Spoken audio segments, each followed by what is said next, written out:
Are you ready to experience real healing, body, mind, and soul? Introducing Becoming Whole, Healing with Francie Soito, a powerful new live show on SoulSearch TV. Francie is a Reiki master, psychic medium, and angelic channel with over 15 years of experience helping people and pets heal, receive messages from the spirit world, and reconnect with their true path. Every other Thursday at 6 p.m. Pacific, join Francie live as she taps into your energy field, connects with your angels and guides, and offers messages of healing, love, and deep transformation. Watch for free on SoulSearch TV, available online on Roku, Amazon Fire, Apple TV, and our mobile app. Want to receive a live reading or healing? Spots are limited. Grab your ticket now and receive a private Zoom link to join the session. Launching June 26th. Let the healing begin. Ready to awaken your gifts, heal your soul, and live transformed? Join evidential psychic mediums Kelly Eckhart and Cheryl Murphy every Wednesday at 4 p.m. Pacific for Seeing Beyond, Living Transformed. Receive powerful psychic or mediumship readings and soul messages.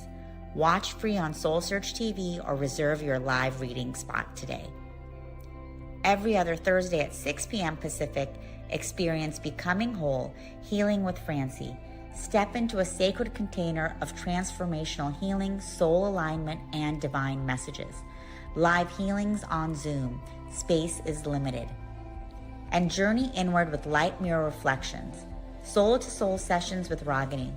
Through meditation, chanting, energy messages, and guidance from the masters, strengthen your inner guidance and remember who you truly are. Join the Zoom room free or watch on SoulSearch TV. 3 powerful shows, 1 sacred space. Stream online, Roku, Amazon Fire, Apple TV, or our mobile app. Looking for real answers? Meet Bob the Psychic, Scottsdale's #1 psychic. Join live readings with Bob the Psychic every Monday night on SoulSearch TV. Real people, real questions, real clarity. Bob connects directly with your energy using psychic insight, tarot, mediumship to bring guidance on love, career, family, finances, and your life path. His readings cut through confusion, offer validation and hope, and help you move forward with confidence and trust. Every Monday, 7 p.m. MST. Watch free on SoulSearch TV, YouTube, or Facebook, or reserve your spot to join the Zoom room for a live reading. Experience clarity that changes everything. Limited spots available, so sign up before they're gone.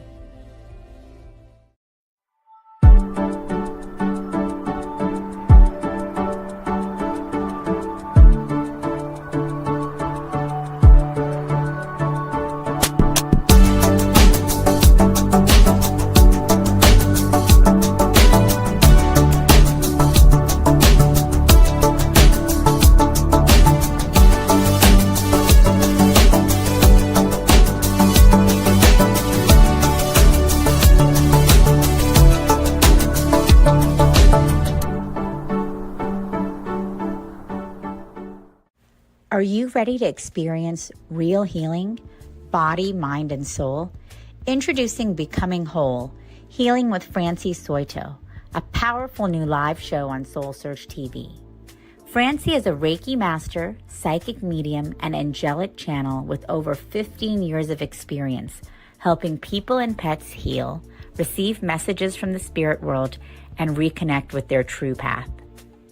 Every other Thursday at 6 p.m. Pacific, join Francie live as she taps into your energy field, connects with your angels and guides, and offers messages of healing, love, and deep transformation.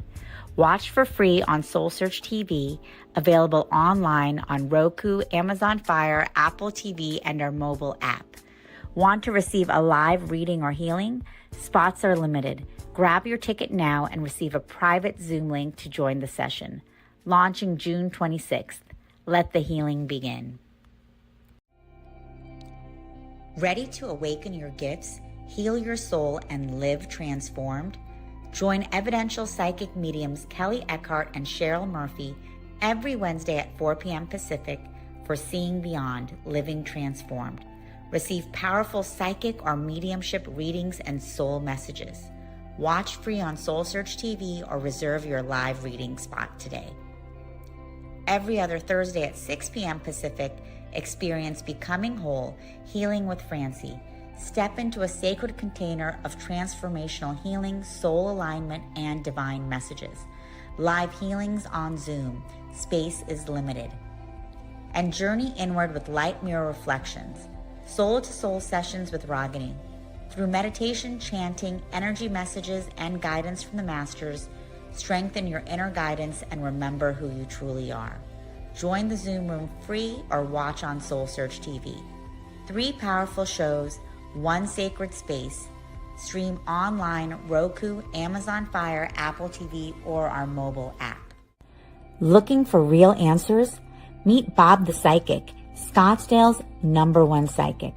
Join live readings with Bob the Psychic every Monday night on SoulSearch TV. Real people, real questions, real clarity. Bob connects directly with your energy using psychic insight, tarot, mediumship to bring guidance on love, career, family, finances, and your life path.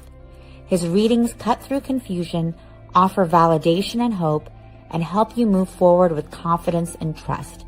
Every Monday, 7 p.m. MST. Watch free on SoulSearch TV, YouTube, or Facebook, or reserve your spot to join the Zoom room for a live reading. Experience clarity that changes everything. Limited spots available, so sign up before they're gone.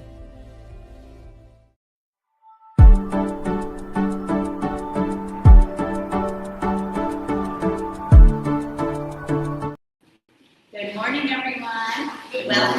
Welcome to the SoulSearch Enlightenment Expo. So excited that you guys are here this morning with us. I'm Tangela, founder of SoulSearch, and hope you can stay with us all weekend. We have a lot of amazing talks planned, and of course, incredible practitioners like Jose. So just to introduce Jose Lopez, he is a certified hypnotherapist and advanced exorcist with degrees in engineering and management.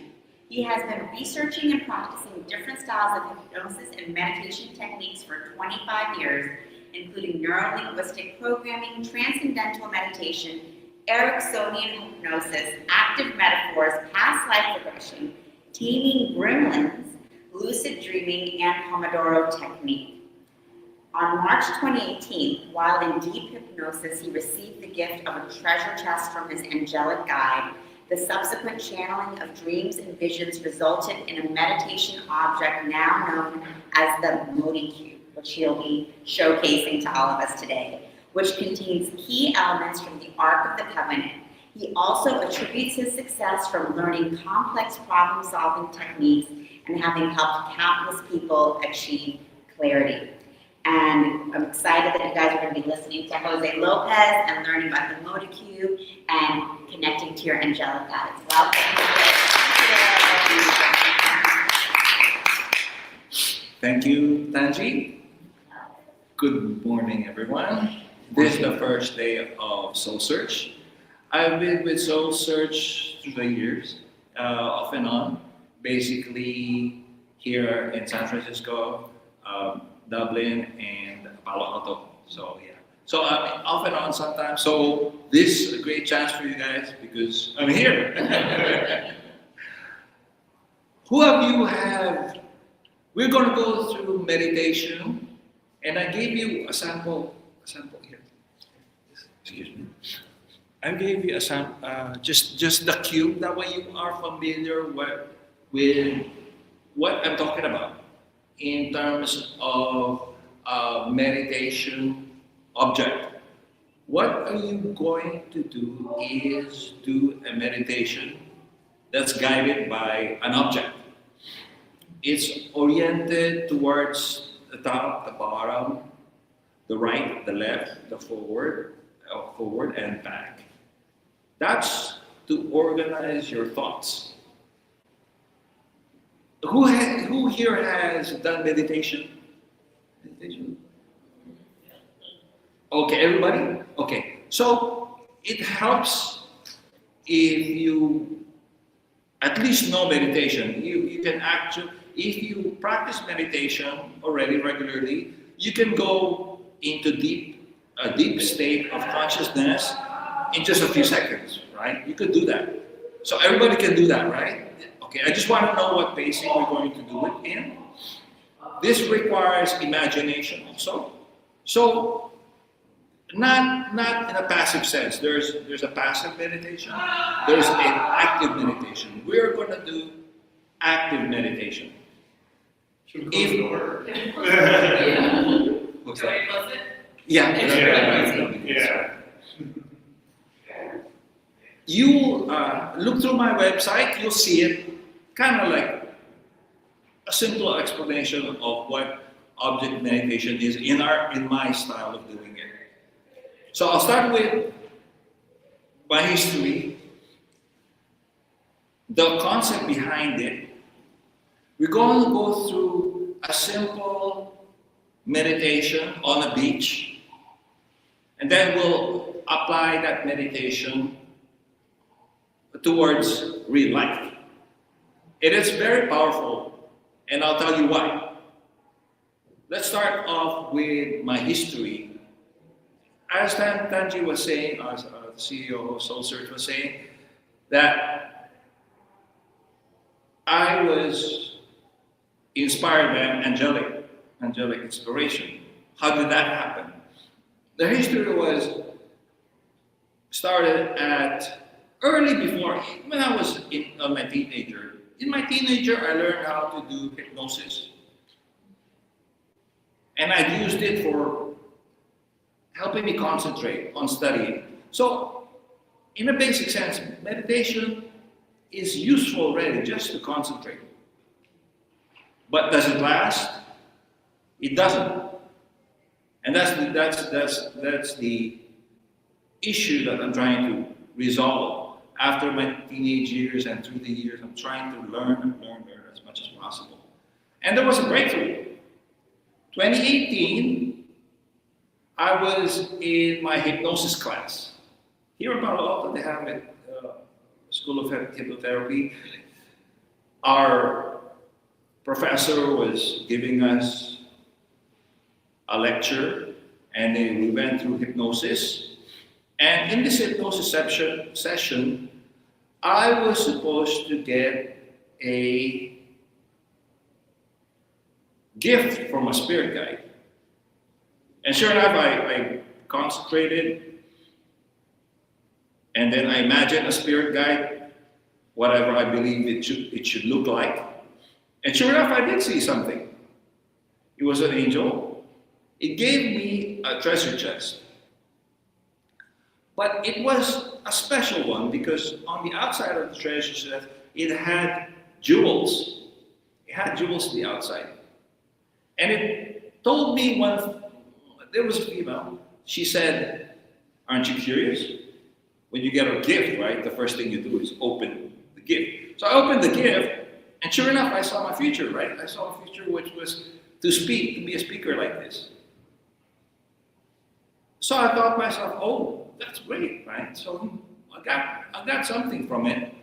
And then I woke up, and then I told my professor, yeah, I saw a treasure chest. I didn't think of anything of it, but the next night, I experienced something odd. From midnight to 1, always from midnight to 1, I was channeling.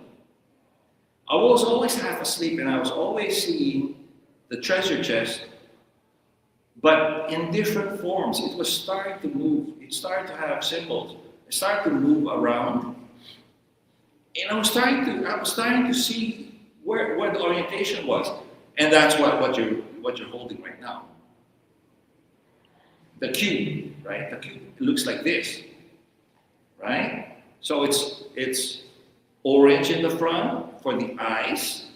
The right side is the logical side, which is the logical side of your brain, right? When your brain projects, it's the left side, but it projects on your right hand, is green. It's a green square, meaning it's the building block of nature, so it's green, physical. The back side is red. The back side is red, which is your mind. The top side is an hourglass, which is time. The left side is emotions, which is a direction, like you want to direct your emotions. At the bottom is a triangle, like a trumpet shape, right? Which is sound, which is your voice and when you speak. So that's what it is. It's an organization of your mind. To me, I was thinking about it when I do these things, when I come up with what is the best way to do this, I was noticing that even the human brain actually thinks in directions, right? There's a right side, there's a left side, right? So if you meditate this way, it's very effective, right? Because you compartmentalizing your mind to organize yourself, right? So, was it effective? So I kind of did this, right? I made a simple model of this, and I used it. Another breakthrough happened. One night, I did a meditation of this, and I slept. An angel came in my dream and touched my forehead, and it felt something. I was like in my dream, and it felt like burning. It's like she went like this. She touched my forehead, burning. I opened my eyes. I saw her. She was right there. So the dream state and the actual physical state is the same. There's a little bit of difference between the dream state and the actual angel that I saw. And she was right there, and then she disappeared slowly. From then on, I can see. My spiritual eye was open. I can see spirits after that. And I do it. It was a nocturnal gift. It was like a nocturnal blessing. It always happens at night. It's like a special gift. And it's unique because I was thinking, wait a minute, there's got to be other people that went through this. Anybody have seen spirits or ghosts, anything like that? Well, it's something I don't know what it is, but... Yes, something, yes. Yeah. Okay, I have surveyed several people like this. There's always something. Yeah. It is there. I can guarantee you 100% the spirit world exists. Well, I am so sure of it. I'm an engineer. So what happens if you see these things every day? You experiment, right? Just, okay, so it went through the room. I was like, that has to be my imagination. That's the very first thing that came to my mind. It has to be my imagination. So I observed how it moved. It interacts with two-dimensional objects. The electricity in the room will change. It will affect the electricity in the room. There is an interaction. It can go from 3 dimensions to 2 dimensions. It can collapse and then go like this again. So it was doing odd things. I was like, this has to be real. So it is. And it's more than that. It's not just an angel form. They come as creatures. They come as ethereal objects. There are ethereal objects, like a sword, like a water. It's another world. It's like a diluted, that's the best way to describe it. It's a diluted version of our world. It exists. It really does. So, with all that, so what if you can see it, right? I was thinking about so what, right? What happens now that I got the cube and I can see what happens? It's an interaction now. I learn how to interact now. You actually, though, if I meditate in the cube in a certain way, the spirit will respond in a certain way also. There is an interaction between us and them. You will learn. Yeah. And you can see them, but in the same time, you will see yourself. And that's the topic of this speech, is the angelic self. That you are, you must have heard of this before. You are a spirit with a human experience. You're actually a spirit. You're primarily a spirit. And I was like trying to figure that out. What does that mean? I read it from some of the spiritual books. You read those things. Now I understand what it is. I'll tell you what it is. When they say you are actually a spirit, your body doesn't matter. What does that mean? Now I figured out what it is. Because I can see, right? I can see the projection of what we can do. For example, if I imagine water swirling around me, if I meditate, I open my eyes, your body can actually project. You ever been to a pool where there's a light with a water in the middle, like an underwater light, and then there's a little dancing light on top of it? You can do that. Your mind can do that. If you imagine a grid, for example, I want to protect myself with a grid. You open your eyes. The grid exists. The grid is here. Well, okay. Of course, what happens there is, well, what if I turn my head? What happens to the grid? Right? If I project that grid, right? What if I turn my head? Will the grid move? No, it doesn't. So you can tell. That's not an imagination. That is you. That's your spirit world is separate from your physical. Do you understand? Do you understand what I mean? Now, if your physical body goes like this, but the grid that you're projecting is staying, that means your spirit is stationary. It's projecting something, it's an energy that you're projecting into the room, fixed. You're going to experience things like that.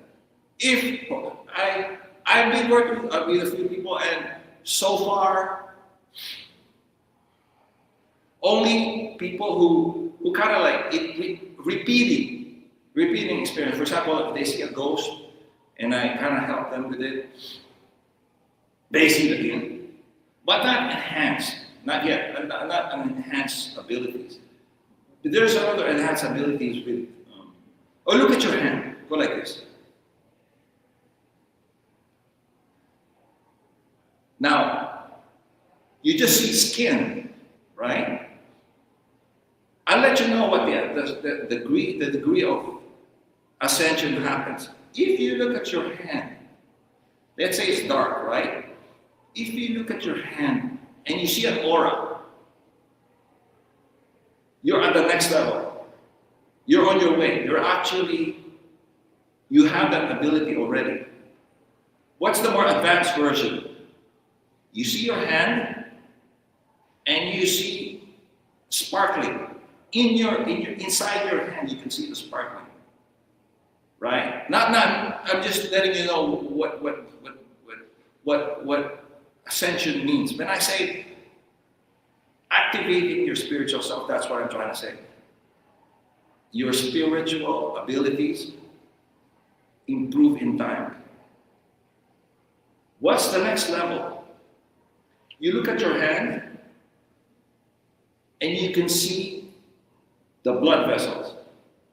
Your mind penetrates and actually see the inside. That happens, yeah, you will do that. Why? How can you do that? Right? If you concentrate on a single point, my book is laser focused. Your mind can do this also. Your mind actually projects an ethereal, like a laser going this way. Like this, about this size. Like that. When you read, you don't see it, right? But your mind actually connects to that book. In a spiritual sense, it connects to that book and actually reads the book. That's why the human mind actually projects some kind of energy. That's what I mean by when you look at your hand. That energy is only concentrated on a small area. You can actually see the inside of your hand on a small area. You go like this, you can see, you know how in the movies you can see like an X-ray, why there's only a small X-ray of what's inside your hand. You can see like us only a small area. Your mind can do. We are made to do that. That's what I mean. So, if you guys are open, we'll go through a meditation of the cube. Now, what I'm trying to do is activate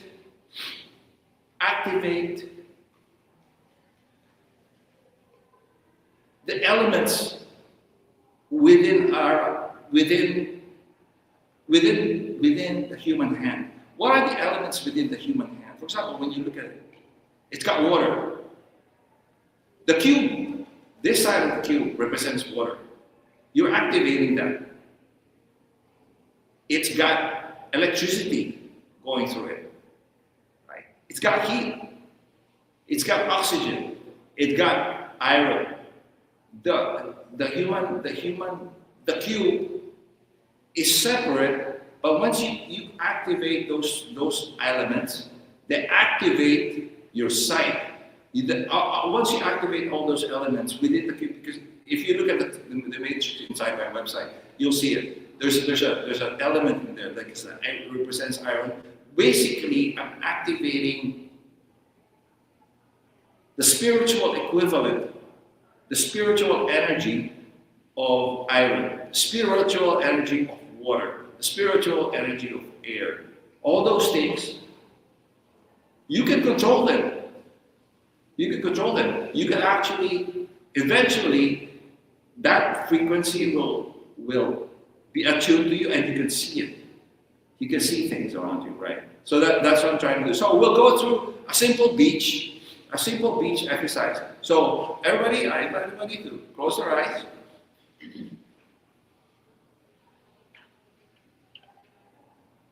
Now let me know if it's too fast.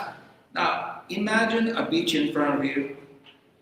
Your favorite beach, it doesn't have to be any specific beach. I imagine the beach in front of you. The first thing you always see on the beach is the water, right? Now look at the water in front of you. Do you see the waves?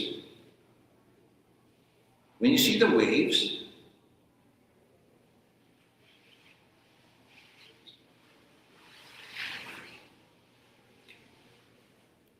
nod your head if you can see the waves. You can see the waves. Imagine a beach.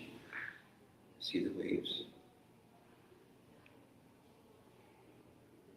Now, imagine increasing the height of the waves, just making it higher, or making a bulge in the middle of the sea, and letting it go.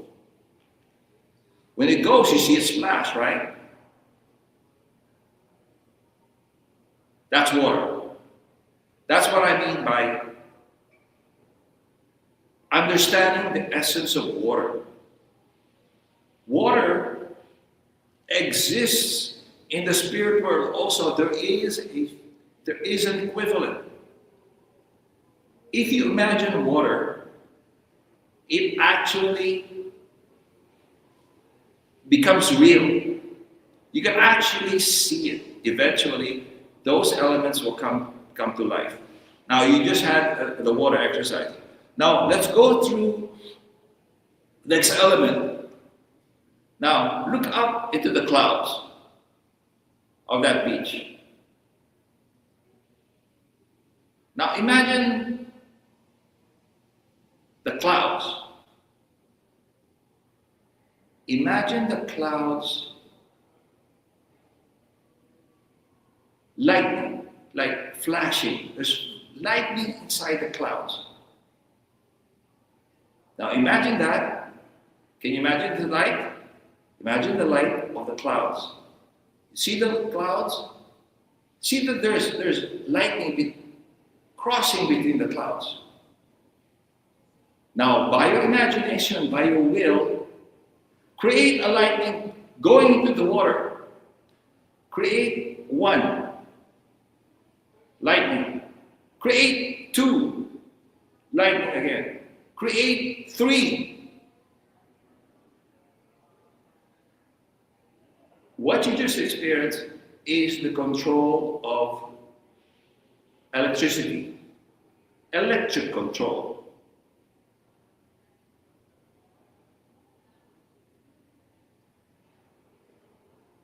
So now you have water. Now you have electricity.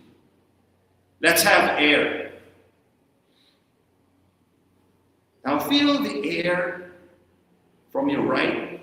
Feel the wind from your right to your left.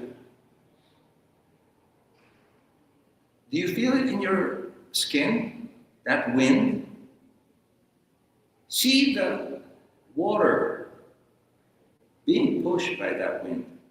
See the clouds that was generating lightning before. Now see it move from right to left.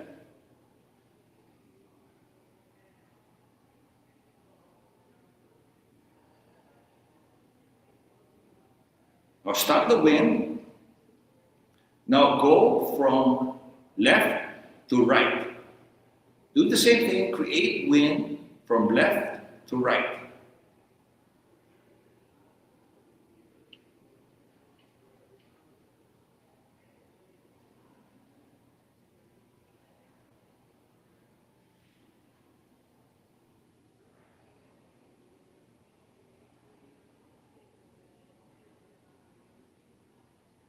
Feel it in your skin. See the sand. Look down and see the sand. See how the sand is blown away by the wind.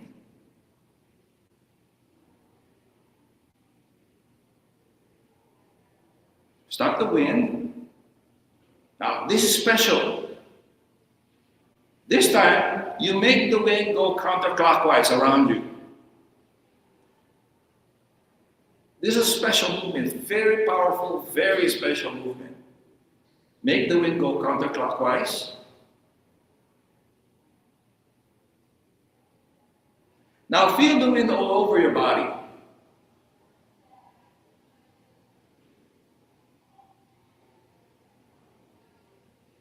Now stop the wind. Now we're going to generate a compound object, a compound, iron. Iron is very powerful, and I experiment with different elements, but iron is very powerful. But you can do sand, you can do any of the complex compounds. Now imagine iron coming from the top and falling, or iron filings coming from the top and falling into the sand. See it? Now imagine stopping that flow.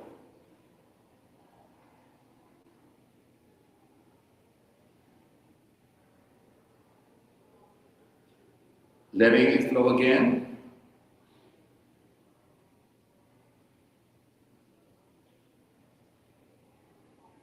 Good. Now you have a compound.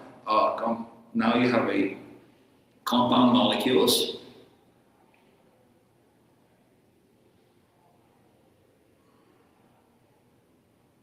Next, we go to the sun. Look at the sun in front of you. You can control its brightness.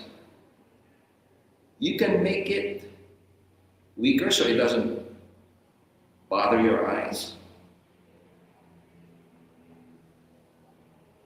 Make it lighter and lighter and lighter, less intense, less intense, less intense. And make it brighter, brighter, brighter, brighter, brighter. The sun represents Your laser focus. As I said before, your mind can project energy forward, and it goes back and forth. Your mind can project forward, and you can receive energies from that path. And what controls that energy?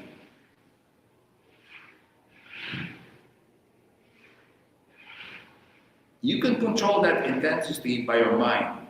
Now, imagine the sun. Like I said, you can make it more intense or less intense. How do you control it? By the fire of your mind in the back.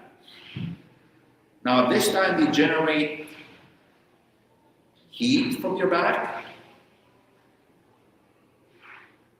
And now you have the sun in the front, fire in the back, and you can control that communication between you and the sun, between you and your celestial object, and the heat that you generate in the back of your head.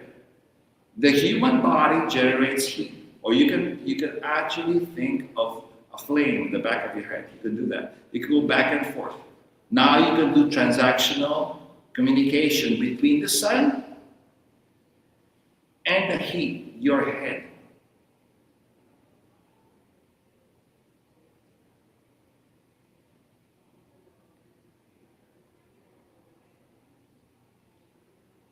And that's it. You can open your eyes.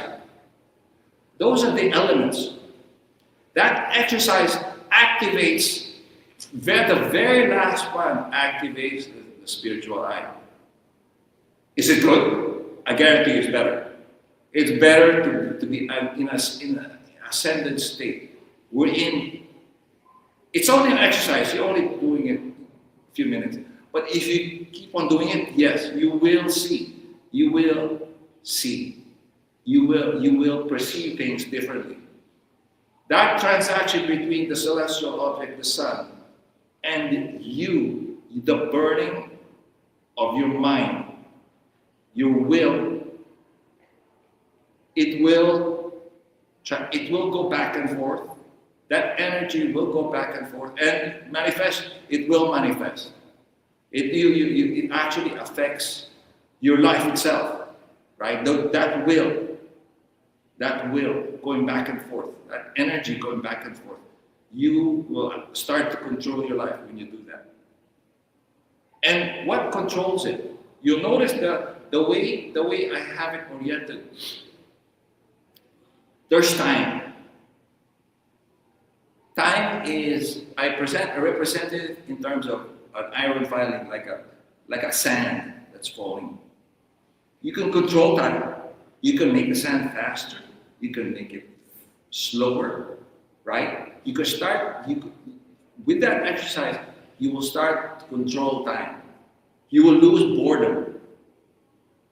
Time will go faster or slower based on how you perceive that flow, right? You can manifest everything around you now physically because water is everywhere. The spirit, your spirit, has water in it. It has water energy in it, and it will affect water. Your spirit has electrical energy in it, and it will affect electronic energy. That happened to me, by the way. Yeah, that happened to me. I was meditating, and then I was like meditating the electric one. And I just went to sleep. Right? I had a dream. I dreamed that I had to climb an escalator. Right? So I was like, but the escalator was not moving. And I willed it to move.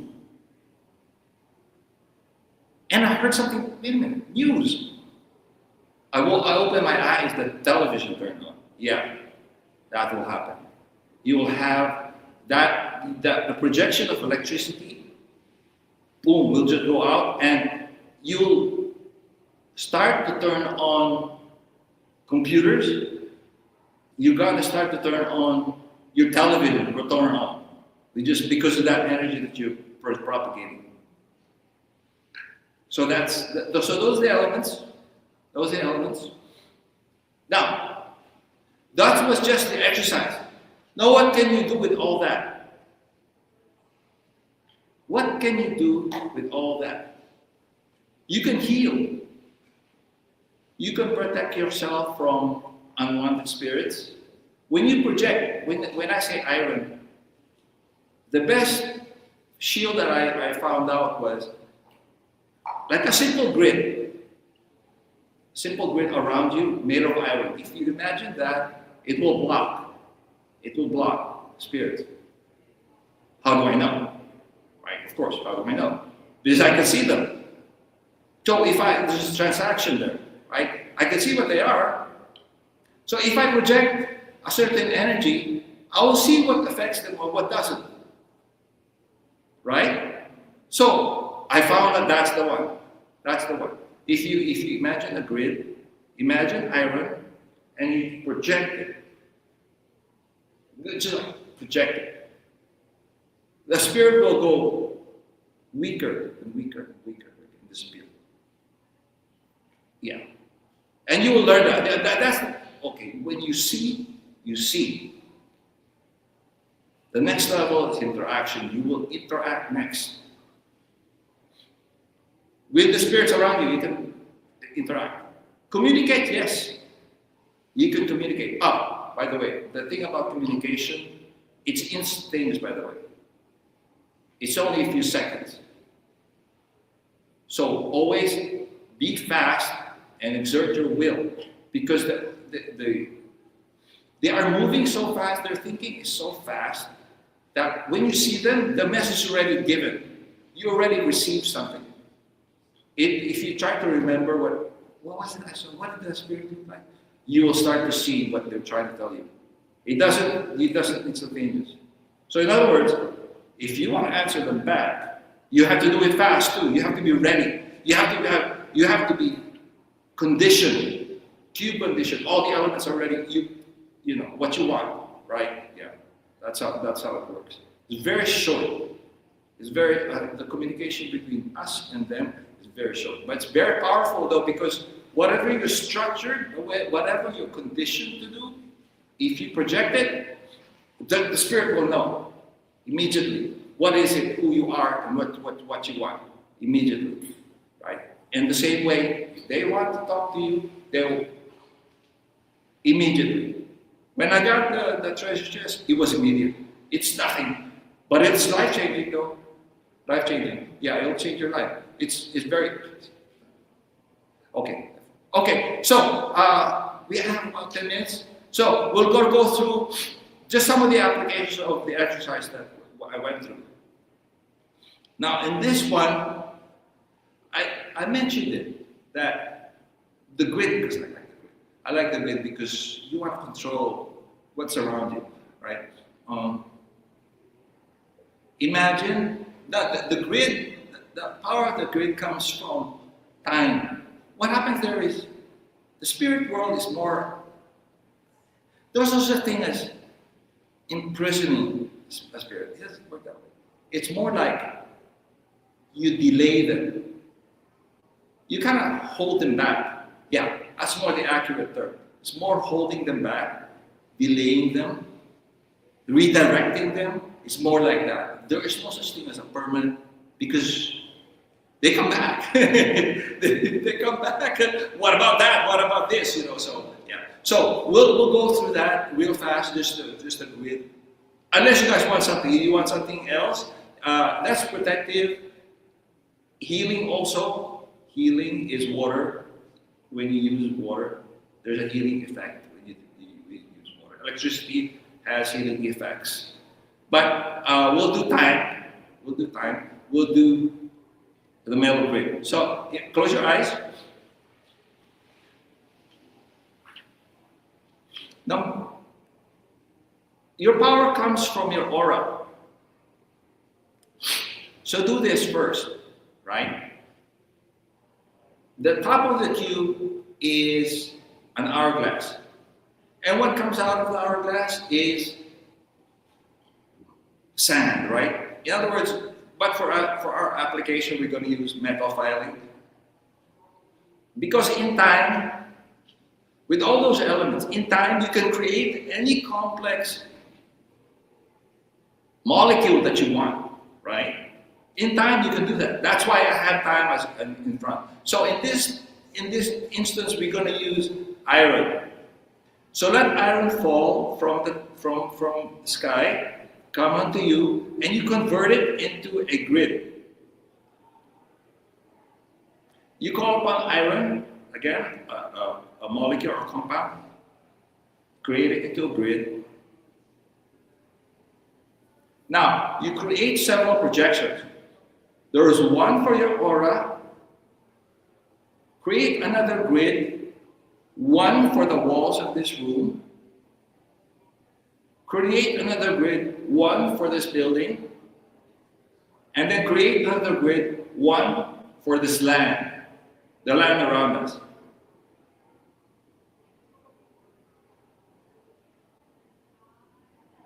So when you do that, go it in phases. Like imagine your skin, imagine your body, imagine yourself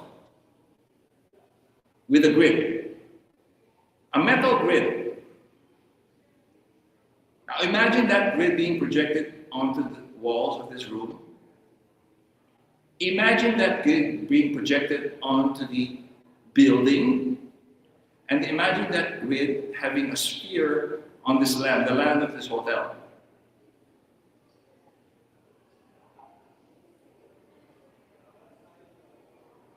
That's it. That's a protective grid. But that's very powerful. Don't underestimate that. It keeps away unwanted spirits, but it affects the world around you when you do that. Your will is projected when you do that. It's a very powerful thing. It doesn't seem like anything's happening, but be patient. Our world and that projection is a diluted, it's good to think of it this way, it's a diluted version of your will. It's diluted. It's a subatomic, it's very weak. I know because like I said, when I do these things, I have to project the grid several times before it affects a spirit. It kind of like, there's a repetition behind it.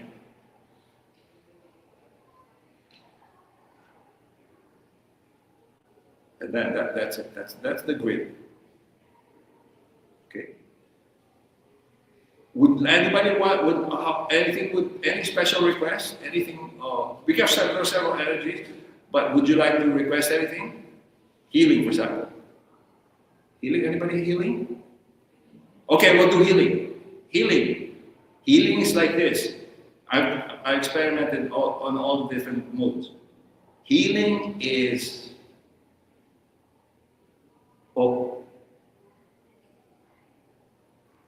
spinning. The best mode is spinning. Now, if there's a part of your body that you want healed, for example, any pain anywhere, just go do this. Now imagine water from the right side of your head. Generate that, make it spin. Spin, spin, spin. Now, electricity from the left side of your head, generate electricity like lightning, go the other way, counter-rotate.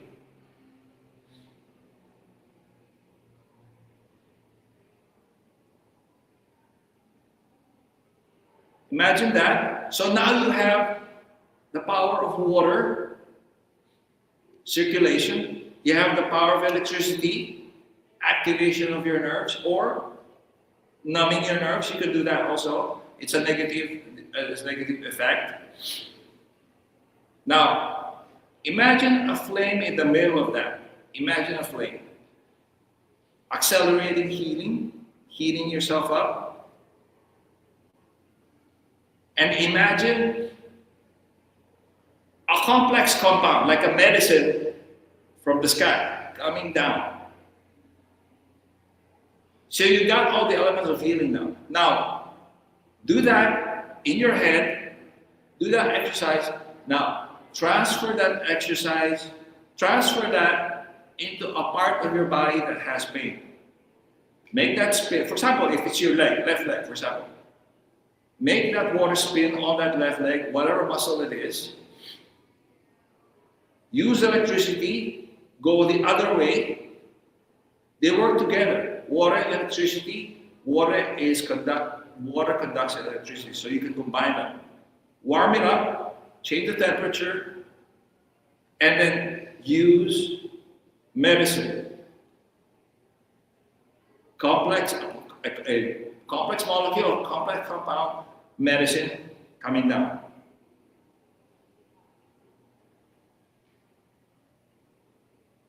And that's it.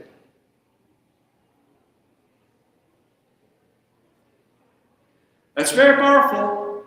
Yeah, try it. You will notice pain will go away immediately. That's one of the first things that will happen. Now, what else is required for healing? Of course, you gotta take your medicine. That's what I meant by compound, like complex compound medicine. Yeah, medicine is part of it. You notice? I said, and medicine is time. You notice? Eventually, time. Make sure you take your medicine, right? Medicine. It's a time element. There's a time element involved when you do that. And that's also. So I shared with you protection and then healing. Those are the elements. Any questions?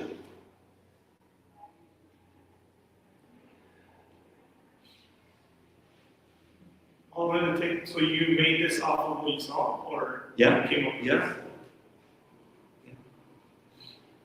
And all those interactions that you saw, I saw them. I saw them. All these things, like I said, it's not the spiritual world is not angels. It's not like that. They're insects. They're like octopus creatures. They have ethereal objects like I said, a sword or something like that. They have a sword. Why would spirit have a sword? Right? Right? What? Huh? What is the use of that? Yeah, there is, because there is an equivalent. They're in a parallel world. They fight each other too. They have their own weapons. Yeah. It actually, we are a mirror of them. What we do here is reflective of their world. And hopefully, you're free to visit me if there's any question. My contact is in what to give that copy. Okay. Any questions? Aliens. Anybody? Aliens. UFO. That's what I'm topic for that speech. Is it real? That's the Oh, I have an answer for that. I have an answer for that. That's what everybody wants to know. Oh yeah, would you like to know? Sure. Would you like to know? Is aliens real?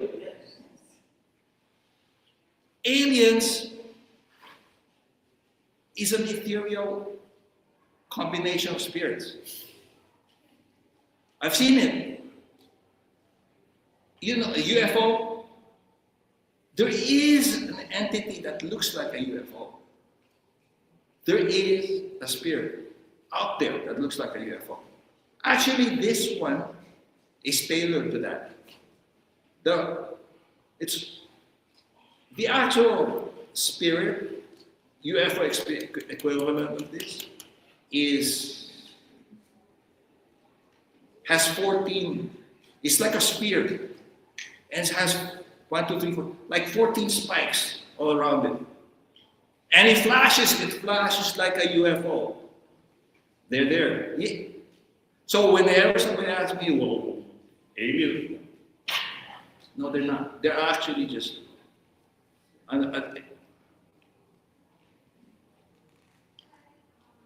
Well, how can they abduct people or something like that, right? Right? They can go solid. By the way, did I mention that? They can go solid. They can actually go from spirit to solid. Some kind of frequency that they create, they become solid. How do I know? Right? I was interacting with one spirit once. Nothing. Right? It ran away, hit the roof, boom! It made a sound. That means it became solid. It can affect physical objects. Yeah. They can actually boom. They can hit. They can. Well, what if they completely become solid and create a hole in my roof? Right? Right? It didn't do that. It didn't. But I can tell it went partially solid. Right? It's capable of doing that. That means, in the extreme case, it can go completely solid. So I felt it at its very basic. You know, you cannot touch it form to halfway solid form. So they can. It's like water. Water is apparently the best description of what they are. They can go gaseous.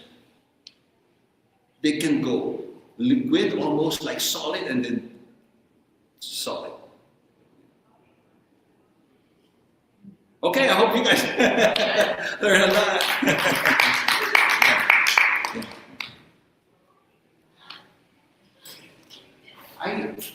I walked in a little late. What is this in your hand?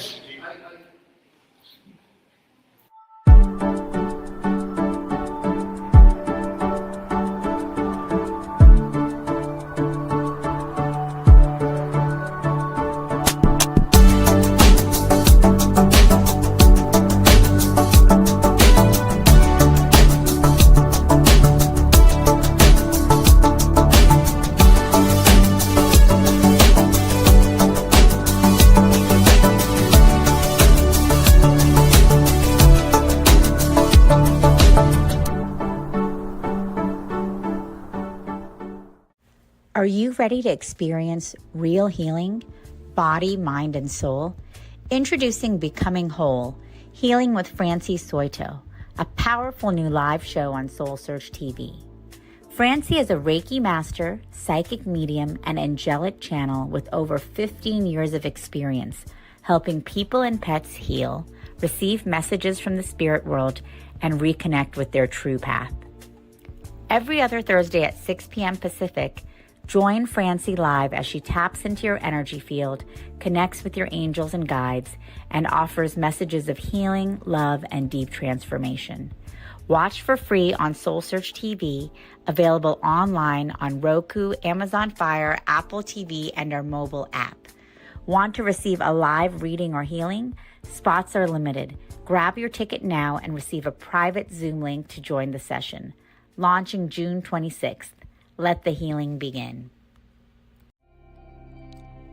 Ready to awaken your gifts, heal your soul, and live transformed?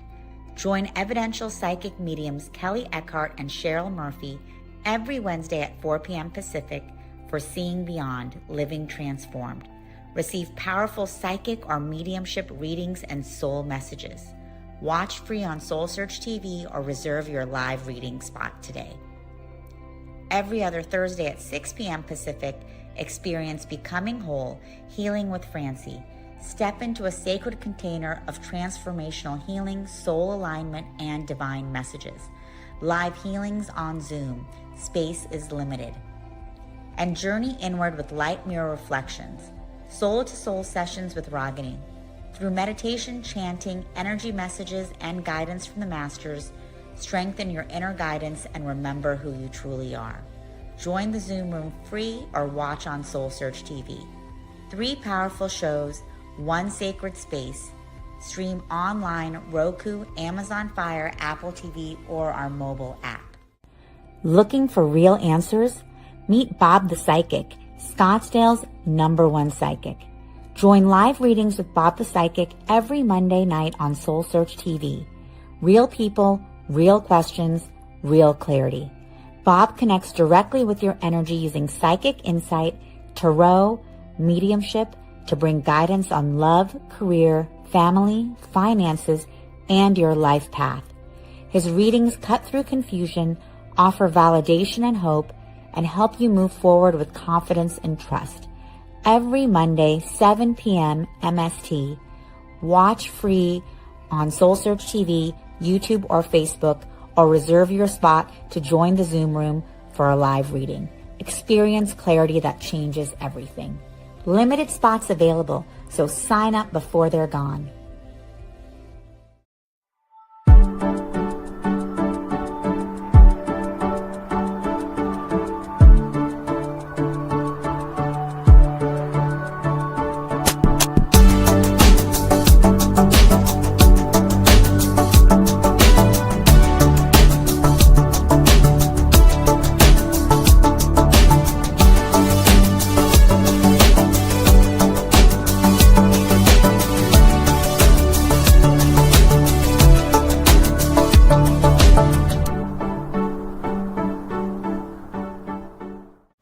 Are you ready to experience real healing, body, mind, and soul? Introducing Becoming Whole, Healing with Francie Soito, a powerful new live show on SoulSearch TV. Francie is a Reiki master, psychic medium, and angelic channel with over 15 years of experience helping people and pets heal, receive messages from the spirit world, and reconnect with their true path. Every other Thursday at 6 p.m. Pacific, join Francie live as she taps into your energy field, connects with your angels and guides, and offers messages of healing, love, and deep transformation. Watch for free on SoulSearch TV, available online on Roku, Amazon Fire, Apple TV, and our mobile app. Want to receive a live reading or healing? Spots are limited. Grab your ticket now and receive a private Zoom link to join the session. Launching June 26th. Let the healing begin. Ready to awaken your gifts, heal your soul, and live transformed? Join evidential psychic mediums Kelly Eckhart and Cheryl Murphy every Wednesday at 4 p.m. Pacific for Seeing Beyond, Living Transformed. Receive powerful psychic or mediumship readings and soul messages. Watch free on SoulSearch TV or reserve your live reading spot today. Every other Thursday at 6 p.m. Pacific, experience Becoming Whole, Healing with Francie. Step into a sacred container of transformational healing, soul alignment, and divine messages. Live healings on Zoom. Space is limited. And journey inward with light mirror reflections. Soul-to-soul sessions with Ragini. Through meditation, chanting, energy messages, and guidance from the masters, strengthen your inner guidance and remember who you truly are. Join the Zoom room free or watch on SoulSearch TV. 3 powerful shows, 1 sacred space. Stream online, Roku, Amazon Fire, Apple TV, or our mobile app. Looking for real answers? Meet Bob the Psychic, Scottsdale's #1 psychic. Join live readings with Bob the Psychic every Monday night on SoulSearch TV. Real people, real questions, real clarity. Bob connects directly with your energy using psychic insight, tarot, mediumship to bring guidance on love, career, family, finances, and your life path. His readings cut through confusion, offer validation and hope, and help you move forward with confidence and trust. Every Monday, 7 p.m. MST. Watch free on SoulSearch TV, YouTube, or Facebook, or reserve your spot to join the Zoom room for a live reading. Experience clarity that changes everything. Limited spots available, so sign up before they're gone.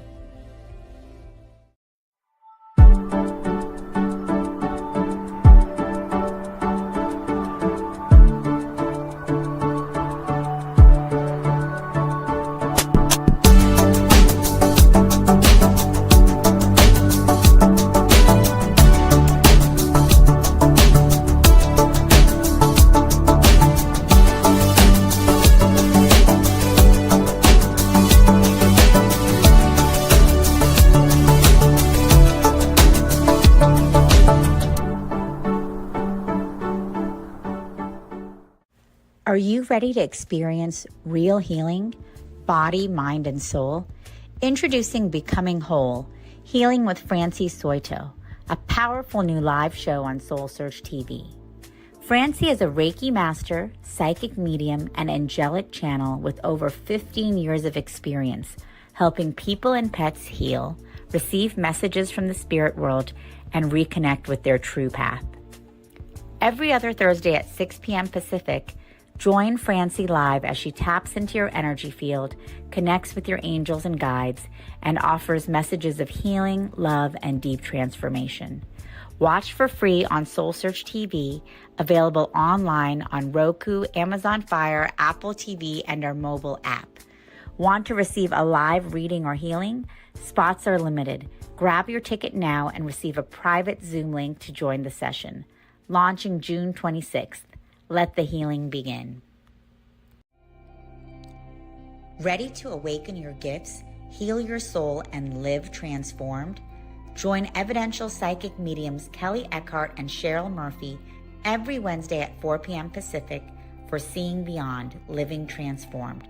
Receive powerful psychic or mediumship readings and soul messages. Watch free on SoulSearch TV or reserve your live reading spot today. Every other Thursday at 6 p.m. Pacific, experience Becoming Whole, Healing with Francie. Step into a sacred container of transformational healing, soul alignment, and divine messages. Live healings on Zoom. Space is limited. And journey inward with light mirror reflections. Soul-to-soul sessions with Ragini. Through meditation, chanting, energy messages, and guidance from the masters, strengthen your inner guidance and remember who you truly are. Join the Zoom room free or watch on SoulSearch TV. 3 powerful shows, 1 sacred space. Stream online, Roku, Amazon Fire, Apple TV, or our mobile app. Looking for real answers? Meet Bob the Psychic, Scottsdale's #1 psychic. Join live readings with Bob the Psychic every Monday night on SoulSearch TV. Real people, real questions, real clarity.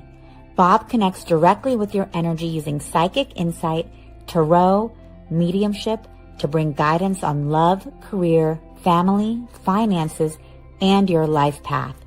His readings cut through confusion, offer validation and hope, and help you move forward with confidence and trust. Every Monday, 7 p.m. MST. Watch free on SoulSearch TV, YouTube, or Facebook, or reserve your spot to join the Zoom room for a live reading. Experience clarity that changes everything. Limited spots available, so sign up before they're gone.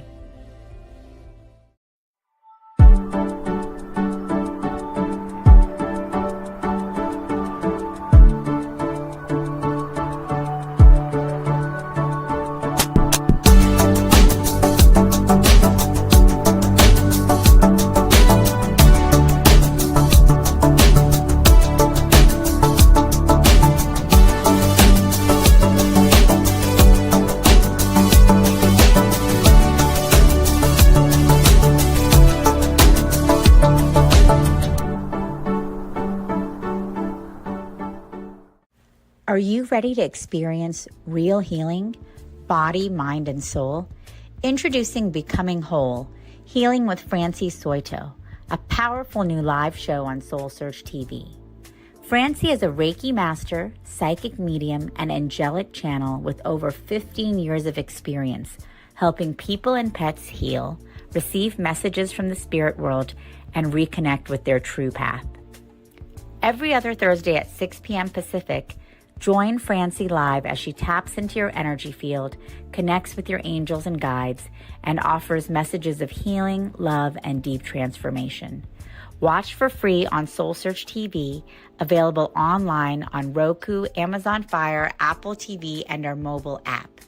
Want to receive a live reading or healing? Spots are limited. Grab your ticket now and receive a private Zoom link to join the session. Launching June 26th. Let the healing begin. Ready to awaken your gifts, heal your soul, and live transformed? Join evidential psychic mediums Kelly Eckhart and Cheryl Murphy every Wednesday at 4 p.m. Pacific for seeing beyond, living transformed. Receive powerful psychic or mediumship readings and soul messages. Watch free on SoulSearch TV or reserve your live reading spot today. Every other Thursday at 6 p.m. Pacific, experience Becoming Whole, Healing with Francie. Step into a sacred container of transformational healing, soul alignment, and divine messages. Live healings on Zoom. Space is limited. And journey inward with light mirror reflections. Soul to soul sessions with Ragini. Through meditation, chanting, energy messages, and guidance from the masters, strengthen your inner guidance and remember who you truly are. Join the Zoom room free or watch on SoulSearch TV. 3 powerful shows, 1 sacred space. Stream online, Roku, Amazon Fire, Apple TV, or our mobile app. Looking for real answers? Meet Bob the Psychic, Scottsdale's #1 psychic. Join live readings with Bob the Psychic every Monday night on SoulSearch TV. Real people, real questions, real clarity. Bob connects directly with your energy using psychic insight, tarot, mediumship to bring guidance on love, career, family, finances, and your life path. His readings cut through confusion, offer validation and hope, and help you move forward with confidence and trust. Every Monday, 7 p.m. MST. Watch free on SoulSearch TV, YouTube, or Facebook, or reserve your spot to join the Zoom room for a live reading. Experience clarity that changes everything. Limited spots available, so sign up before they're gone.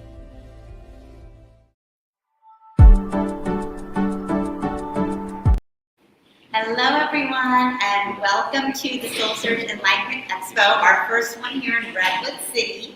How many is your first time with us? Okay, a few. Otherwise, you guys have all been here. Wonderful. Well, welcome and welcome back. I'm Tangela. I'm the founder of SoulSearch, and I'm so excited that you can join us here for this amazing weekend.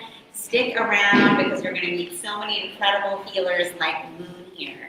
So, Redwood, also known as Moon, is a natural-born energy healer with divine gifts from the angelic realm.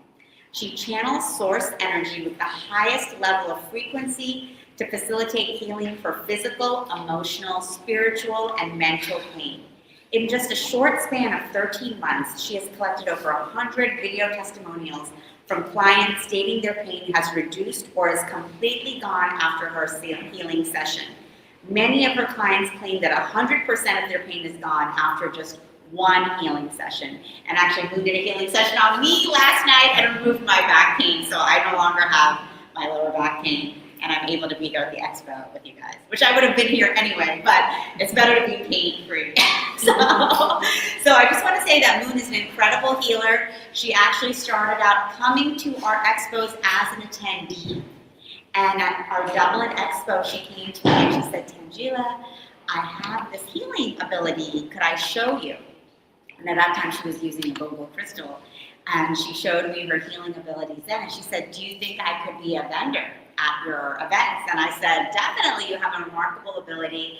And then she became a vendor and amazing speaker, and she's been healing hundreds and hundreds of people since then. So she's just such an amazing testament to all of us having these innate healing abilities and gifts within us.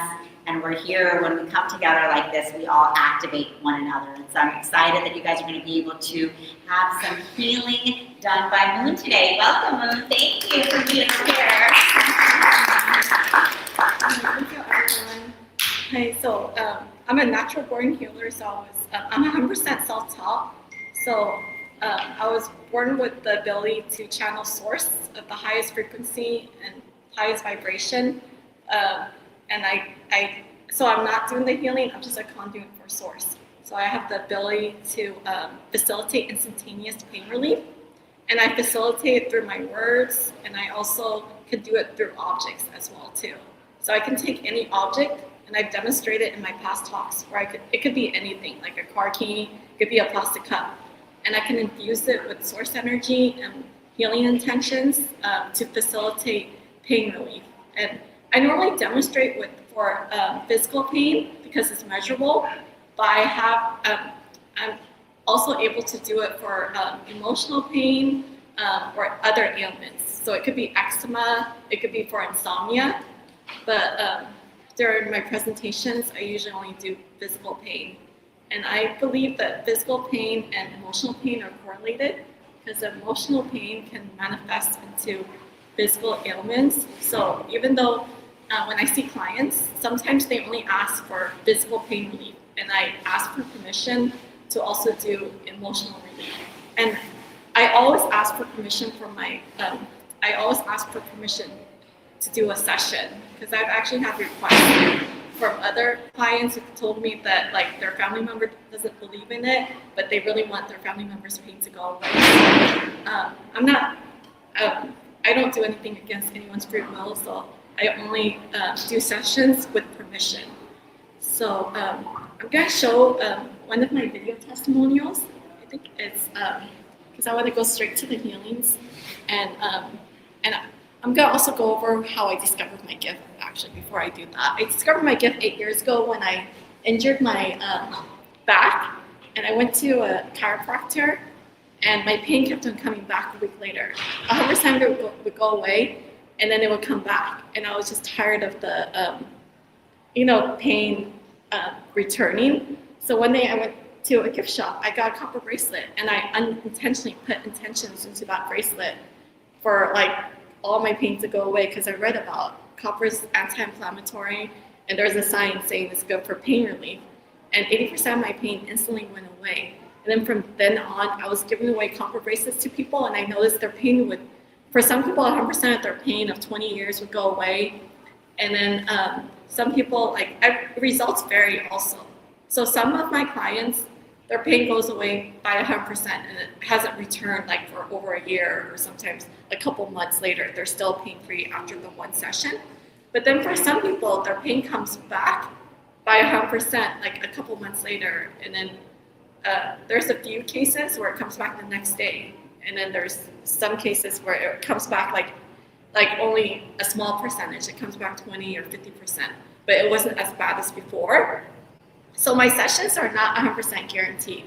It doesn't work for everyone, but I would say it works for the majority of people, because I do these live healing testimonials, and I've been recording them, and so I could look back at the cases where it worked for. And even if you look, I post many of my testimonials now online, so you could also see the results as well.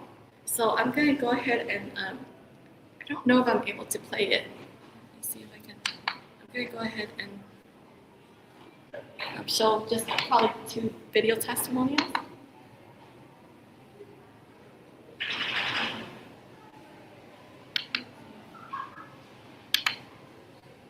It says there's no signal. Right there. Okay, so I just kind of went over. I kind of went over. I used to use a vocal crystal. I'm going to go over how I used to use a vocal crystal actually. When I first started, a lot of people don't know that I was scared of energy healing, and I never planned to be an energy healer. It just happened by chance. I had anxiety. I suffered from severe anxiety and depression, and I went to a massage therapist, and she introduced me to the vocal crystal. She says, if you say the prayers along with this vocal crystal, these prayers are written by another healer. It'll clear your anxiety, and it'll clear your depression. And I was scared of it. I was like, I don't want to start seeing spirits or ghosts. I don't want to I don't want to open up a portal. Like, to me, like, energy healing scared me in the beginning because it's the unknown. So it scares a lot of my clients too. So I think this video will like showcase what most of my clients feel when they do a session with me. And just so you know, none of these, in the first video, a lot of the clients, they're from different areas, from Mount Shasta, from Grass Valley, from Sacramento. They don't know each other, but they said the same thing about my healing sessions, about how they felt with it. So it took me 2 years to finally pick up the vocal crystal, and I noticed 100% my anxiety, and I felt so much better. I felt lighter. I felt calmer.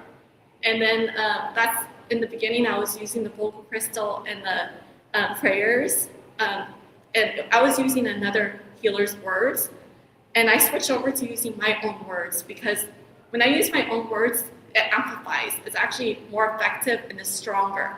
It's instantaneous. When I use I can use any words. So I'm gonna actually, for the first time with SoulSearch, like in the past, I would say my intentions in my head, but during this talk, I'm gonna say my intention out loud. And usually when I say my intentions out loud, it's instantaneous and it's actually, I notice it's a lot stronger. So I'm gonna go ahead and show the first video. So it just talks about, it was actually, when I went to Sedona, Arizona, 2017, I met a reconnected healer. She's a Reiki master. She told me it's not the copper bracelet that's healing people, it's the intentions I put in it. So the copper bracelets or any objects is just like a battery. It holds the energy, but it's the energy that I project into the objects or into the copper bracelets that's doing the healing. I also just wanted to go over that, and she actually told me that because in the beginning, when I discovered my gift, I thought it was the copper bracelet. And then for a long time, I even thought that I was just amplifying the healing energy within the copper bracelet. But when I was using random objects, I realized it doesn't have to be a copper bracelet. It could be anything. She had told me I can use any objects, but to be honest, I just didn't believe her. It didn't sound realistic. So I'm gonna go to the video testimonial now.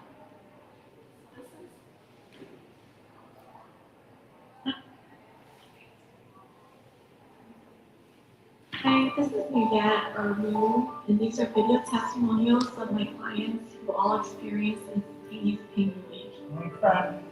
Yet has this very angelic quality, pure light, high frequency. Moon has such a beautiful high frequency right now. I highly recommend her. My headache went away. Really do carry beautiful, loving, positive, angelic energy. She has definitely a gift, so wonderful, the energy coming through. Just coming near her, I had an instant calming. My headache went away. Doesn't feel it better. I instantaneously felt incredible and better. Like It was very calming, and I could feel your energy. I feel the energy of source coming through. Felt vulnerability on my neck. I do not have a headache anymore. The pain and loosening, and it's been gone since then. Okay, so I also Hi, this is Yvette Armu, and the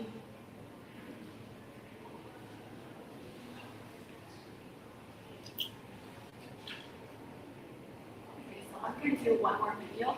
And I also just want to mention that when I say I channel source, I channel the energy that's already within me. Some of my clients, they ask me what source is. To me, source is the creator, divine energy, and source is the energy that's already within me and around me, and it's contained in everything. So I don't channel different spirits or different entities. So, because I have the direct connection to source. So I'm gonna show the second video.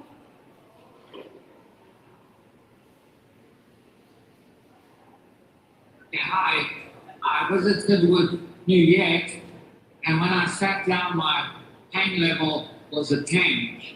And after she placed intentions onto me, my pain level is 0. Absolutely amazing. I'm very excited about this. Thank you, New Year. I've been walking with a cane for about 6 months, and now I'm going to try walking without a cane after New Year's healing session. So here goes the cane, and here we go. Oh, it feels really good too. Look at that. I can do it about 2 years.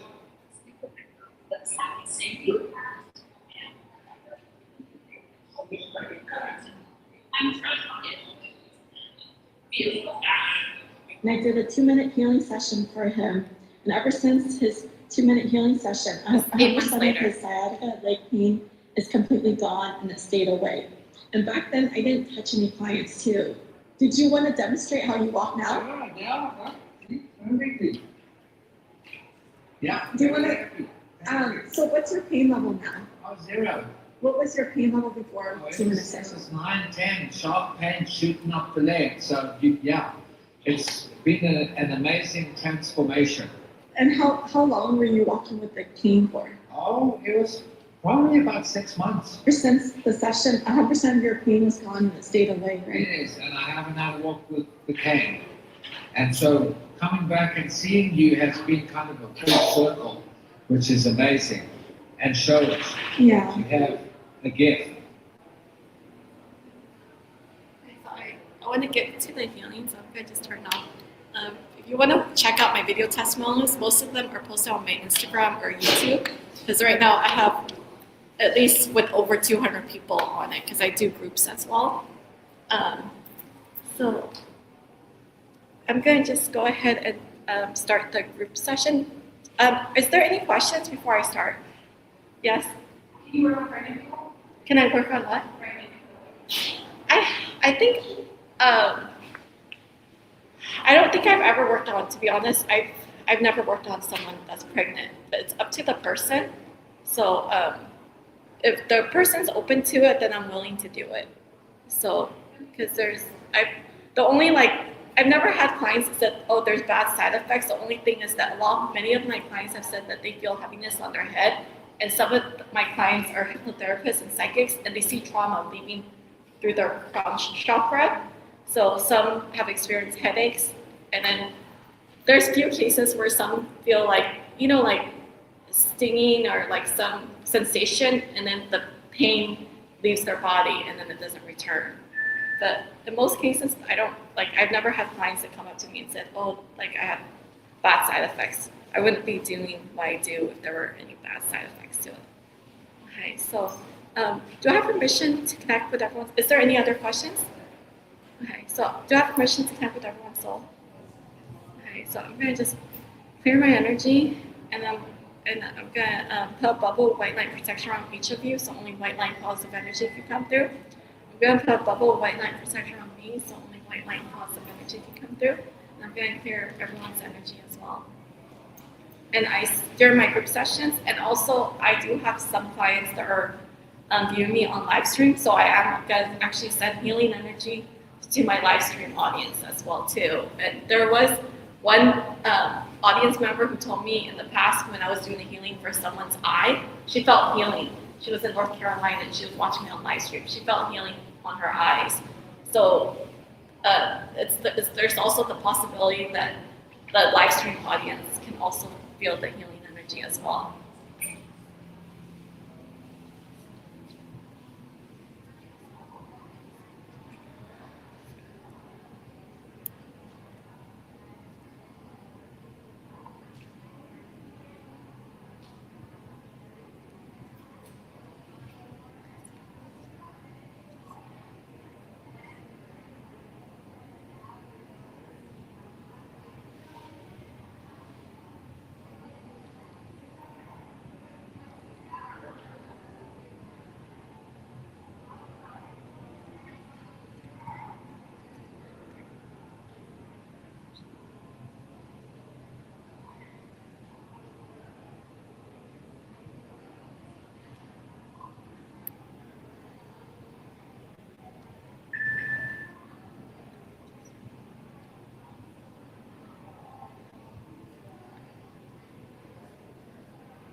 Okay, you guys can open your eyes. Does anyone want to share if they felt any difference? Okay, just-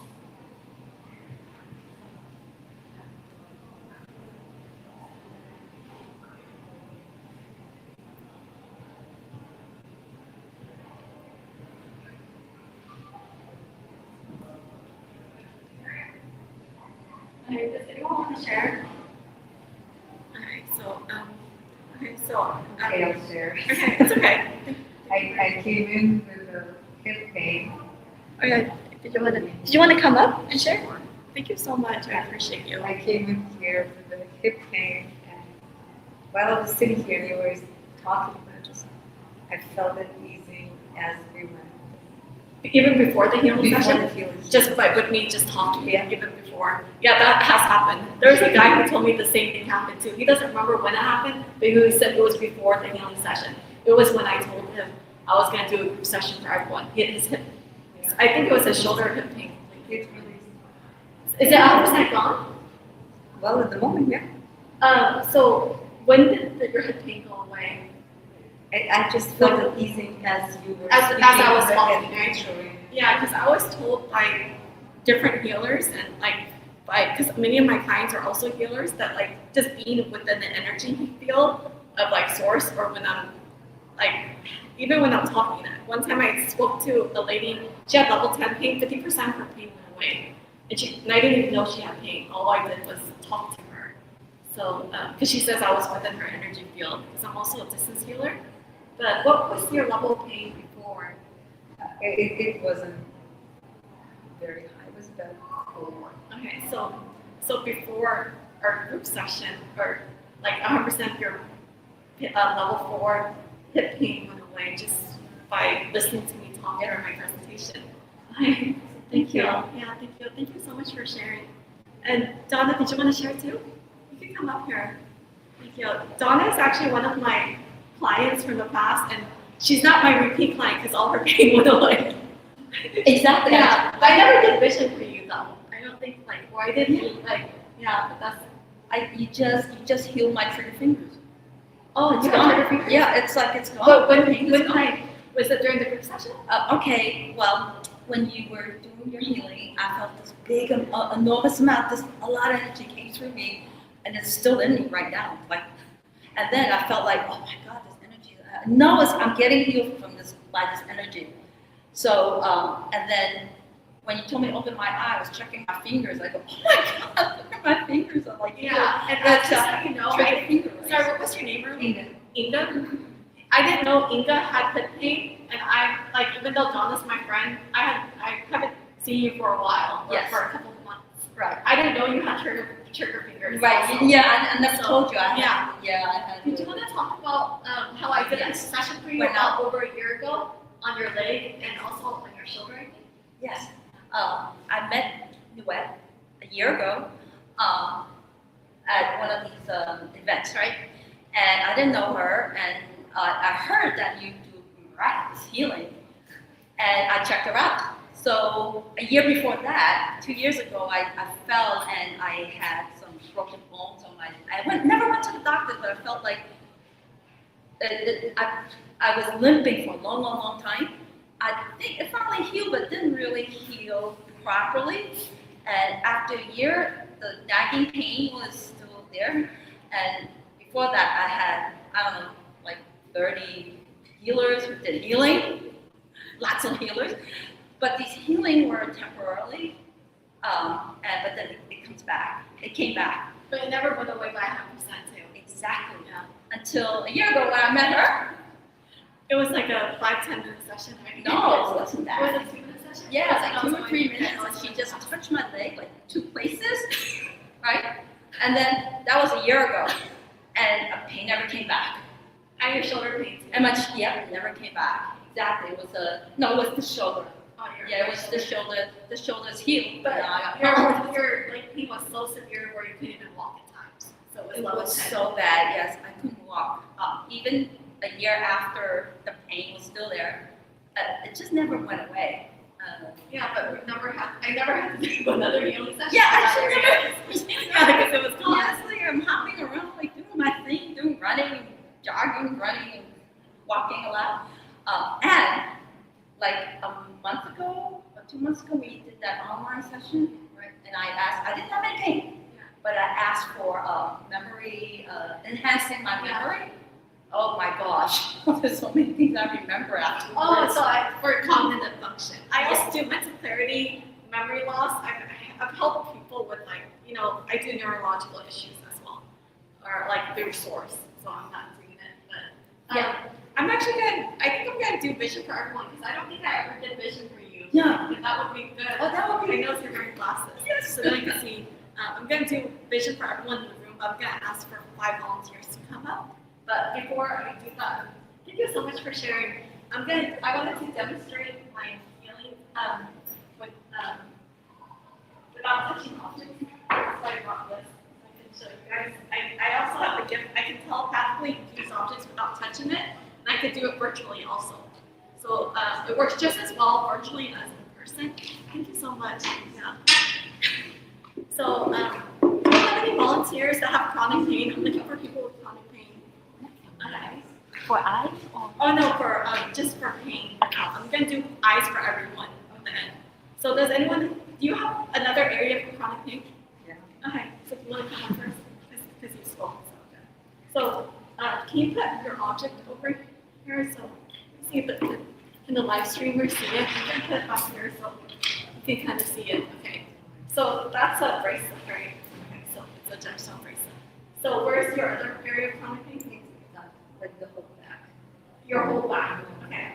So I'm gonna start the session right now. I'm gonna do intentions and channel source energy into this bracelet that 100% of your back pain is gone.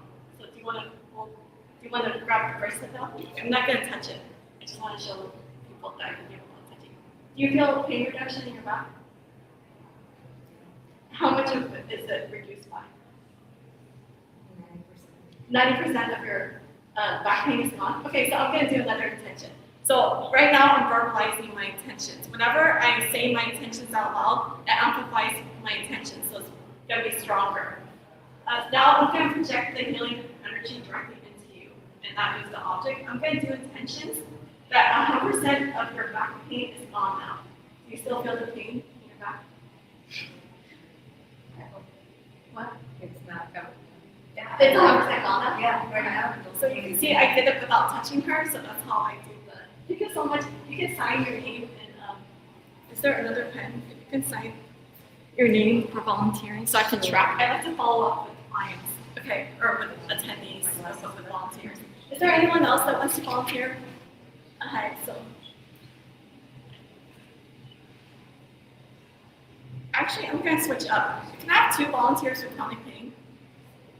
Okay, so I also want to show people that I actually don't have to know what their pain is. It works sometimes, but not all the time, so it's not 100% guaranteed. But I want to, so don't tell me what their pain is, and I don't know any of you guys, right? I've never met any of you guys before. So, like, there's only, I think, 2 audience members in this group that I know because they're past clients. But, so I'm going to, can I get your name? Sorry. Maria? And Maggie? Maria and Maggie.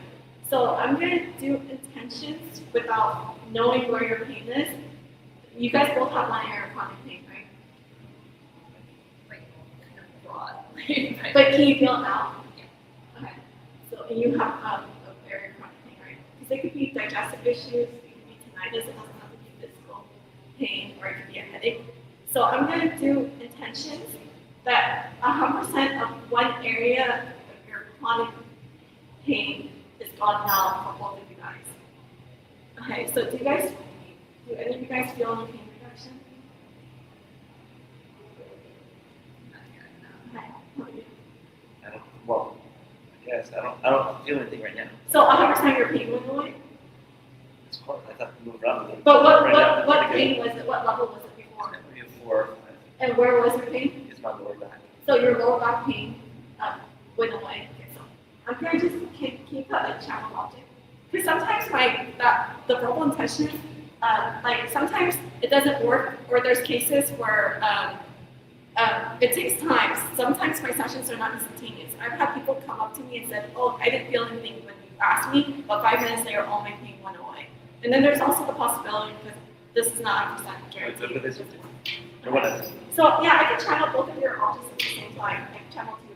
So I'm going to channel intentions into both objects that like 100% of both of you guys' one area of chronic pain is gone. And now I know that yours is, you know your area. So did you want to pick up and see? Is that reduced? Or yours is already gone anyways. So, but is yours reduced? I feel it less, How much? Where is your pain? Because I don't know where your pain is. Probably like a 4 usually. It's a 4, and what level is it now? Really good too. But where's your pain? Different areas of my back. Okay, so different areas of back and neck. It went from a 4 to a 2. Okay, so I'm going to, can I touch you?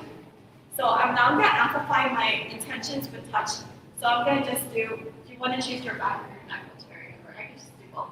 I'm going to do intentions that 100% of her neck pain and her back pain is gone. Okay.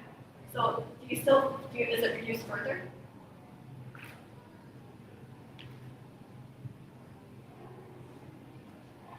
Oh yeah, it's been a very long time. Oh yeah, yeah, okay. Yeah. Okay. But it did reduce though with the objects. Okay. But thank you so much for both you guys for volunteering. I'm glad that your pain was able to go away without me knowing what the pain was. So I want to also let you guys know that I'm able to also do spontaneous healing, which had occurred earlier with 2 audience members. One was even before I even did a healing session. So spontaneous healing happens when I don't know what the audience member's pain is, and it just goes away. That happens like almost every single time when I do my talk. And some people are more private, so they don't want to tell me during my talks, and they tell me afterwards. But almost every single talk, there's always at least one. There's usually more, but there's always at least one person that tells me that their pain like reduced or went away, like without me being even aware. Like, because I don't. Your name is Inga, right? I've never met you before too, so I didn't even know you had the thing, and it went away. Do I have any more volunteers? For pain relief, does anyone else in the audience have chronic pain? Okay, no one else has chronic pain? Okay, so do I have volunteers for vision for 5 people to come up, and the rest of you could just say seated? And I'm going to do healing intentions for everyone in the audience for vision. So is there anyone that wants to volunteer for vision? For vision? Okay, Donna, you. Here, I'm going to test it. So this is my overture.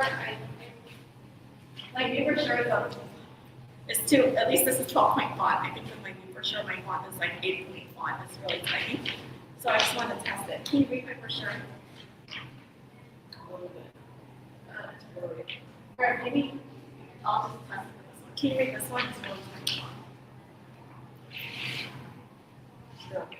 Oh, you can't read it yet. This is like 8-point font. Okay, can you read my brochure without your glasses? Do you want to take off your glasses? That's not the problem. The problem is the detached, the retina. Oh, you have detached retina? Yeah, no, it's healed, but but can you read my brochure? Yeah.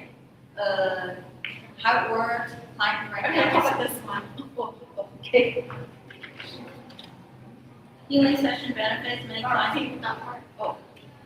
The little one, yeah. Okay. Before healing session, you would ask clients to write down their name, the list of intentions.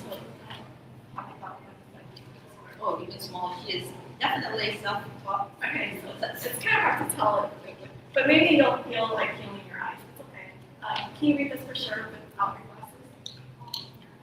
You can't read it? How about this one? Can you read here for sure without your glasses? Okay, so I'll have you use the blue one. That's my old brochure, this one for sure. And then I can't really change. it's okay, but it's okay, it's fine. Don't worry about it. So, and then just my glasses. This is Yeah, this is my distance class. Yeah. I'm nearsighted. Also, do you want to wear your reading glasses? Yeah, too. Yeah, I can't. No, I can't. So you can't read it now? Okay. So I'll do intentions that you'll be able to read it like with your distance glasses. Okay, so does everyone else want to participate? Raise your hand. You guys want? Okay. So I have my so I'm gonna do intentions for eyesight for everyone in the room, including the people that are sitting, and then also for my live streamers, and also for the people that are standing up here. So sorry, you want to stand closer so we can all be in frame. Okay. So I'm going to do intentions to reset everyone's vision back to perfect 20/20 vision so you can see clearly. So all three of you guys will be able to read my brochure, and everyone will have I'm going to do intentions that everyone has perfect 20/20 vision and you're able to see clearly. Okay. So do you want to see if you can read my brochure now? Okay, so can you read it now? It's very blurry. I can kind of make it out. Okay, so what can you read it?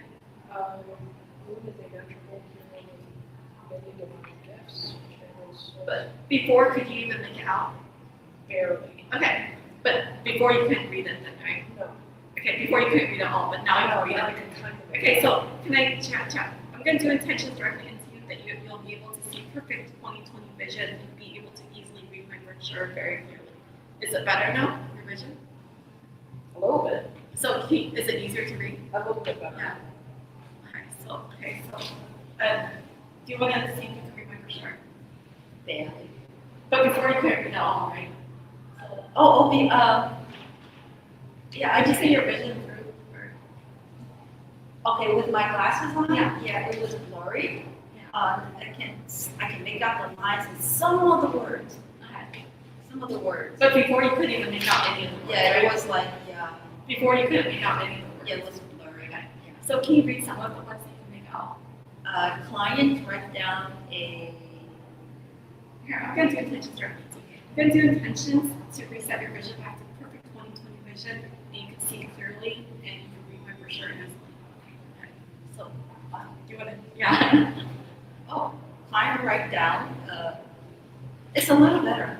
It is, But but I you can can still not too well, but I can make out like the words. Yeah. But I can't really make out some of the words. Yeah. Because of the retinal detachment, the words are switched together. So. But before you couldn't even read. Yeah. So you're. No, I can see like the words, but I can't make out. Yeah.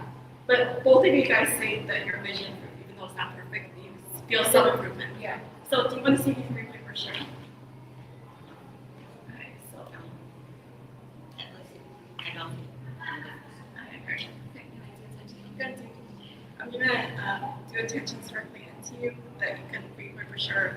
That you have to reset your vision back to 20/20. You can see my brochure clearly. Okay. So are you able to?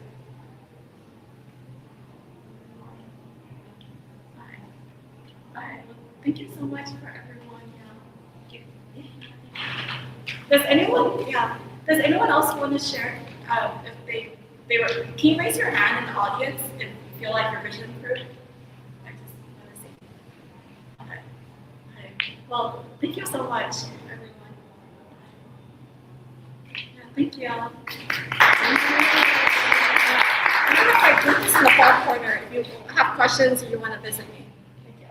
Thank you.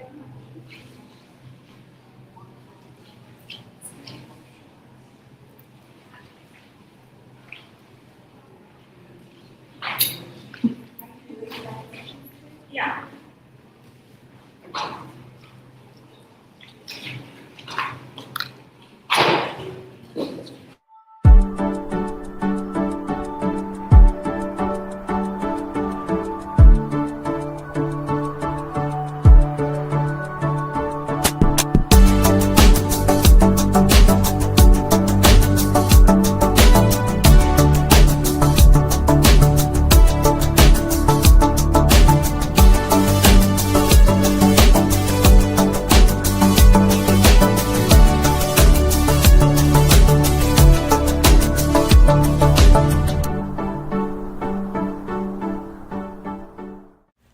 Are you ready to experience real healing, body, mind, and soul?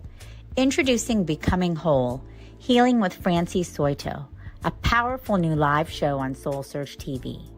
Francie is a Reiki master, psychic medium, and angelic channel with over 15 years of experience helping people and pets heal, receive messages from the spirit world, and reconnect with their true path. Every other Thursday at 6 p.m. Pacific, join Francie live as she taps into your energy field, connects with your angels and guides, and offers messages of healing, love, and deep transformation. Watch for free on SoulSearch TV, available online on Roku, Amazon Fire, Apple TV, and our mobile app. Want to receive a live reading or healing? Spots are limited. Grab your ticket now and receive a private Zoom link to join the session. Launching June 26th. Let the healing begin. Ready to awaken your gifts, heal your soul, and live transformed? Join evidential psychic mediums Kelly Eckhart and Cheryl Murphy every Wednesday at 4 p.m. Pacific for Seeing Beyond, Living Transformed. Receive powerful psychic or mediumship readings and soul messages. Watch free on SoulSearch TV or reserve your live reading spot today. Every other Thursday at 6 p.m. Pacific, experience Becoming Whole, Healing with Francie. Step into a sacred container of transformational healing, soul alignment, and divine messages. Live healings on Zoom. Space is limited. And journey inward with light mirror reflections. Soul-to-soul sessions with Ragini. Through meditation, chanting, energy messages, and guidance from the masters, strengthen your inner guidance and remember who you truly are. Join the Zoom room free or watch on SoulSearch TV. 3 powerful shows, 1 sacred space. Stream online, Roku, Amazon Fire, Apple TV, or our mobile app. Looking for real answers? Meet Bob the Psychic, Scottsdale's #1 psychic. Join live readings with Bob the Psychic every Monday night on SoulSearch TV. Real people, real questions, real clarity. Bob connects directly with your energy using psychic insight, tarot, mediumship to bring guidance on love, career, family, finances, and your life path. His readings cut through confusion, offer validation and hope, and help you move forward with confidence and trust. Every Monday, 7 p.m. MST. Watch free on SoulSearch TV, YouTube, or Facebook, or reserve your spot to join the Zoom room for a live reading. Experience clarity that changes everything. Limited spots available, so sign up before they're gone.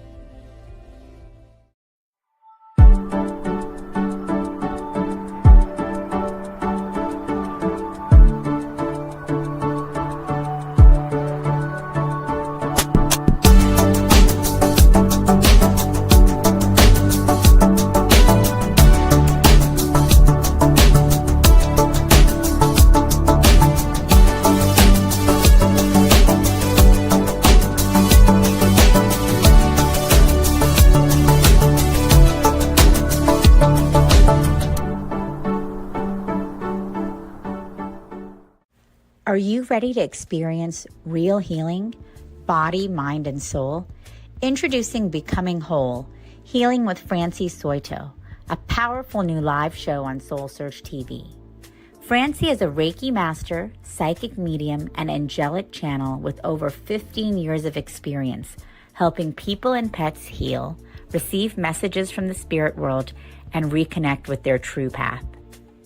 Every other Thursday at 6 p.m. Pacific, join Francie live as she taps into your energy field, connects with your angels and guides, and offers messages of healing, love, and deep transformation. Watch for free on SoulSearch TV, available online on Roku, Amazon Fire, Apple TV, and our mobile app. Want to receive a live reading or healing? Spots are limited. Grab your ticket now and receive a private Zoom link to join the session. Launching June 26th. Let the healing begin. Ready to awaken your gifts, heal your soul, and live transformed? Join evidential psychic mediums Kelly Eckhart and Cheryl Murphy every Wednesday at 4 p.m. Pacific for seeing beyond, living transformed. Receive powerful psychic or mediumship readings and soul messages. Watch free on SoulSearch TV or reserve your live reading spot today. Every other Thursday at 6 p.m. Pacific, experience Becoming Whole, Healing with Francie. Step into a sacred container of transformational healing, soul alignment, and divine messages. Live healings on Zoom. Space is limited. And journey inward with light mirror reflections. Soul-to-soul sessions with Ragini. Through meditation, chanting, energy messages, and guidance from the masters, strengthen your inner guidance and remember who you truly are. Join the Zoom room free or watch on SoulSearch TV. 3 powerful shows, 1 sacred space. Stream online, Roku, Amazon Fire, Apple TV, or our mobile app. Looking for real answers? Meet Bob the Psychic, Scottsdale's #1 psychic. Join live readings with Bob the Psychic every Monday night on SoulSearch TV. Real people, real questions, real clarity. Bob connects directly with your energy using psychic insight, tarot, mediumship to bring guidance on love, career, family, finances, and your life path. His readings cut through confusion, offer validation and hope, and help you move forward with confidence and trust. Every Monday, 7 p.m. MST.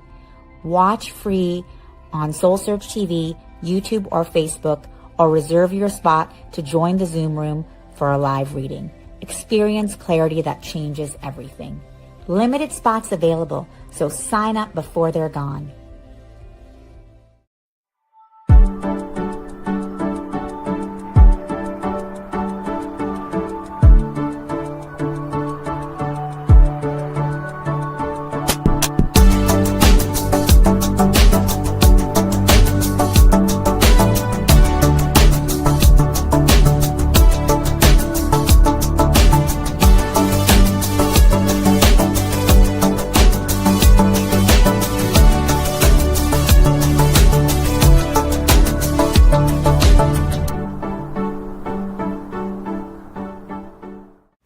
Are you ready to experience real healing, body, mind, and soul?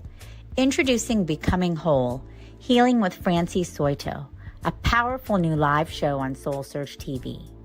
Francie is a Reiki master, psychic medium, and angelic channel with over 15 years of experience helping people and pets heal, receive messages from the spirit world, and reconnect with their true path. Every other Thursday at 6 p.m. Pacific, join Francie live as she taps into your energy field, connects with your angels and guides, and offers messages of healing, love, and deep transformation. Watch for free on SoulSearch TV, available online on Roku, Amazon Fire, Apple TV, and our mobile app. Want to receive a live reading or healing? Spots are limited. Grab your ticket now and receive a private Zoom link to join the session. Launching June 26th. Let the healing begin. Ready to awaken your gifts, heal your soul, and live transformed? Join evidential psychic mediums Kelly Eckhart and Cheryl Murphy every Wednesday at 4 p.m. Pacific for Seeing Beyond, Living Transformed. Receive powerful psychic or mediumship readings and soul messages. Watch free on SoulSearch TV or reserve your live reading spot today. Every other Thursday at 6 p.m. Pacific, experience Becoming Whole, Healing with Francie. Step into a sacred container of transformational healing, soul alignment, and divine messages. Live healings on Zoom. Space is limited. And journey inward with light mirror reflections. Soul-to-soul sessions with Ragini. Through meditation, chanting, energy messages, and guidance from the masters, strengthen your inner guidance and remember who. Go around with the flyer and tell people. Hello, everyone, and welcome to the SoulSearch Enlightenment Expo here in Redwood City. We're so happy you could join us, and we hope you can stay with us all weekend. And hello to our live stream community tuning in as well, live and on the replay. And we're just excited that you all could join us for a weekend of enlightenment and up-leveling, where you'll be meeting so many incredible practitioners like Anastara Makag right here today. She is an ascension integration mentor, international best-selling author, award-winning transformational speaker, executive director of transdimensional illumination, sacred portal priestess, ordained minister, and steward of the Joy Oasis Retreat Sanctuary in Northern California. Yes. As a holistic coach and ceremonial leader, she serves aspiring spiritual leaders and conscious entrepreneurs who are ready to transmute loneliness, confusion, self-doubt, and fear into connection, clarity, confidence, and freedom. Her work bridges multidimensional awareness with grounded human embodiment, supporting clients in aligning their spiritual awakening with tangible mission and leadership. And we love her topic today because a lot of people, when you guys come to these expos, you're like, am I going crazy? Yeah. And no, you're not going crazy. And Anastara here is here to tell you you're just experiencing ascension symptoms. So thank you for being here today. Welcome. And you guys enjoy. Yeah, so if you're just coming in, there's a workbook on your seat. If you open it right up, you can scan the code on the first page. That's going to take you to the New Earth Archetype quiz. And yeah, it's important to understand our archetypes as we are co-creating our new work together. So let me just ask you a question. Have you been feeling alone, confused, like, oh my gosh, even friends and family don't get me anymore? Yeah, nod your head or raise your hand if you're agreeing. So I find that, for finding insights, like channel downloads in the middle of the night. Who wakes up in the middle of the night? There's some downloads coming in, yeah? And also, old relationships aren't serving you. Maybe even low vibrational things aren't serving you anymore. Is that true for you? Yeah, okay. So we are going to start talking about our identifying our ascension symptoms. So the ascension symptoms really are a whole gamut. We're going to go through 2 slides, and you can take a look on the next page of your workbook. And what you'll see here throughout the presentation is this little hand with a pencil that tells you what page we're on. Okay, so let's get to it. And take a deep breath together. So you start feeling into what we're here to explore together, and know that you are not alone. Some of the ascension symptoms that I experience and others experience: intense energy. Yeah, like sometimes you're just like, it's just amped up, right? Stimulated, overstimulated, maybe even overwhelmed because of it. Perhaps unusual aches and pains. I was just at Conscious Life Expo last weekend. I came home and like my stomach hurt, backs of my knees hurt. I'm like, what is that about, right? So go ahead and just, on your workbook, go ahead and circle the ones or write them down of the ones that you feel like you are having. Loss of identity. Sometimes the old has to die for the new to come in. Joe Dispenza said, in order for the new identity to arrive, the old personality must die. And so we are going through these different things: feeling out the body, astral projecting, perhaps even not feeling like you're really grounded and embodied in your body. How about periods of deep sleeping and fatigue? Yeah, you're just like, I'm so tired, especially with these solar flares happening. Like, there's so much light codes coming into our planet that empaths and people who are sensitive can really feel exhausted right now. So heightened sensitivities, intolerance to low vibrational things. Is that true for you? Like, I cannot experience gluten anymore. I cannot watch horror movies or things with a lot of violence. It just does not serve me anymore. Loss of desire for certain foods, sudden disappearance of friends. And you absolutely cannot do certain things anymore. Like, I used to go to nightclubs. Cannot do it anymore. Cannot be around that many people and drinking and all of the things. So the next slide shows you a bit more.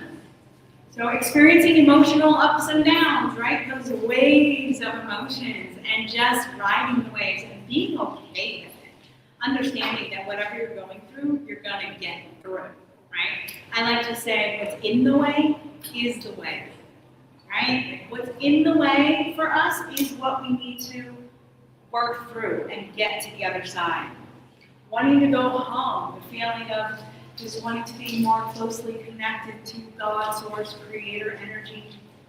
Feeling like you're going crazy. I will tell a little bit about my story later and how my husband said, you might think about how you express this, because, yeah, anxiety, pain, depression, overwhelm, like all of these are things that we can really be experiencing now. Feeling the collective pain and sorrow. Let's just think about that for a moment. There's so much happening in the world, especially even more so now, the oppression around women and silencing our voice. And just as a woman, I can feel that deep in my body. I can feel the collective wounds coming to the surface to heal.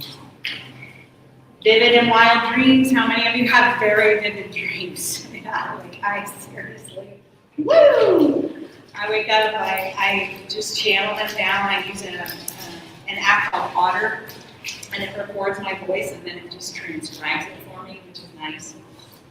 Plans suddenly change, ringing in the ears. So this is a different, interesting one, because I've had it ringing in the ears for years now, and Western medicine calls it tinnitus, right?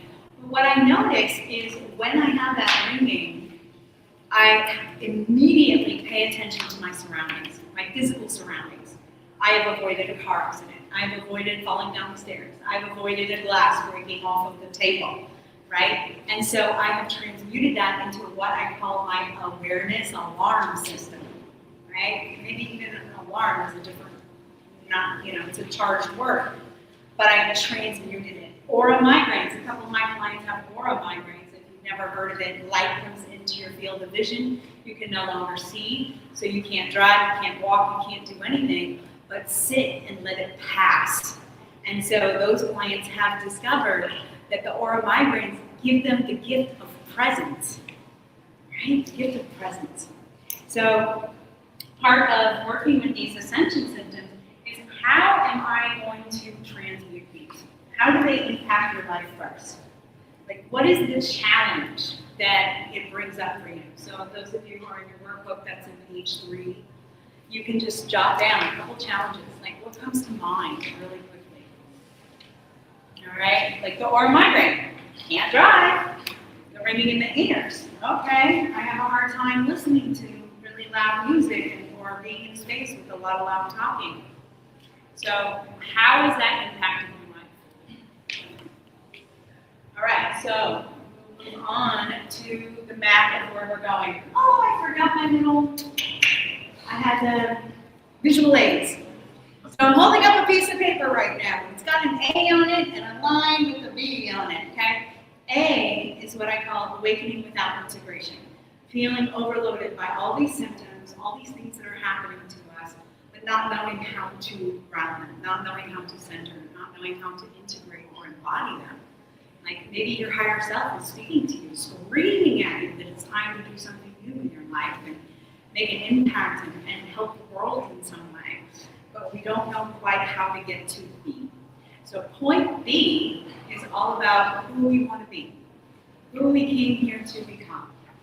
What is that message that you have to share with people? I like to say your mess is your message. Whatever you're going through, whatever you're challenged with, that is what you can teach and help others with, right? Because we learn from our experiences. So, point A, the awakening without integration, can look like rapid awakening and expansion. It can look like those emotional waves that we talked about. Heightened sensitivity of a lot of different things. It depends on you and your body and how you respond to things. Old identity dissolving, right? The old you is no longer there. You have a new you arriving.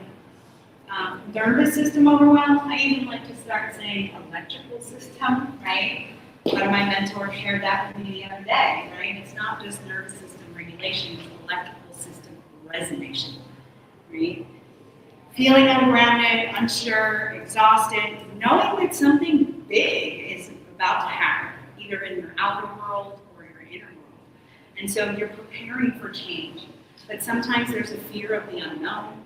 Sometimes our usual self, our usual life just doesn't quite make sense anymore. We're not happy in the job or the relationship or the home that we're in, and we want something new. There's a big change about to happen, right? Like entering a new chapter.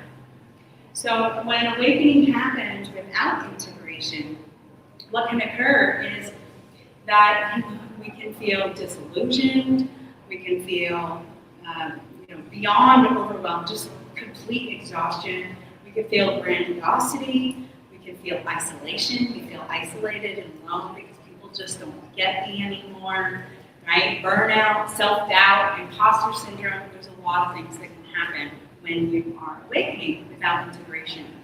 So what can happen without community, support, trauma healing, discernment, like really discerning what is mine and what isn't mine. There's a lot of collective wounds coming up right now.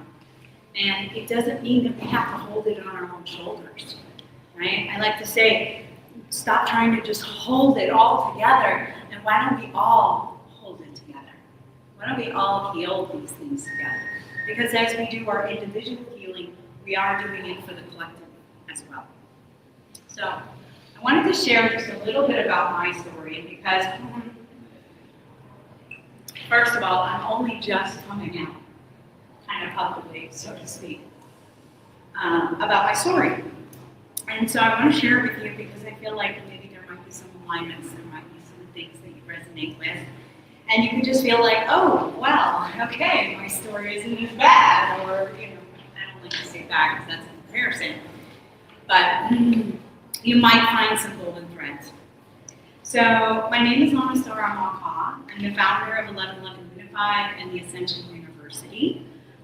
As she said, I'm a best-selling author, transformational speaker, coach, an ascension mentor, and I love my life. I live on a beautiful property in Northern California, in Sonoma County. In fact, we have 3 properties up there.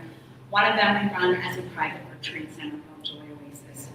Now, my husband and I, we've been together 23 years. We have a beautiful son named Cadence, who's 10, and we travel a lot. In fact, I just hosted pilgrimage to Egypt last year. I'm planning the next one for next year.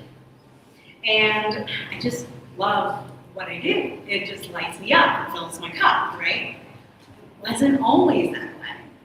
So rewind to 22 years ago, my partner and I were having a psychic reading with a gentleman from England, and he draws your spirit guide. And so he drew mine, and it was this blonde, blue-eyed, Pleiadian-looking man, and his name was Erengard with an A. And then he drew my husband's, and it was this dark-haired, otherworldly woman, and her name was Anistara, A-N-I-S-E-A-R-A. I was like, wow, that name is so beautiful. I just got full body truth bumps in this moment. He and I agreed that if we ever have a daughter, we wanted to call her Anistara. And so here it is. Fast forward to when my husband and I got married. We actually eloped on a beach in Santa Barbara. We had a Hindu priest who conducted a fire ceremony for us. And before the ceremony, he was the one that suggested it, by the way. Before the ceremony, he's like, are you sure you want to do this? Because this will change you. We had no idea how much it could change us. So after the ceremony was over, we went back to the hotel and we got something to eat. And at the restaurant, I suddenly became violently ill. Like really, really ill. Like projectile vomiting. Like I couldn't hold anything down. I couldn't be around my husband. I was this huge multi-dimensional light being that condensed down into a physical body with the borders of my skin, and I was having a physical reaction to being condensed into this 3D reality. Needless to say, we finally got home from our wedding, and I stayed up for about 4 days straight, just channeling, writing, drawing, getting so many messages. I felt the enormity of the universe universe. I saw across all time and space, all dimensions, all timelines. Everything made sense to me. And to try and verbalize that to my beautiful new husband, he's like, all right. So, Candace, please come back. Because, and he'd say, Candace. I'm like, that's my birthday. And I'm like, I'm not Candace, I'm on the star. And he's like, all right. I'm trying to explain what I'm seeing, and he's like, look, on the star. I married Candace, I really do want her back. How can I help you right now? And I said, well, what do you think? And he's like, you need to rest. You need to eat. And so he asked me where I wanted to go, which was my favorite place called Moonstone Beach up in Humboldt County. We got there, he set up a camp. I'm like fluttering around the beach. I've got these angel wings on. And I come upon this group of kids, like teenagers, and they have their phone and their camera. And I said, hey, can I take a picture of you?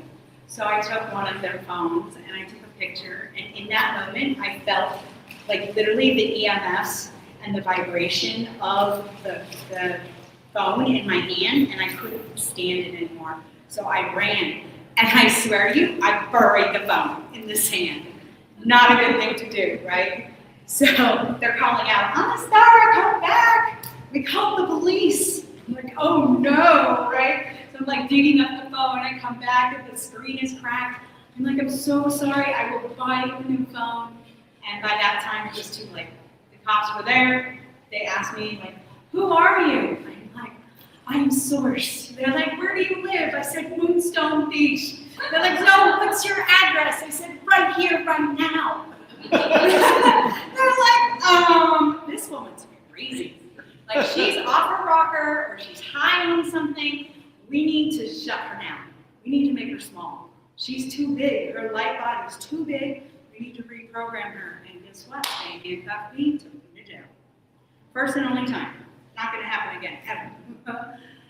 When we got there, they had me sign these stacks of paper, like sign your life away, sign here, sign here, sign here. I'm like, what? I just want something to eat. I'm thirsty. I'm hungry. I need to go to the bathroom. And they didn't even treat me like a human being. They put me in a cell. I sat on the floor and I just rocked back and forth, singing and humming to myself, braiding my hair, until my husband and his beautiful brother bailed me out. What I felt in that cell was compression. I felt the program, I felt the matrix, I felt authority, I felt all these things pressing down on me. When I got out of the jail, I looked up at the building and there's all these satellite dishes and antennas, and I'm like, they're trying to program me again. So I just ran. My husband and his brother weren't there to get me, and so I just ran. I ran into a neighborhood nearby and got into somebody's hot tub, fully clothed. Went all the way under the water over my head. I need to wash this programming off me, please, water bless me, And then I got out and I started walking around looking for a phone. I knocked on this woman's door and she's like, who are you? And I said, I'm God. And she's like, okay, boom, shuts the door on my face. I'm like, oh, what do I do now? Right? So I find a couple teenagers, I borrow their phone, I call my husband, I get back to his brother's house, and he's like, what do you need now, Anastasia? And I said, I need to be alone. I need some time to integrate. And God bless this man, we hadn't even consummated our marriage yet. He rented me a cabin up on the mountain overlooking the ocean, over the beautiful cliff, overlooking the ocean. He would come and bring me food every day. Because here's what happened. I couldn't participate in the system anymore. Like literally, I couldn't touch anything that had a barcode on it. I had to scratch it off, right? I couldn't touch money, I couldn't touch gas, I couldn't drive a car. Like I literally could not do regular human things. It was very bizarre. And so I had a beautiful time up in this cabin, just channeling and drawing and singing and walking in nature. And thank God I had this time to integrate, because I really, really needed it. And every time he would come and bring me food,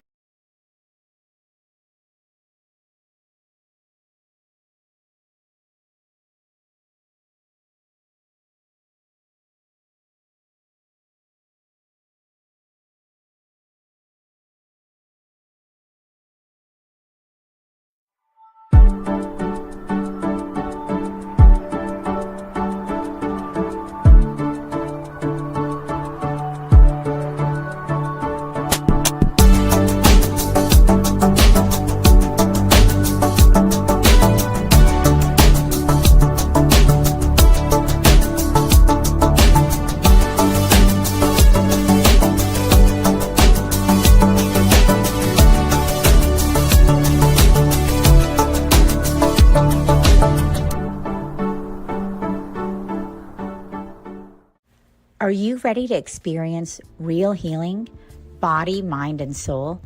Introducing Becoming Whole, Healing with Francie Soito, a powerful new live show on SoulSearch TV. Francie is a Reiki master, psychic medium, and angelic channel with over 15 years of experience helping people and pets heal, receive messages from the spirit world, and reconnect with their true path. Every other Thursday at 6 p.m. Pacific, join Francie live as she taps into your energy field, connects with your angels and guides, and offers messages of healing, love, and deep transformation. Watch for free on SoulSearch TV, available online on Roku, Amazon Fire, Apple TV, and our mobile app. Want to receive a live reading or healing? Spots are limited. Grab your ticket now and receive a private Zoom link to join the session. Launching June 26th. Let the healing begin.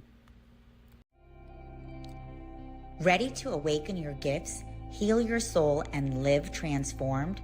Join evidential psychic mediums Kelly Eckhart and Cheryl Murphy every Wednesday at 4 p.m. Pacific for Seeing Beyond, Living Transformed. Receive powerful psychic or mediumship readings and soul messages.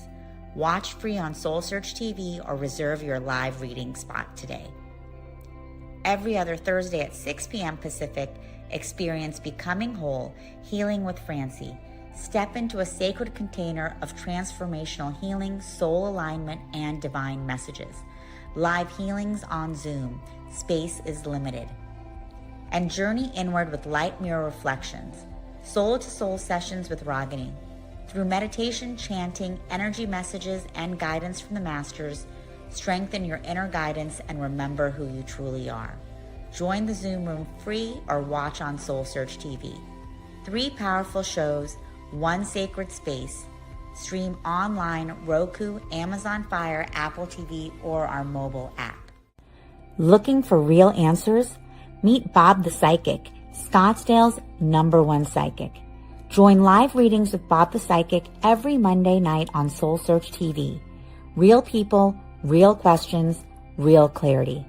Bob connects directly with your energy using psychic insight, tarot, mediumship to bring guidance on love, career, family, finances, and your life path. His readings cut through confusion, offer validation and hope, and help you move forward with confidence and trust. Every Monday, 7 p.m. MST. Watch free on SoulSearch TV, YouTube, or Facebook, or reserve your spot to join the Zoom room for a live reading. Experience clarity that changes everything. Limited spots available, so sign up before they're gone. The hardware store resonated with you. Let's go into that was a whole explanation of ascension, awakening without inspiration.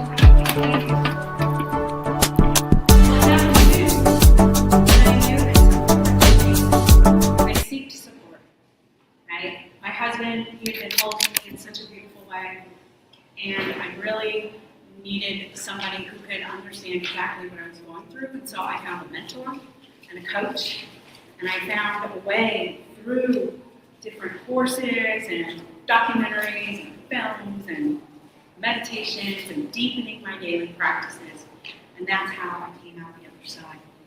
So I know it's possible for anyone who's going through their point A. So let's move on to embodied leadership. So that's the point B, right? So if we're building a bridge, we have this gap here between point A and point B. Embodied leadership, what this looks like is feeling grounded and regulated, or resonated, right? You're in resonance with your life. Divine synchronicities happening, divine timing, like open doors of opportunity, your intuition is tapped in. You are on point. Right? Because you're so aligned that magic happens. I'll give you an example. I've been working with my tour company, trying to figure out our next Egypt trip for 2027 next year, and they hadn't got back to me yet with the cost for the deposit, because we have to make a deposit with the government, the Department of Antiquities, for our private access between the Boston Sphinx and the Great Pyramid and the Temple of Isis. And so my husband opens his letter, like, you know, he's like, oh, look, we can have a $30,000 business loan. I was like, oh, that's cool. Put it on the table.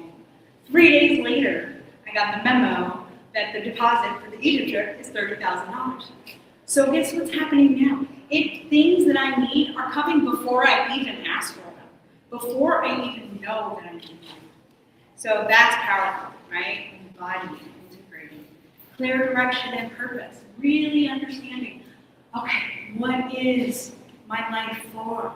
I am here for a reason. I'm not here for just the rigmarole and the rat race. There's something bigger here. So having more clear direction in your purpose and your mission.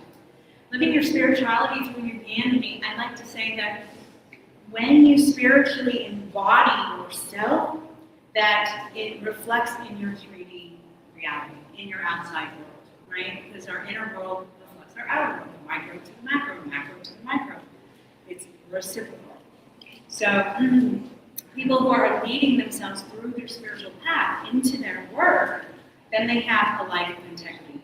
Then they have work that's aligned with their heart, with what fills them up, with what lights them up. And then, of course, your relationships, your income, all of that starts aligning even more. And then you feel more stable, right? You feel more confident. You feel more self-directed because you feel capable. You're like, I trust myself now. I would never question my intuition again. I was just telling my sister in a car accident. It said, warning, warning, high winds, don't go this way. And I was like, I can do this. And I jackknifed my husband's truck with the trailer, got ran over by a semi, and we almost all died, my husband and my son. What I learned from that was never again, like, question my intuition. If I need to move that glass off the table so it doesn't get broken, keep doing it, right? And that's a certain level of inner trust and integrity that I'm talking about here, right? So there's this gap between point A and point B. How many of you feel like you're at point A right now? You're like, yeah. Okay, you're kind of in between point A and point B. Yeah, a couple nods here. All right, so the gap is all about learning how to stabilize the nervous system, how to anchor that higher consciousness, right? Those channel messages that are coming through you, they're coming through you for a reason. If you had that inclination to write the book, it's time to write the book, right? If you had that inclination to teach that class or help that neighbor, it's time to do it. Right? You can't waste time anymore. So holding responsibility, visibility, becoming someone new, not just understanding something new, but actually becoming it. Some of my mentors, Joe Dispenza, Regan Hillier, others, just that is what it's about, right? Is really embodying and integrating. So here's what's possible with the right kind of guidance. So the bridge can be built with support, right? Every bridge needs some kind of support structure in order for it to be built, okay? And so supportive mentorship, a community, having people to reflect from, having a community where you can walk up to them and say, yeah, I believe in aliens, and they don't think you're crazy, right? Because they get that you are you, and you have your own experiences, so you feel seen, you feel heard, you feel validated, you feel accepted. So important.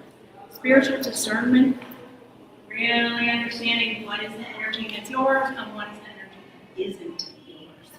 So important. And then accountability. We already talked about that. So, dears, I want to ask this. Before we go on, so that's page 5. Before we go on, I want to ask you, what is your biggest takeaway so far?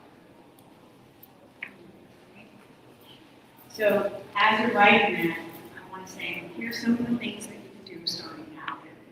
Okay? We have these ascension symptoms. How can I start navigating them now? Just give me some tips, right? So, reducing our amount of media, especially mainstream news. Okay? Yeah, amen to that, right? Like, it's so important. Devoting yourself to a daily practice. Whether it's meditation, whether it's some form of movement, whether it's something like I work on the computer a lot. And so I go outside and I put my feet on the grass. And I just put my feet on the ground for like 15 minutes and it totally recharges me. So trusting your intuition, just share a story of how I got an example of I need to trust this, no matter what. Asking for guidance, finding a mentor or a group that you resonate with, some way to have community support around you, and then of course surrounding yourself with your tribe. Because it's so nice when we get to know each other and we can, I see you sister, I see you sister, I see you brother, right? There's something that feels good about really having those who are heart and mind and spirit aligned with you, right? Like mind, like heart. So, biggest takeaway. Anybody want to share one of their biggest takeaways? Just yell it out.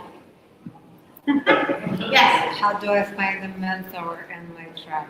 I guess here is a good place to start. Yes, yeah. She's saying her mentors and her tribe are here at the Expo, right? Like we've all been called here. Anybody else? I find myself wanting to meditate more and more. Find myself wanting to meditate more and more. Yeah, amazing. I wake up every morning. I sleep with headphones on because I listen to binaural beats. I wake up in the morning and just take off the eye mask for a moment, turn on my 15-minute meditation, and then put the mask back on before I even get up and start my day. So super important. And then I do another long one in the afternoon. But so important. Yes, good takeaways. All right, my dear, so I want to share with you just a couple stories from some sisters that I've worked with. And Hi, my name is Michelle Smith, and before starting the 11/11 course with Anasara, I was struggling with self-doubt. I didn't trust my judgment. I had some trauma I needed to work through, and I had a huge fear of public speaking. As we went through the course, magical things started to happen. Lots of magical things. I worked through some major trauma that I had gone through, and I went from a victim of my experience to a warrior in my experience. yes. I was able to speak in front of hundreds of people without having a panic attack, and I got great feedback from that experience. And I was able to help people by sharing my story. And then with my work, I was able to pass the state test. I'm a very empathic person, and I was scared of that. And I said there was a curse, and I realized it's a superpower that I now have. I used to think I had to go outside of myself to others to help heal the inside. Even from clearing energy, I believe I asked them started. I cleared my energy a few times, and I now can do that myself. I can transmute the energy myself. I transmute it all to love if it's anything negative, and I never thought I could do that myself. I always thought I could go to somebody, and I can do it myself. And I do. I'm just eternally grateful. It's powerful. If you're thinking about doing this, I'm telling you, if you're feeling called to do it, just do it. I am eternally grateful that I did, and you will not regret it. It's a wonderful experience. Yeah, that's Michelle, right? She trusted herself, boldly stepped into her power and became her own warrior. I mean, how many of us have felt for so long, like, why is this happening to me? Why is this happening to me? Life is happening to me. Well, actually, life is happening for you. Life is happening for me, right? Any challenges, any struggles, any ascension symptoms I'm experiencing right now is meant for me to learn from. And my soul has called it in as a lesson for me to learn from it. So that I can, I like to say, dig for the gold in the shift, right? Like we're looking for those golden nuggets. We're looking for the ways that these lessons are forming who we're becoming. And so instead of becoming a victim of her experience, she's become a warrior of her experience. And I love that. I love that reframe. So here at 1111 Ascension University, this is just one of the many conversations that we have with our community. I host monthly masterminds. I also talk on days. So 1, 2, 2, 3, 3, right? And 11, 11, 8, 8. And so portal days are really important days because they essentially magnify and amplify any of your thought patterns, actions, and behaviors. So how many of you see 11, 11 on the clock? Yeah? Okay. So I believe that 11, 11 amongst many of the angel numbers, 5, 5, 2, 2, 2, that these are actually awakening codes, right? The people who are noticing them are the ones who are on that awakening path, on that path of ascension. We're on a planetary ascension happening right now. So we're part of that tribe that's experiencing it, right? And each one has its own connotations, its own numbers. And in the New Earth Archetype quiz that you've taken or will take, it asks you, what number do you resonate with? Because it helps identify a little bit more of your soul essence and why you came here. So it does help you begin to understand more of your purpose and your mission. Because if you're drawn to 222 or drawn to 1111, there's different energies behind that. 1111, it literally means in numerology, spiritual awakening and enlightenment. 1111 has been a part of my life my whole life. And so my husband and I have been hosting 1111 gatherings for 15 years. Last year we were in Egypt. So there's a lot within the 1111 Ascension University. For the brothers, we have one-on-one mentorships. For the women, we have group coaching courses. One is called the Awakened Leadership Initiation, of which this sister went through. So I feel like there's this conversation right now amongst our community of like, how can I get guidance? How can I get mentorship? What does it entail, right? I don't have time for this. And one of the techniques that I share is called the timelessness technique. And it's all about creating more time for your creative projects and for your self-care. Because your self-care and how you're resourced is the most important thing. How you love yourself wholeheartedly and completely is the most important thing. Because if we don't have a full cup, we're serving from an empty cup, and that's when the exhaustion and the overwhelm comes in. So I like to say that I don't have enough time can be transmuted and a mindset shifted into I create time for the things that are important for me. Right? Let's talk about money for a minute. Money is energy. Right? You ever read the book Poor Dad, Rich Dad, Poor Dad? Yes. Okay. So the poor dad is like, no, I can't do that. Or no, I can't buy that for you. I'm sorry, my son. Because he believes that he can't, right? And honestly, there are moments in our life where that's very, very true. And if we stay in that scarcity mentality, we won't get out of it. And so that's one of the point A's in being stuck, is time and money. And so if we think of money as energy, as a frequency, as a vibration, as a form of exchange and reciprocity, then it can flow to us differently. It flows in and flows out, just like the ocean, right? The waves. And so I like to say that whatever is important to me, I don't ask, is this possible? I say, this is possible, show me the way. Right? Because when I say yes to something, even my mentors and my support system, when I say yes and really step into something, then the universe aligns. Like that $30,000 loan offered to me 3 days before I even knew I needed it. Right? So it's all possible. We say anything is possible. Oh my God. Everything is possible. Yes, good. I love it. So the moment we consider the cost of being stuck in point A, then things can arise. I have a lot of family members who are supporting somebody who is experiencing pancreatic cancer, and they are doing a lot of research on the energy that's being held about certain cancers, and that one is unprocessed anger.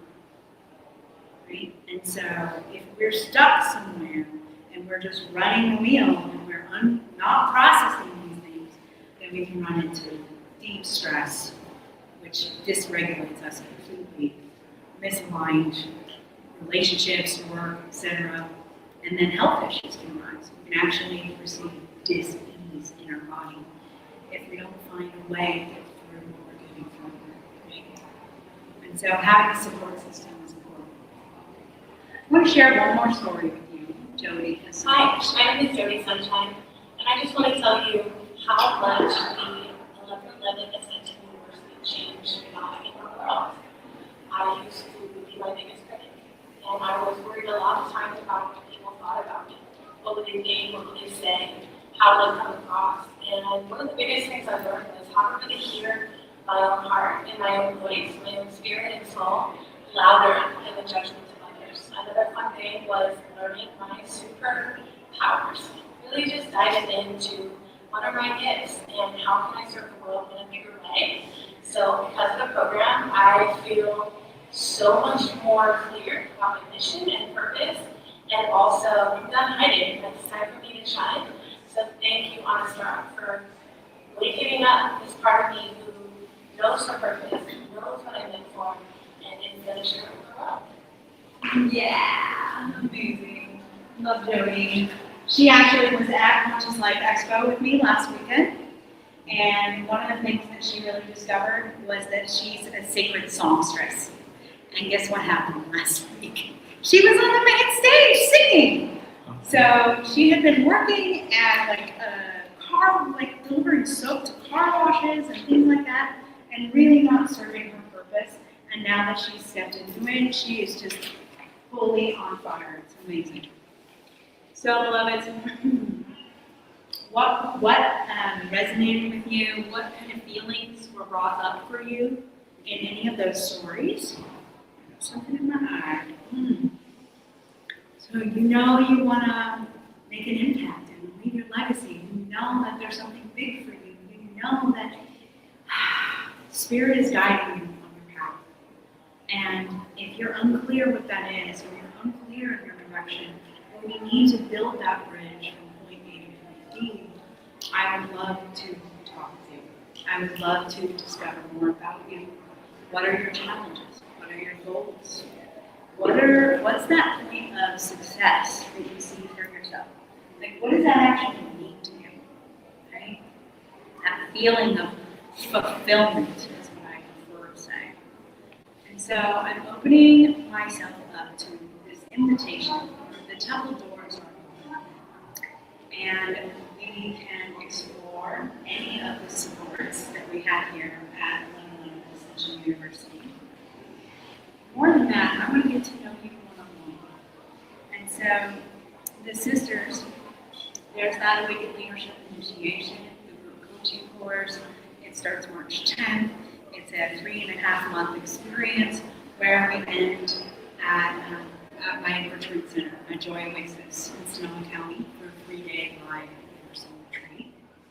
And again, we've heard some of the stories of the women who've gone through this particular container. It is so powerful. It really is so powerful to witness their point A and their point B, and watching them unfold and unfurl and just flower, just blossom into who they're meant to be. It's incredible. So I'm opening up my schedule this week. Oh, that's not the next slide. All right, we're going on this one now. So what does Awakened Leadership look like? Awakened Leadership is really where you are living your purpose. You are living your mission. You are aligning. You are sovereign. You have integrity. You are responsible. Taking personal responsibility for your side of the street in a relationship, right? Cleaning things up. It feels really good. You're moving energy. You're feeling confident. Okay? So, this is my offering to you. I would love to get to know you. I would love to get on a sacred activation session with you. And if you can block it, you're there. For those of you who have been working in your workbook, it's on the back page. There's a QR code, or you can scan this one right here to go straight to the booking page. And the brothers who feel like, okay, I can use some support, some one-on-one support. I have helped brothers create a book, their hip-hop album, their summit or their expo that they want to create, right? So with that one-on-one laser-focused attention, you can really tackle a project and bring it from your vision of the project into form of the project. I'm really proud of my brothers, my clients that I helped in that way. Sisters, we can talk about what it is that you feel is next for you. You might be on the verge of a next chapter. You might even have a new name coming in, like Candace saw on the start. You might have another project. You might have, one client that I'm working with now, she just divorced. 26 years, she's in the process of buying her own new home. She wants to create this temple space for herself. Right? So whatever that next chapter is, we can talk about what that is and how you can be supported in that way. So these sessions are normally about 25 minutes.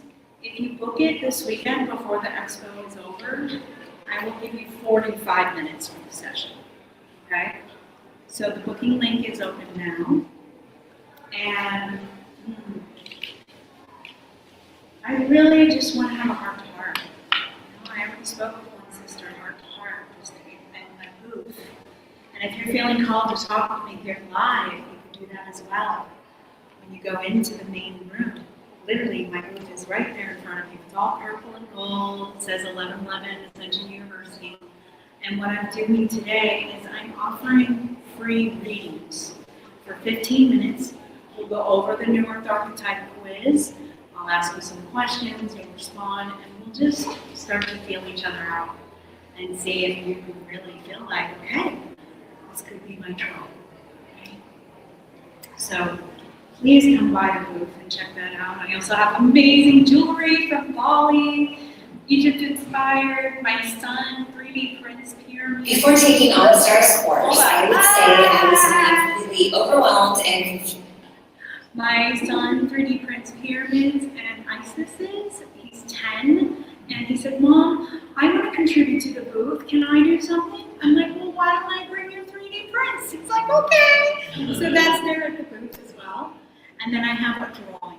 So I'm giving away From Awakening to Embodiment session valued at $222. So if you filled out that clipboard, if it's still going around, that is entering you into the drawing. If you somehow hadn't done that, yeah, go ahead, please. If you somehow hadn't done that yet, you can do it at the booth as well. All right, I'm going to leave you with one more sister who shares her transformation. Before taking on Star's course, I would say I was feeling completely overwhelmed and confused by all the changes happening in my life.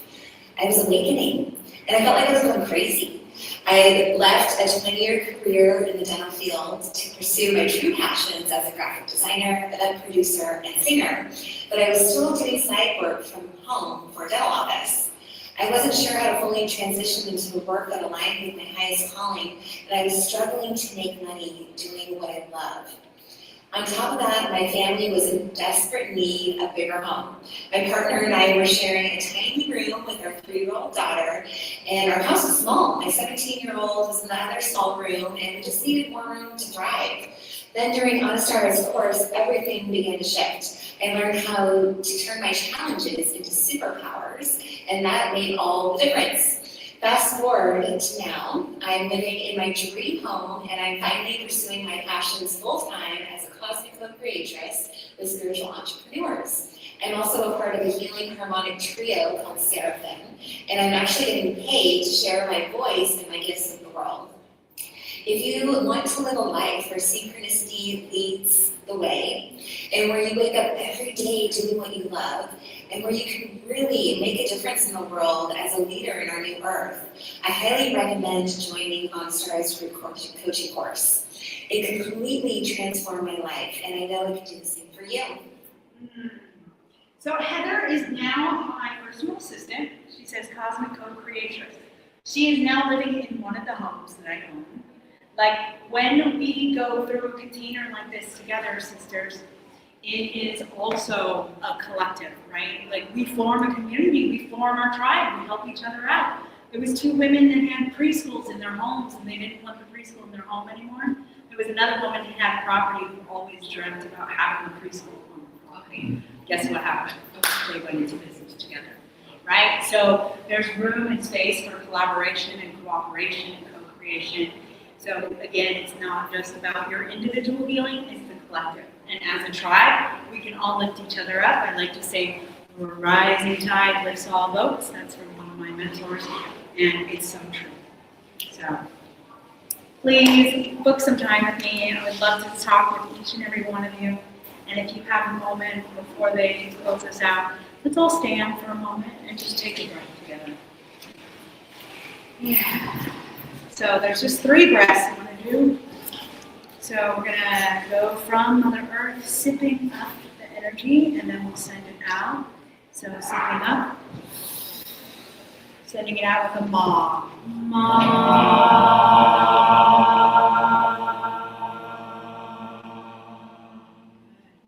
And then to Father Sky, Grand Central Sun, bringing the energy down. And now it's a pa.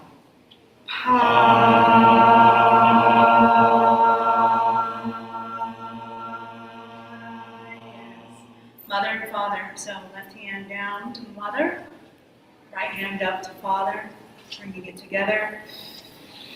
And now Spirit.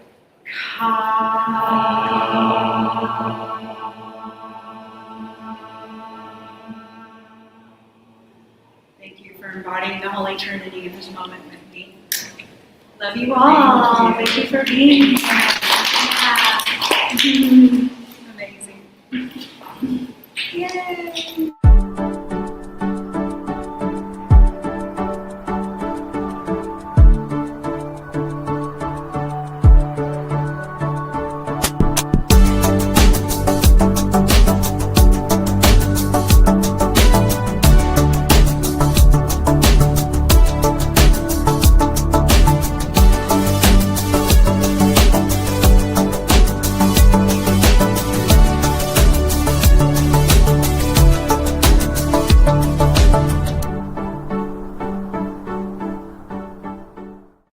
Are you ready to experience real healing, body, mind, and soul?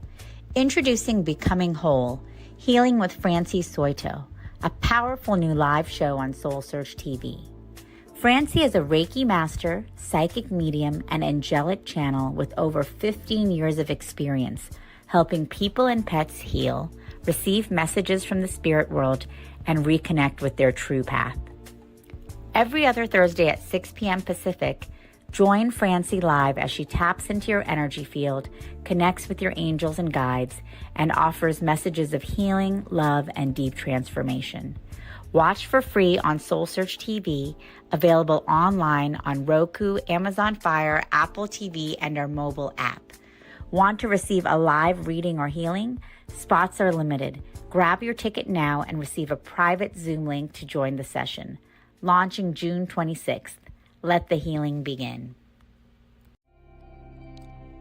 Ready to awaken your gifts, heal your soul, and live transformed? Join evidential psychic mediums Kelly Eckhart and Cheryl Murphy every Wednesday at 4 p.m. Pacific for Seeing Beyond, Living Transformed. Receive powerful psychic or mediumship readings and soul messages. Watch free on SoulSearch TV or reserve your live reading spot today. Every other Thursday at 6 p.m. Pacific, experience Becoming Whole, Healing with Francie. Step into a sacred container of transformational healing, soul alignment, and divine messages. Live healings on Zoom. Space is limited. And journey inward with light mirror reflections. Soul-to-soul sessions with Ragini. Through meditation, chanting, energy messages, and guidance from the masters, strengthen your inner guidance and remember who you truly are. Join the Zoom room free or watch on SoulSearch TV. 3 powerful shows, 1 sacred space. Stream online, Roku, Amazon Fire, Apple TV, or our mobile app. Looking for real answers? Meet Bob the Psychic, Scottsdale's #1 psychic. Join live readings with Bob the Psychic every Monday night on SoulSearch TV.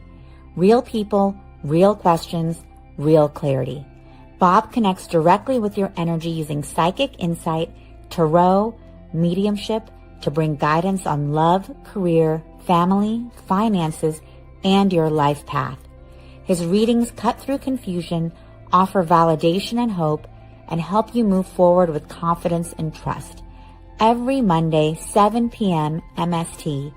Watch free on SoulSearch TV, YouTube, or Facebook, or reserve your spot to join the Zoom room for a live reading. Experience clarity that changes everything.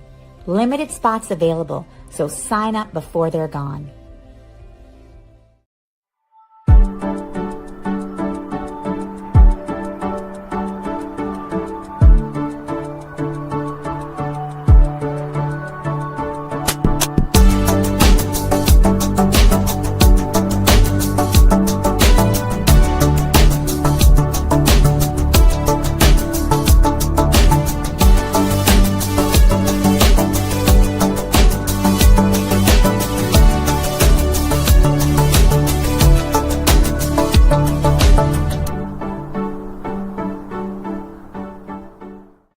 Are you ready to experience real healing, body, mind, and soul? Introducing Becoming Whole, Healing with Francie Soito, a powerful new live show on SoulSearch TV. Francie is a Reiki master, psychic medium, and angelic channel with over 15 years of experience helping people and pets heal, receive messages from the spirit world, and reconnect with their true path. Every other Thursday at 6 p.m. Pacific, join Francie live as she taps into your energy field, connects with your angels and guides, and offers messages of healing, love, and deep transformation. Watch for free on SoulSearch TV, available online on Roku, Amazon Fire, Apple TV, and our mobile app. Want to receive a live reading or healing? Spots are limited. Grab your ticket now and receive a private Zoom link to join the session. Launching June 26th. Let the healing begin. Ready to awaken your gifts, heal your soul, and live transformed? Join evidential psychic mediums Kelly Eckhart and Cheryl Murphy every Wednesday at 4 p.m. Pacific for Seeing Beyond, Living Transformed. Receive powerful psychic or mediumship readings and soul messages. Watch free on SoulSearch TV or reserve your live reading spot today. Every other Thursday at 6 p.m. Pacific, experience Becoming Whole, Healing with Francie. Step into a sacred container of transformational healing, soul alignment, and divine messages. Live healings on Zoom. Space is limited. And journey inward with light mirror reflections. Soul-to-soul sessions with Ragini. Through meditation, chanting, energy messages, and guidance from the masters, strengthen your inner guidance and remember who you truly are. Join the Zoom room free or watch on SoulSearch TV.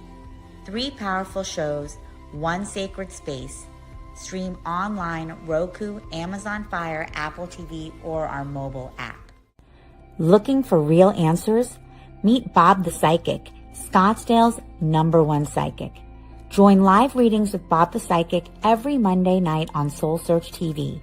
Real people, real questions, real clarity.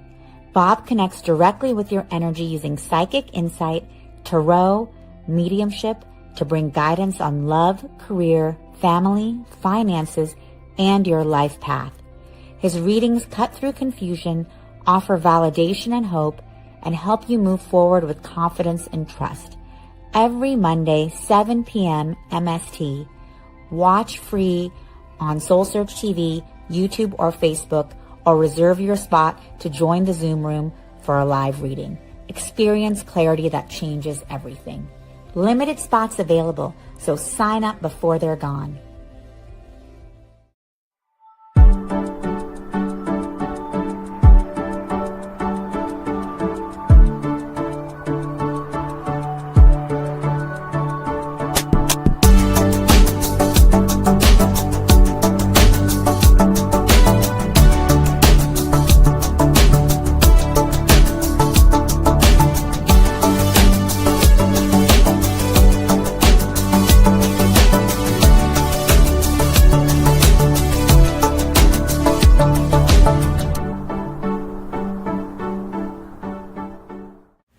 Are you ready to experience real healing, body, mind, and soul?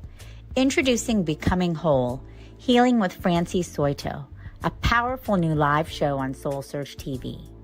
Francie is a Reiki master, psychic medium, and angelic channel with over 15 years of experience helping people and pets heal, receive messages from the spirit world, and reconnect with their true path. Every other Thursday at 6 p.m. Pacific, join Francie live as she taps into your energy field, connects with your angels and guides, and offers messages of healing, love, and deep transformation. Watch for free on SoulSearch TV, available online on Roku, Amazon Fire, Apple TV, and our mobile app. Want to receive a live reading or healing? Spots are limited. Grab your ticket now and receive a private Zoom link to join the session. Launching June 26th. Let the healing begin. Ready to awaken your gifts, heal your soul, and live transformed? Join evidential psychic mediums Kelly Eckhart and Cheryl Murphy every Wednesday at 4 p.m. Pacific for Seeing Beyond, Living Transformed. Receive powerful psychic or mediumship readings and soul messages. Watch free on SoulSearch TV or reserve your live reading spot today. Every other Thursday at 6 p.m. Pacific, experience Becoming Whole, Healing with Francie. Step into a sacred container of transformational healing, soul alignment, and divine messages. Live healings on Zoom. Space is limited. And journey inward with light mirror reflections. Soul-to-soul sessions with Ragini. Through meditation, chanting, energy messages, and guidance from the masters, strengthen your inner guidance and remember who you truly are. Join the Zoom room free or watch on SoulSearch TV. 3 powerful shows, 1 sacred space. Stream online, Roku, Amazon Fire, Apple TV, or our mobile app. Looking for real answers? Meet Bob the Psychic, Scottsdale's #1 psychic. Join live readings with Bob the Psychic every Monday night on SoulSearch TV. Real people, real questions, real clarity. Bob connects directly with your energy using psychic insight, tarot, mediumship to bring guidance on love, career, family, finances, and your life path. His readings cut through confusion, offer validation and hope, and help you move forward with confidence and trust. Every Monday, 7 p.m. MST. Watch free on SoulSearch TV, YouTube, or Facebook, or reserve your spot to join the Zoom room for a live reading. Experience clarity that changes everything. Limited spots available, so sign up before they're gone.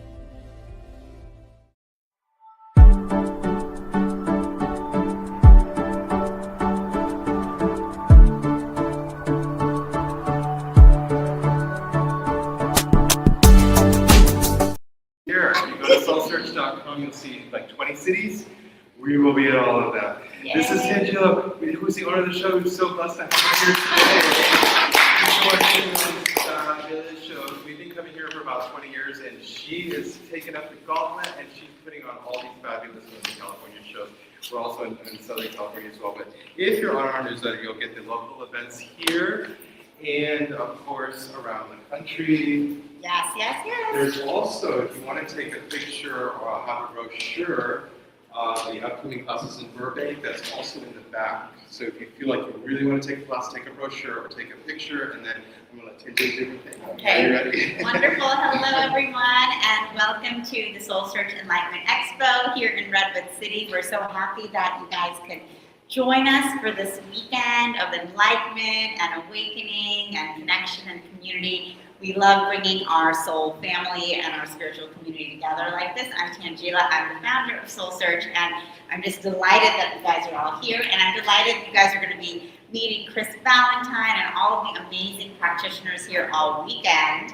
And of course, stay in touch with us. We're in the Bay Area every month with one of these expos, so come and join us every time. And also stay connected with us. You can watch our shows on SoulSearch TV, and of course find Chris and all of our amazing practitioners on our directory, soulsearch.io. And so, without further ado, I'm excited to welcome Chris Valentine. He is a best-selling author and nature communicator known for his work with gnomes, elves, and fairies. As a frequent media guest and co-author of books like A Gnome's Story, Christopher shares practical techniques to connect with nature spirits and archangels for intuitive development and guidance. So I'm going to leave you guys in the expert hands here of Chris Valentine. Thank you so much. I'm so glad you're here. We're so excited that you're going to be, you're a local now, so you'll see Angela probably at all the upcoming shows in Northern California.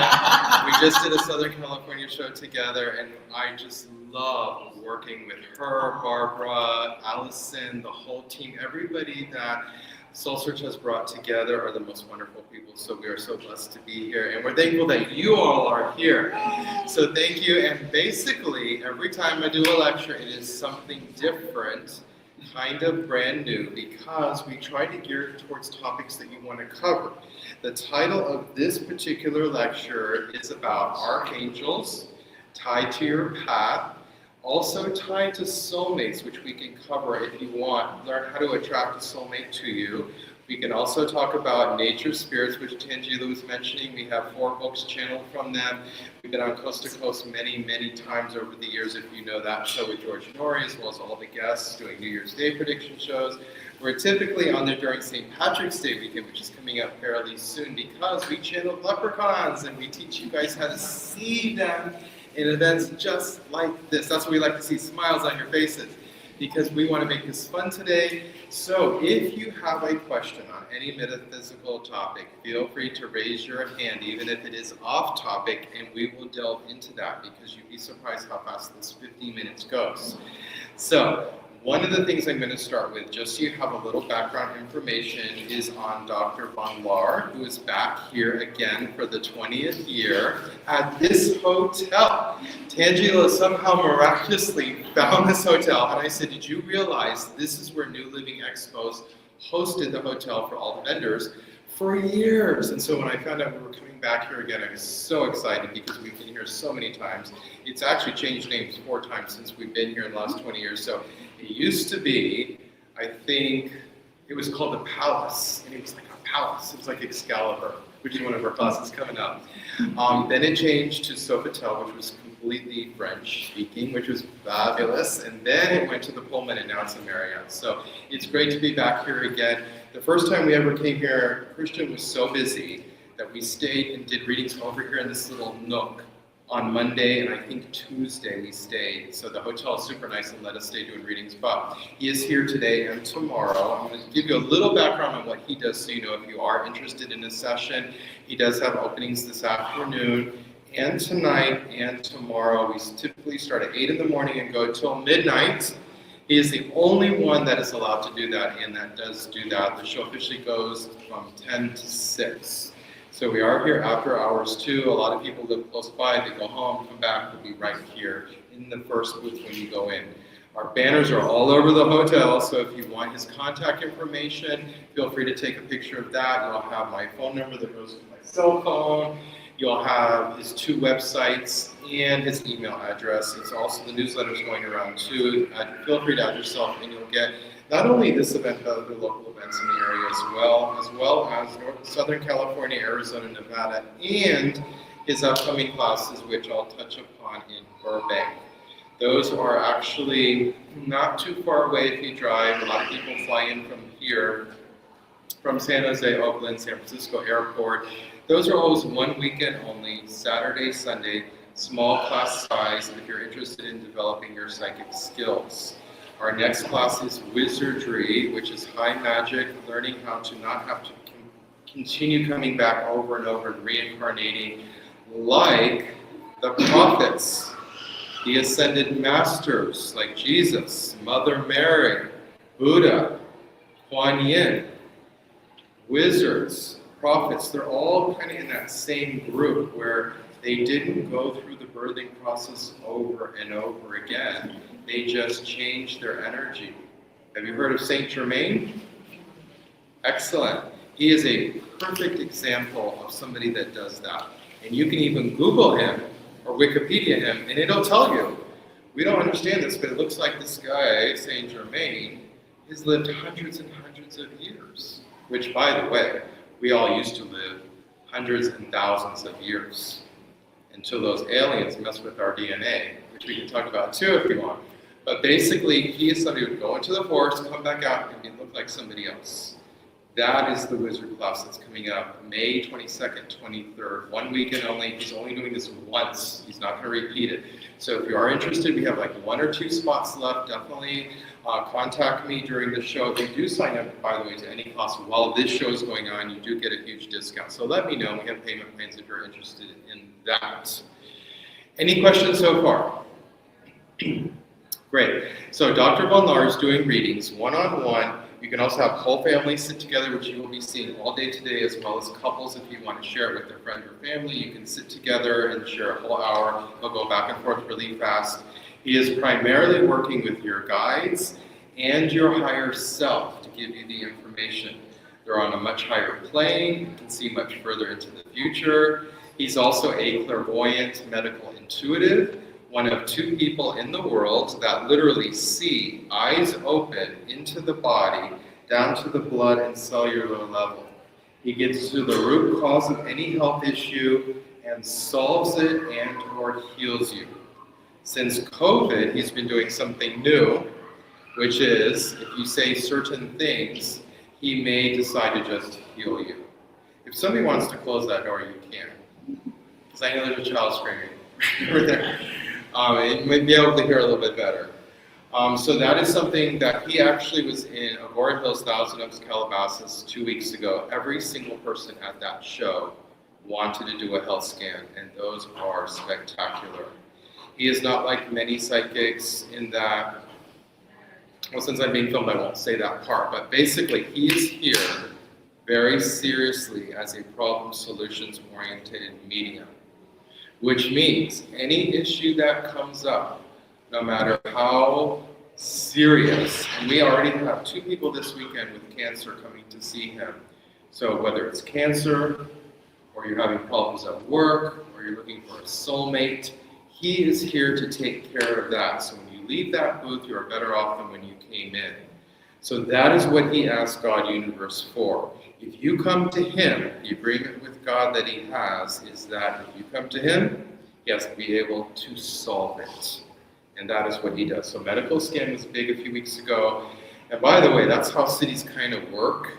They follow kind of a pattern. We'll go to one city and they all want to do something like past lives. I'm like, really? You guys all want to have your past life done? Which he is spectacular at too. This weekend, somebody asked me for something that I usually don't hear in years, which is what I get done before I do an expo, which is called clear and balance your chakras and clear and balance your aura. Somebody asked for that this week, and I'm like, yay! I haven't heard that in a while. I heard it like a few weeks ago, and I was stunned. So that is something that I get done before I do these expos. And I try to do it on a regular basis, because if you get your chakras balanced and cleaned, you have so much more energy. If you are clairvoyant, you can see a yellow tube of light coming into your spleen chakra. That is where we get our energy. It comes in here and it goes to all the other chakras. So if that is working, sometimes it's not working for people, especially if you're near crossing over. You can see like the chakras are stopped almost, or the auras come in so much. So he sees that. Well, the first thing that Dr. Von Lahr does when you sit in front of him is look off to your right shoulder, which is the color tied to your path. And that tells him so much about you without you needing to say anything. It gives him a well-rounded view of who you are as a person, because your path does not change life after life. It also ties into your archangel. Your archangel and your master guide also do not change life after life. They are with you every single time. You chose them at the very beginning of your incarnation. This is the path I want to follow. Say it's Archangel Raphael. Have you heard of Archangel Raphael? And what does he do? In my world, yes, as an ally, as a mentor. He's a healer. Yes. He brings truth to the world. Yes. He is a guide in nature in amazing ways. Yes. Getting with the elementals. Yes, you nailed it. So that is all correct. And some people that are psychic, that sit in front of him, may have 2 archangels he sees standing behind him. Sometimes there's 3 or 4 or many. And he'll just go, you're psychic. Usually, and we had a medium that came up today, is thinking about getting a reading. I said, if you're like a psychic or a medium, your aura is already out to here. The moment you sit down, he's just going to say you're a psychic or a medium because you just see the energy way out here. So yes, Archangel Raphael is tied to healing, nature, and if you go a little bit higher on the, what he likes to tell you he does is if you have wisdom, which is what he's really, really about, you won't need healing because we're already healed. So that's something new that I learned not too long ago. So yes, Archangel Raphael is fabulous. That would be a perfect example of when you sit down in front of him, he's going to see your archangel and your master guide standing behind you. And have you heard of the term starseed? Anybody? Yes. What do you think starseed is? Good. Okay. A starseed is somebody who is not from originally this planet. So, a lot of starseeds feel like, you know what, I can't connect with people on this planet. I have digestive problems. Things just don't seem right here. And you kind of maybe even look to the stars. Those would be kind of some of the qualities where you really are not from here. You're from, say, the Pleiades, or Arcturian, or Assyrian, or Apollonian. And you have specific traits. And you also have a mission of why you decided to come to this very difficult planet to help out. Because it is one of the hardest planets. So a lot of starseeds, they know they just don't fit in. They don't understand humans. They usually have digestive problems because they're not used to the food here.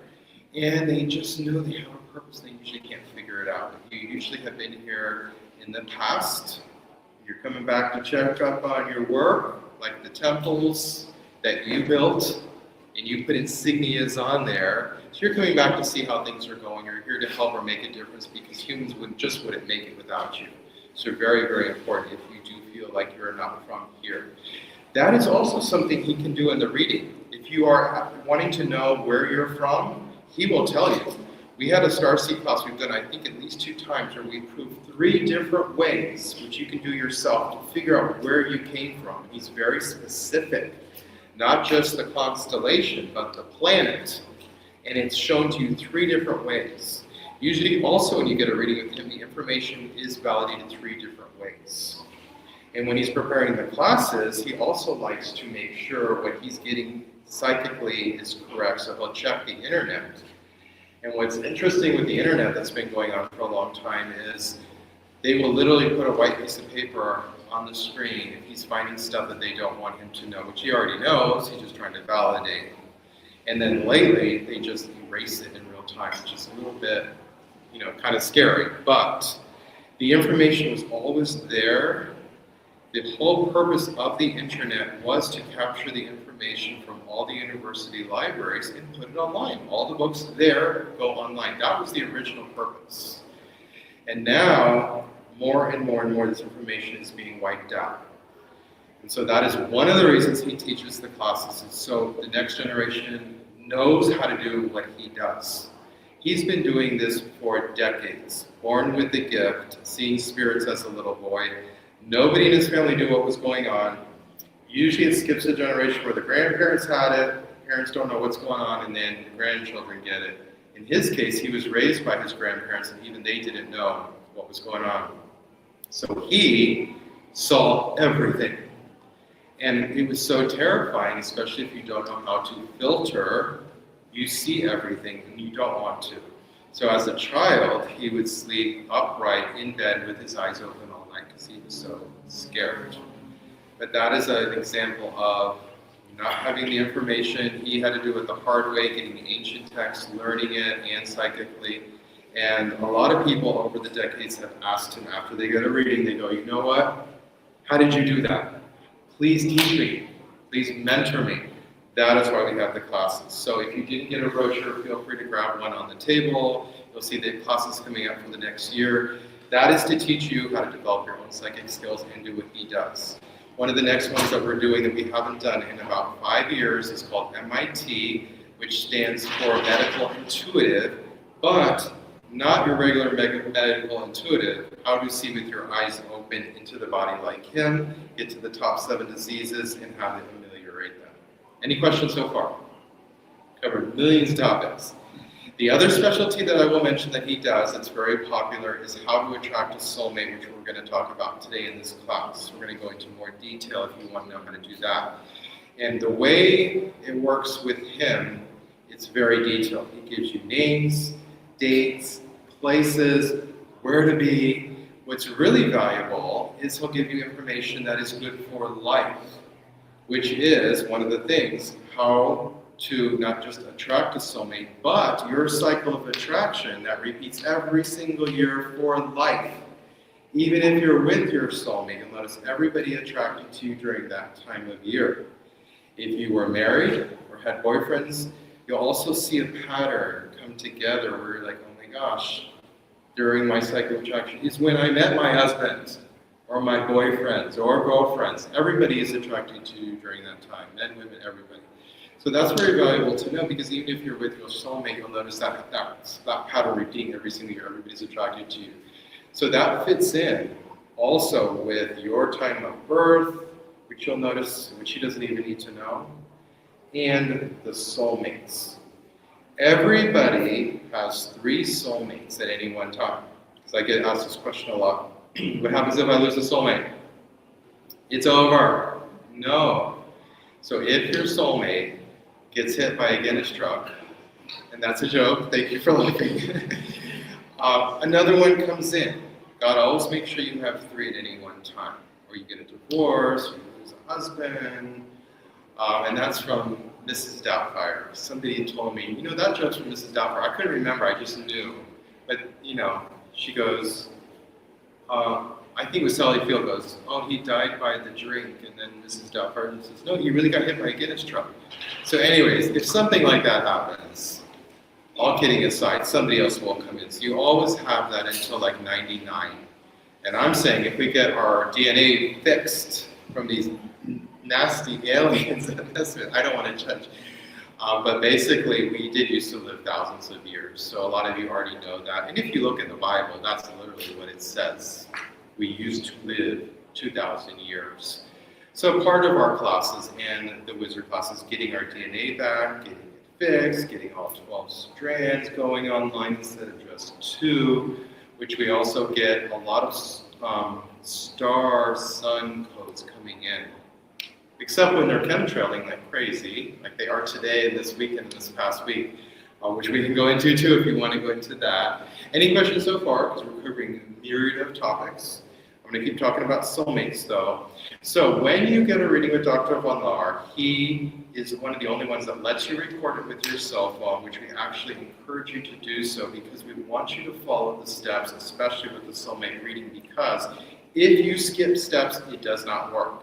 If you follow the steps that he gives you, you listen to the recording and you follow it exactly, he will take you from a 2% success rate where we're at now, finding your soulmate, back up to a 96 success rate, which is what great-grandmother used to be able to do for us.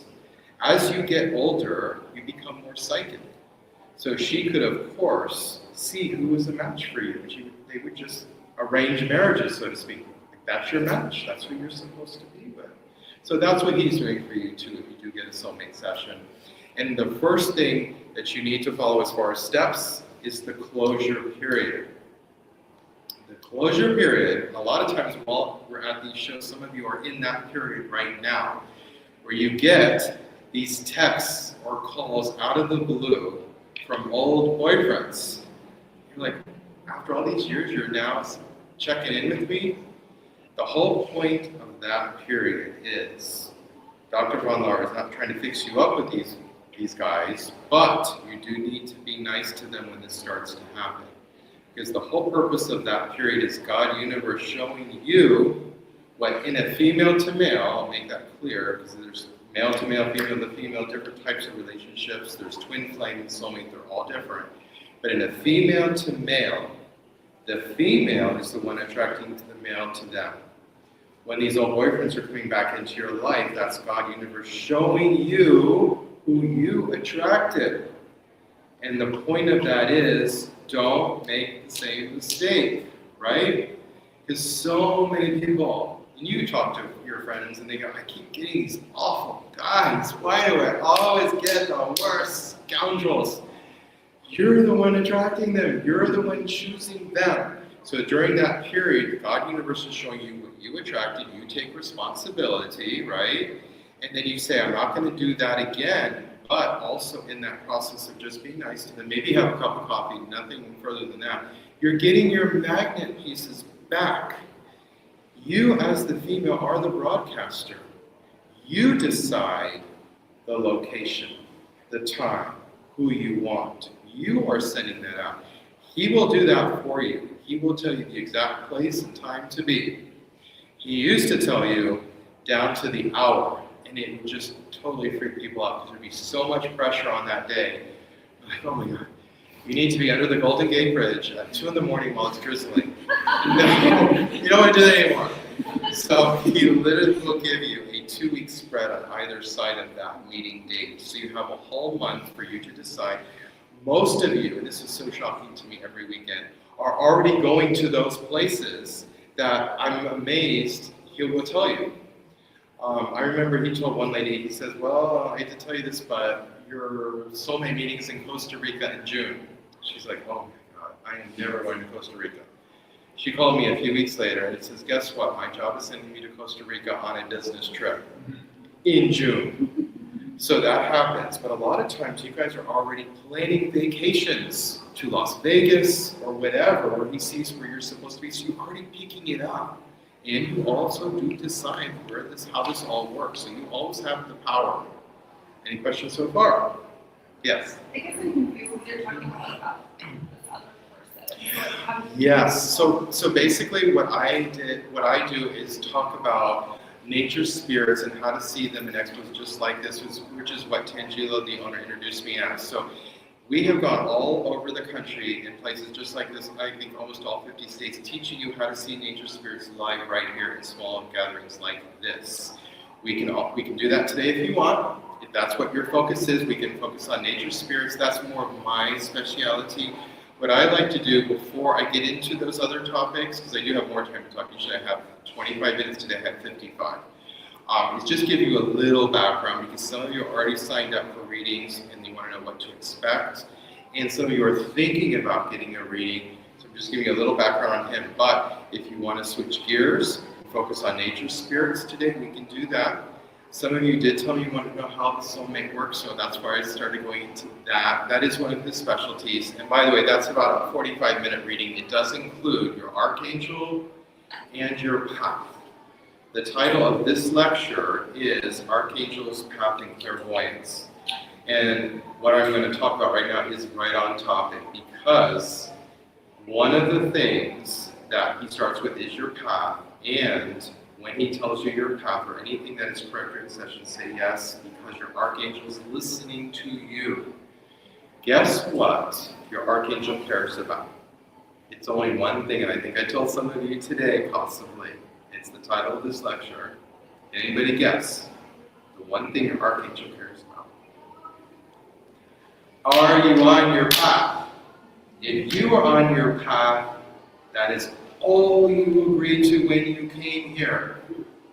When Dr. Valnar tells you what your path is and you say yes, your archangel's listening to you and can flip your life overnight. Everything can go your way. Why? Because they only care about that which you agreed to when you came here. That is your mission if you're a starseed. That is your life purpose, which is more delineated than your path. Your career. It all ties together. And it ties to your soulmate. Because you agreed with your soulmate before you incarnated, this is what I will look like. This is what I will be doing, which ties into your path. So it all fits together. And when you say yes, you're making a contract with your archangel that this is is what I agree to. Yes, I agree, Christian. This is why I'm here.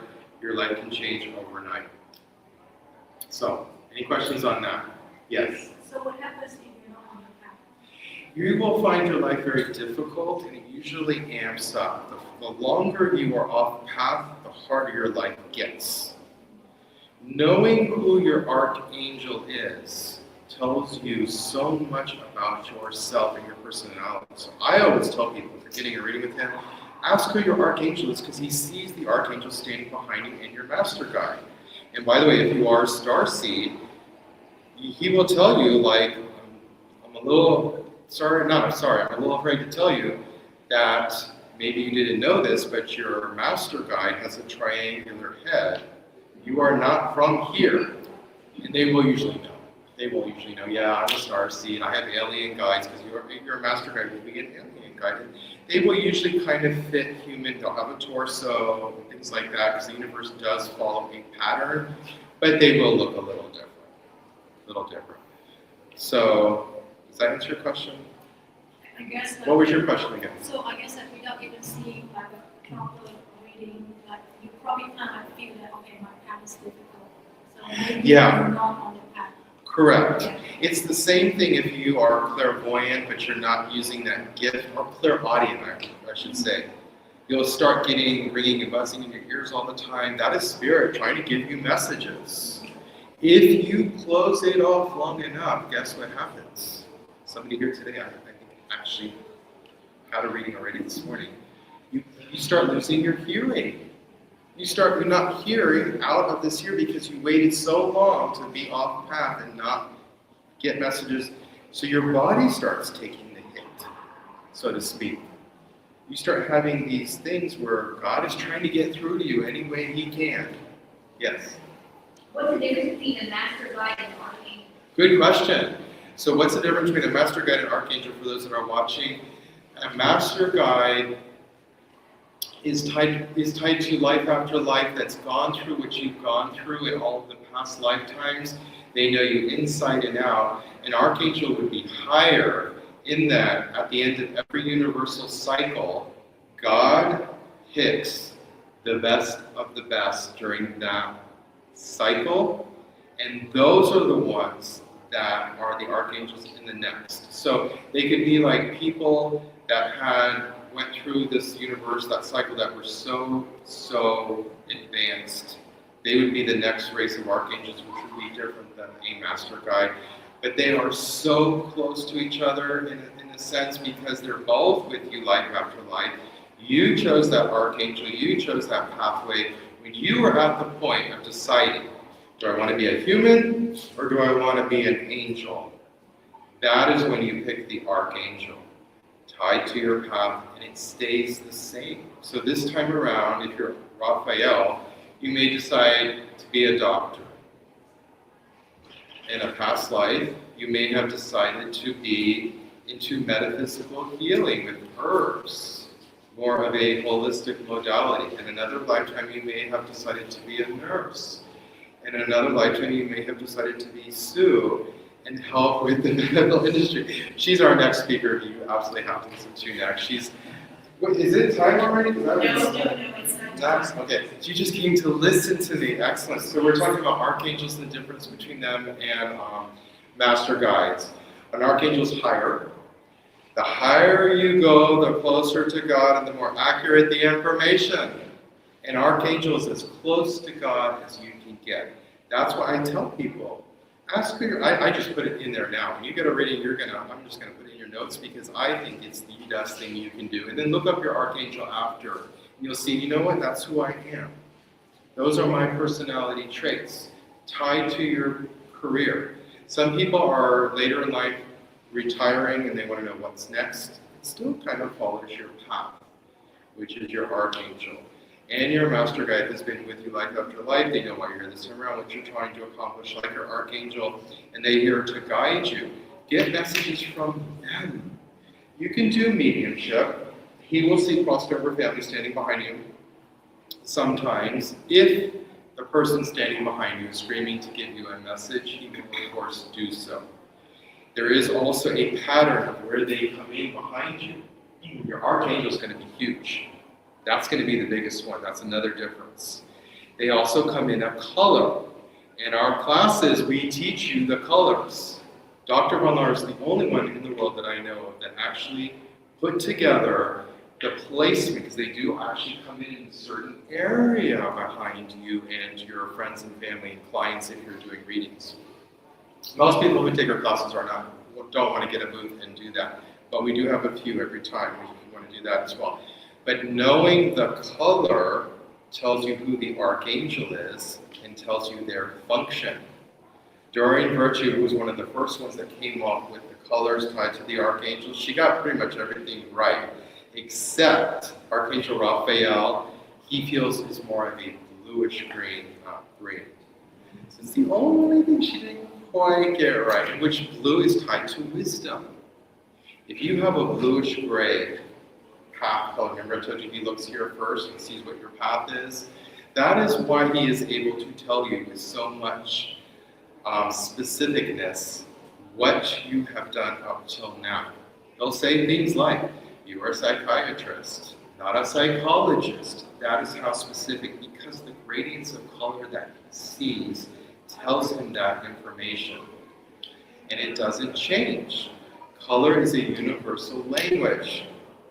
As you get higher, it goes to what, Sue? She's not listening. I'm going to keep her on her toes. The lavender colors? Yeah, that's correct. The lavender colors is correct. The higher you go, they become more purple. If you are able to see colors and you look at Dr. Molnar while he's doing readings, you'll see purple glow around him. The purpose of purple, which I think you're wearing tomorrow, is hope and inspiration. They mean something. In the New Age movement, a lot of people feel like, oh, I can just say this and it'll be correct. No, God Universe follows patterns. He geometrizes, he, she, whatever you want to say, there is no gender. And as you go higher, it becomes frequency and vibration. Have you heard of the cosmic superhighway? Have you heard of heaven? Good. All religions, if you follow one, no matter which one you follow, all recognize heaven. We are here on the physical plane right now. When you go to sleep at night, or when you cross over, you go to the astral plane. Then the next one up is the heavenly plane. A lot of times, people want to talk to their grandparents, which would be a good choice. And a lot of them are right at the pearly gates, so to speak. Guess what the colors are of heaven? Purple, the light colors, light blue, lavender, the pearly gates. Those are the colors of heaven. They will wait and not go in those gates because they want to help you. So they are sometimes your fairy godparents, godmother, godfather that want to help you. They can do miracles because they're higher up and they can do things on the physical plane. So they would be a good reason to do mediumship. For the most part, though, the people that have crossed over are very similar to how they were when they were here. So they're not necessarily the best people to go to for advice and guidance. You want to go to your archangel and your master guide. That's who you want to hear from.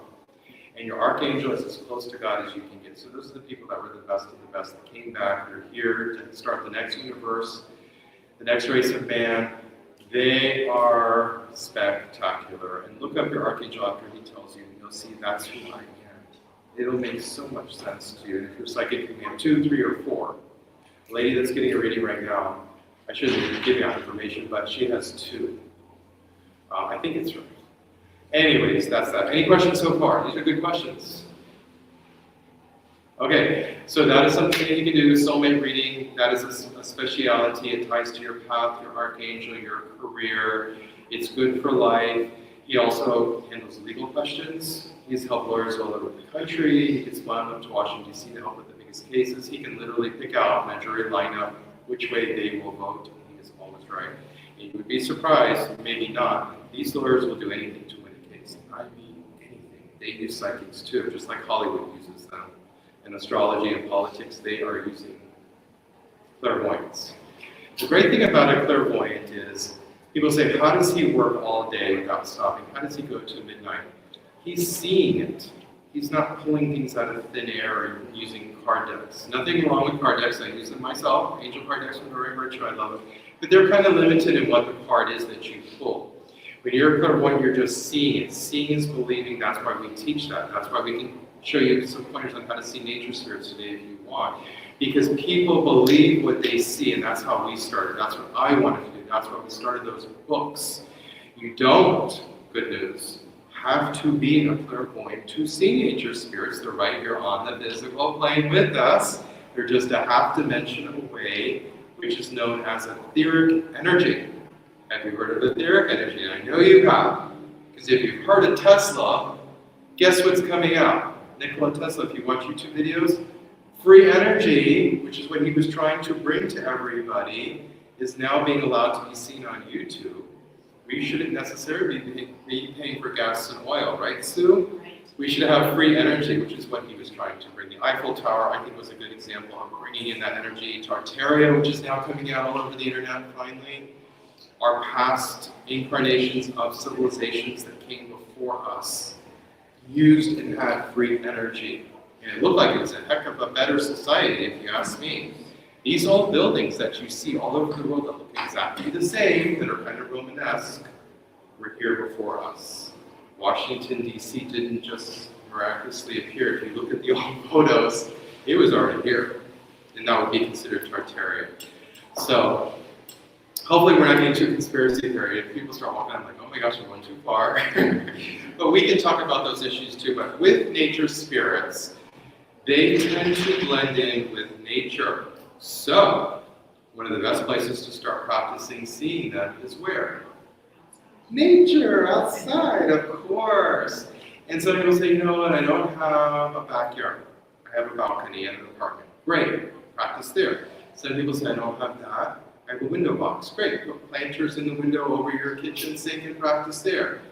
Put plants in your house. Guess what? They will come inside for you, so you don't have to be outside. That, of course, would be an excellent choice. And they tend to come in etherically, not as physically dense as us. So don't expect to see them walking around like us, which they can, but it takes a lot more energy because they actually have to slow down their vibration frequency for you to see them. But how you know you're not making up the whole thing is ask them to move when you see them in the trees and bushes. When you look away and look back again, they will have changed their pose. Or ask them to wave. They will wave at you. And a lot of people will see gnomes, which are earth nature spirits first, and they really do look like those statues that you can get at Lowe's or Home Depot, about 1.5 feet tall, 18 inches, with the red or blue conical hats. That is really how you know you're seeing them. You'll see them in the garden with the hats. And they usually will show the elders first because they're very protective of women and children. So you'll see the long white beards, ask them to move and wave. It takes them some energy. You can raise your vibration. It will help you see them better too. So that's something that we have in our books. If you want to learn how to see that, those are available on Amazon. I tend not to bring any books anymore because I only have a few left. So they are like collector's items at this point. First edition, first printing. So if you are interested, there's some used ones on Amazon, or if you want a book next time we come here, I'll bring some and you can get them. Were you interested in nature spirits, or you just want to know what I do? Yeah. Our book. So what I do is I'll do lectures for him because he is so busy, he is usually sold out. He would sometimes pop in. He just did that in San Diego last weekend, where the timing was he finished a reading and he came in and he started telling people their path right away, and everybody wants to know their path color. So then he's like, stop. But basically sometimes people pop in, but for the most part I will speak on his behalf. I will set up his lectures, I'll explain what he does. I will be in all the classes, helping with you all, facilitating. I will be there. So those are some of the things that I do. I talk about what he does also because a lot of people want to get a reading with him. And the readings with him are nothing like you have ever experienced. Seriously. You can watch and get a feel for his energy. Most of you know. I always tell people, walk around the Expo and see where you're guided. Or actually, what I first tell them is, ask your master guide who you should get a reading with, or ask your guides. If you are able to do so, do that. Because some of you can't. If you can't do that, then walk around and feel. That's called clairsentience, which all of us have. Feel where you're drawn, feel where the energy feels good. A lot of people will come up to the booth and they say, oh my God, the energy coming out of your booth is unbelievable. That is why once we set up, we don't move, because he creates a vortex of energy in there.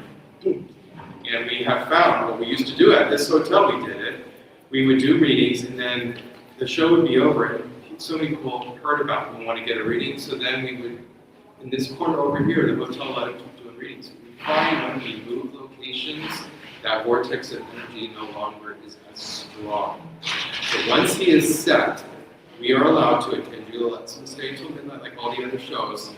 We stay right there because the energy keeps building throughout the day and night, and we don't want to move. So if we can't stay there, we just won't continue now. We have found it's just so powerful there because time is changing in that book. People used to tell me that he's moving time and he's doing that. I'm like, what are you talking about? I'm like, oh my God, you're right. Because he can tell you your past, which you would know and can validate. He can tell you what's going on right now, but most people want to know what's coming down the line. And that is what he does. And the higher you go to your archangel, the more accurate the future information is. So that is why he connects high, and that's, am I out my time? Okay. And that is who, oh, okay. So I'm getting a little more. I'm not out of time yet. We have a few more minutes if you wanted to ask more questions. Did anybody have more questions? Okay. So hopefully you're, go ahead. You come see me. So what happens is I'm always learning. We've been doing this for decades. And part of it is get better at doing what my job is, which is to help book sessions. One of the things that I learned, I'm always getting better, is if you want to read, go to the booth first. Because what happened last week is a lady came up to me and says, I want to get a reading. And then there was a huge crowd waiting at it. And then I'm not going to decide who's next. So I'm not going to get in a fight. So I tell you, your answer is go to the booth and say, I'm first. And you can book a reading. So we do have 2 left today officially, and then we're going to go late into the night. Actually, we're already booked out for 6 o'clock, but I think we have a 4 or 5 o'clock opening. And he has multiple amounts of time, 30-minute, 45 an hour. He is doing a special on 45-minute an hour at the moment. He used to do 90-minute 2-hour readings. And he feels, for the most part, an hour is enough time unless you are covering so many serious issues. You want to do a soulmate, you have serious health problems, you want to do this, and this, then I say you probably will need 90 minutes. But for the most part, usually an hour is the correct amount of time. If you are looking at getting a reading with him, you can usually cover everything in that hour time. We are going to be here after hours, for sure, till probably midnight is his cutoff, so he's not going to go past midnight. We've literally gone to 1 in the morning sometimes. He's like, no more. So 12 o'clock, so 11 o'clock will be the last night. If you go and come back, we will be here. It'll be super quiet, it's just us. It'll just be us. Tomorrow morning we will start again before the show opens. So if you want to come while it's quiet, actually tomorrow we start early. So official hours tomorrow, we are starting early tomorrow. Unless you want to come really early. It's already filling up tomorrow. So come see me if you want a reading. Just go to the booth and then say I'm first. And we'll take care of you and set that up. We will also show you how to record with your cell phone. And I have a little bit more time left. Sue's probably going to start early though. Yes? Sorry, it could be a general question. Yes. Does knowing your Akashic records tell you you're on the right path? Is that correlated? No. Not necessarily, maybe. Akashic records contain all of the information of all your past lives. So what your higher self does at the end of every day is come down to you, which is why saying your prayers right before you go to bed is so powerful, because that is the specific time where your higher self comes down, checks in with you and says, is there anything really important that happened today that I need to hold on to? That goes into your Akashic records. Really everything is there, but that is something that you can access. There really is no time. Anyways, it's all now. It really is. You'll find that it's going to start happening. Time is really, really crazy lately. It's actually speeding up. Scientifically, time is speeding up. When we have the earthquakes, it's not knocking the axis off. This is real stuff that was in the news 2 days ago. The axis got moved again with that major earthquake last week. And when that happens, the day got shortened again. You know, we are totally reliant on what they tell us the time is on here. They could change it at any one time, at any moment. You wouldn't even know because we're not going by those mechanical things which can tell you the correct time. But time really ceases to exist. And you know what? I forgot your question again. Your question. No, I'm just. Oh, Akashic records? Yeah, is that tied into your path, I think you asked? Does it tell you that we're on the right path? I'm interested in getting Akashic records and what would you get out of it for your past life? How can it incorporate? Past lives, okay, I'm going to wrap it up. Past lives, she's here early, by the way. Past lives, Dr. Butler has a very specific technique known only to him where he picks up the most important past life or past lives that have to do with this life. Now, that can tie into your Akashic records because he's going to probably access that and find out what's going on in this life that's relevant to a past life. I have gotten 2 past life readings with him. They were each 3 hours long. Each. That is how detailed. And I was flabbergasted because I understood this life way better and what was going on in this life. It also helps fix things. When you know your Akashic records, you're like, oh, that person did that to me, and now I know why, and they're sorry, and that, so that can fit in. Your Akashic records and past life can go together. I'm just not going to say it's like, this is Akashic records, and past life they're closely associated, but it's kind of, we tie it together if you're going to a past life to get your Akashic records to find out what's going on. That's what I would see the connection is. So anyways, if you have more questions, come see me at the booth. If you want a reading, come see me. If you're interested in a class, come see me. We're doing Wizards next, then Vibration, which is extremely progressed. Then we're doing the MIT, which is how to see in the body, get to the top 7 illnesses and ameliorate them. And then we're going to do some funner beginner classes like modalities, where every hour we do some fun thing like how to use a crystal ball, which really works if you know how to do it, how to use a pendulum, how to move things with your mind, which is telekinesis, so really some fun classes. And then parallel lives towards the fall, where you get to meet your other 7 selves that are on the planet right now accomplishing things. And we've never taught that one before. So thank you all so much for coming.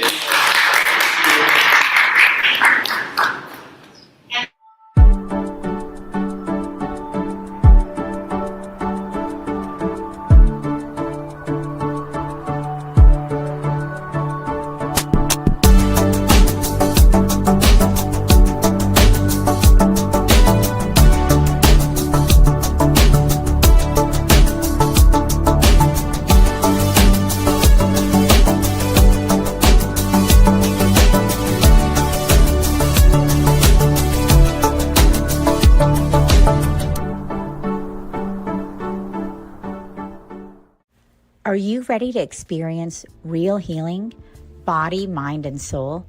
Introducing Becoming Whole, Healing with Francie Soito, a powerful new live show on SoulSearch TV. Francie is a Reiki master, psychic medium, and angelic channel with over 15 years of experience helping people and pets heal, receive messages from the spirit world, and reconnect with their true path. Every other Thursday at 6 p.m. Pacific, join Francie live as she taps into your energy field, connects with your angels and guides, and offers messages of healing, love, and deep transformation.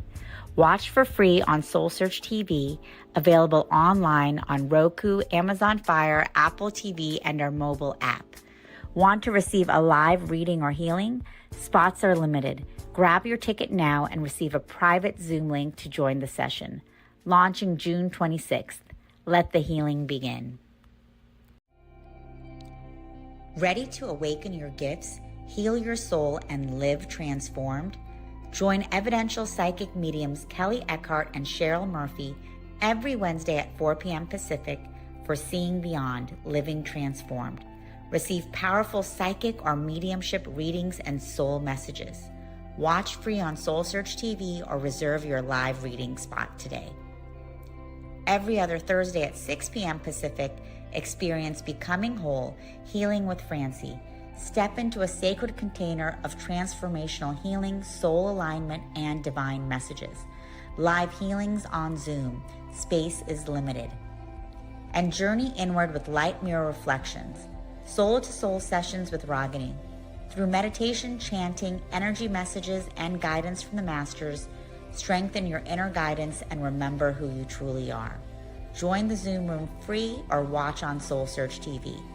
3 powerful shows, 1 sacred space. Stream online, Roku, Amazon Fire, Apple TV, or our mobile app. Looking for real answers? Meet Bob the Psychic, Scottsdale's #1 psychic. Join live readings with Bob the Psychic every Monday night on SoulSearch TV.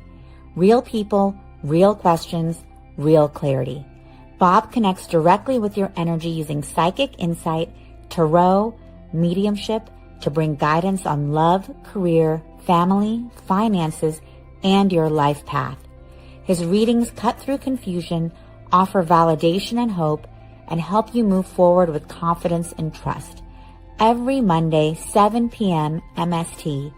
Watch free on SoulSearch TV, YouTube, or Facebook, or reserve your spot to join the Zoom room for a live reading. Experience clarity that changes everything. Limited spots available, so sign up before they're gone.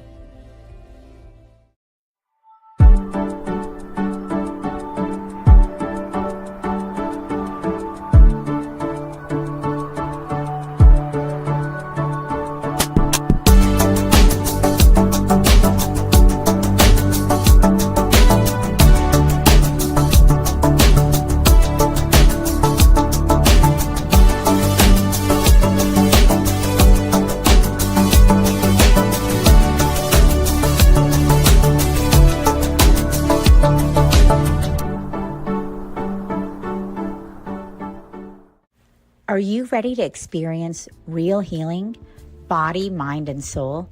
Introducing Becoming Whole, Healing with Francie Soito, a powerful new live show on SoulSearch TV.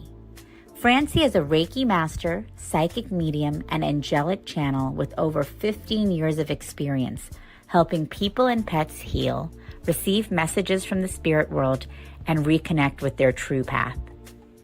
Every other Thursday at 6 p.m. Pacific, join Francie live as she taps into your energy field, connects with your angels and guides, and offers messages of healing, love, and deep transformation. Watch for free on SoulSearch TV, available online on Roku, Amazon Fire, Apple TV, and our mobile app. Want to receive a live reading or healing? Spots are limited. Grab your ticket now and receive a private Zoom link to join the session. Launching June 26th.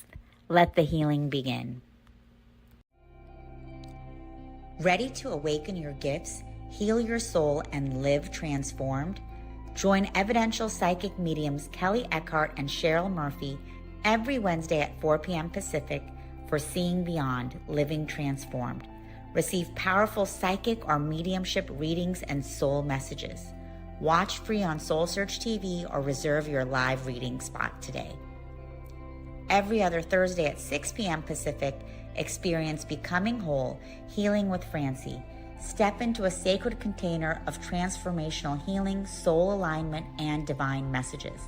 Live healings on Zoom. Space is limited. And journey inward with light mirror reflections. Soul-to-soul sessions with Ragini.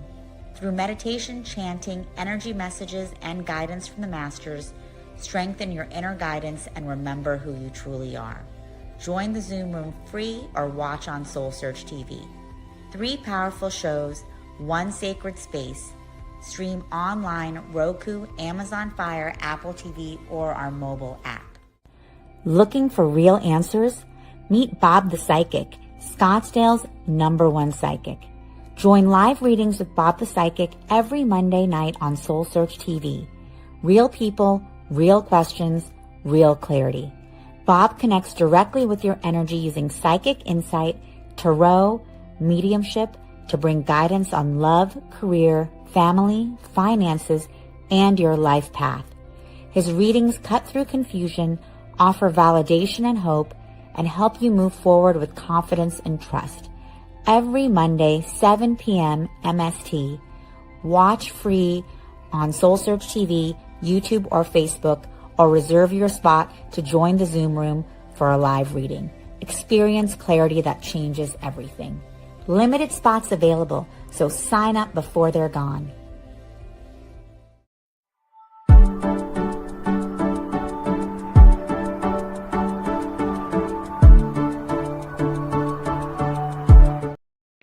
Hello, everyone, and welcome to the SoulSearch Redwood City Enlightenment Expo. I'm Tangela, the founder of SoulSearch, and I'm delighted to be here today with Dr. Sue Whitaker, who's going to be talking to us about a fascinating topic, telepathic children.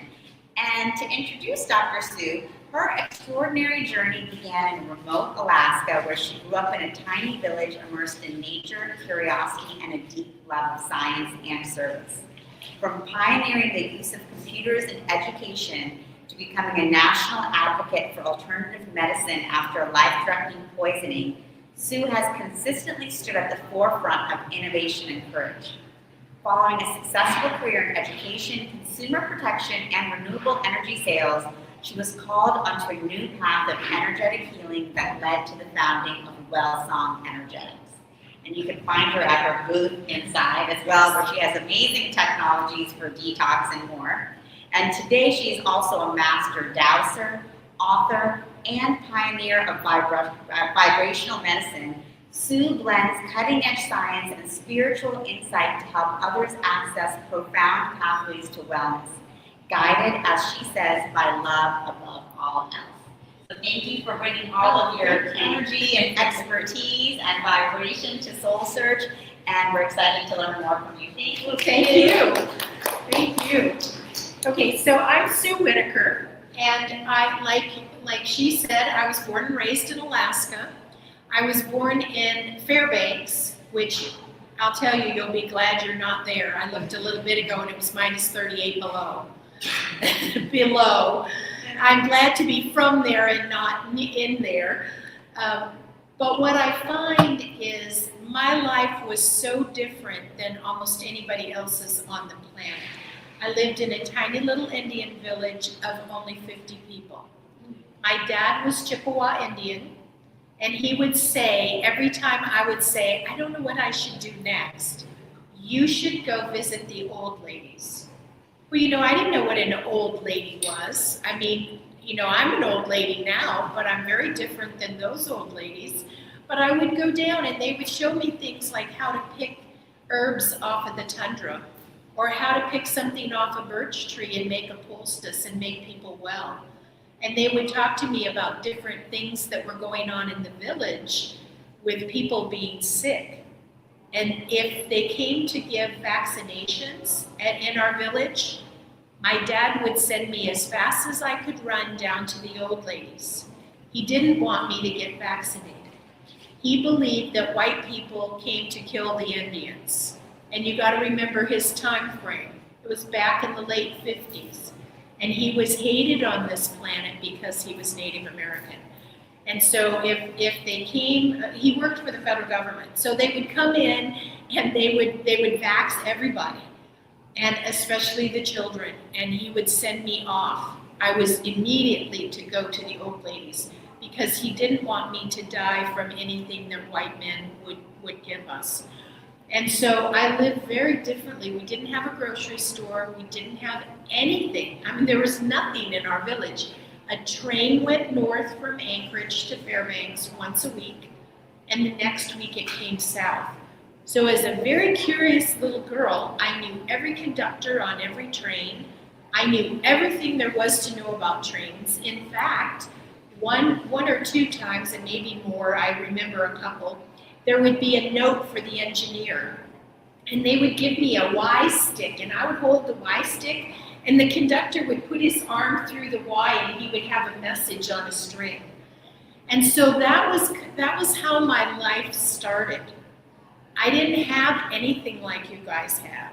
I mean, but I had much more. I didn't have radio, I didn't have TV, I didn't have anything like that. So what I did have was everything that was natural. I knew everything about the land. I could tell you before I got out of bed if Mount McKinley would be out that day. I could tell you anything about that kind of stuff. And I never realized that it was a gift. I went off to college, and that was the first time I heard the word doctor. Now think about that. I was 18 years old before I heard the word doctor.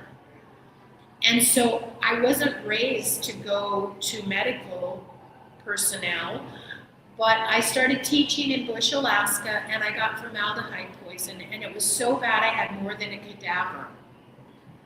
And all I knew then, because I had been to college and they really tried to change me, all I knew was to go to doctors. But the doctors couldn't help me.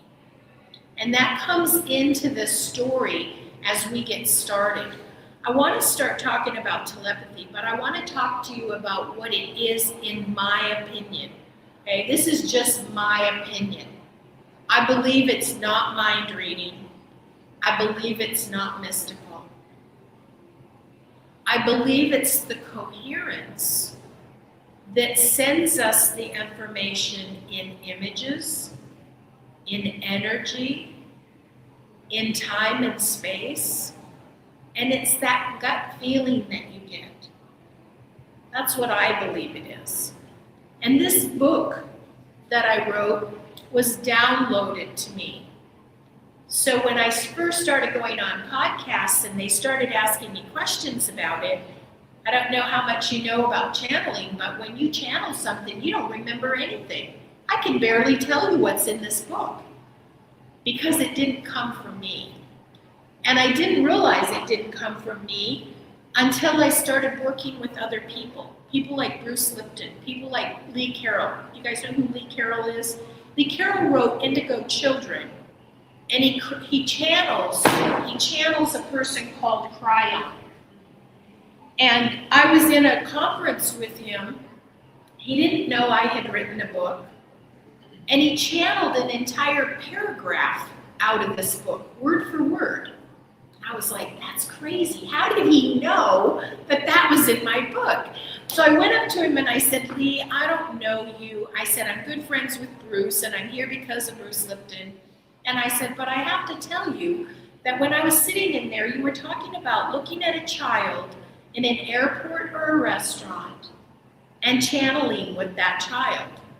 And he said, oh, I remember that was part of the channel. He said, I didn't remember the airport and the restaurant, but he said, I do remember that I channeled about a child. And he said, that was so strange because it didn't fit into anything else I was saying.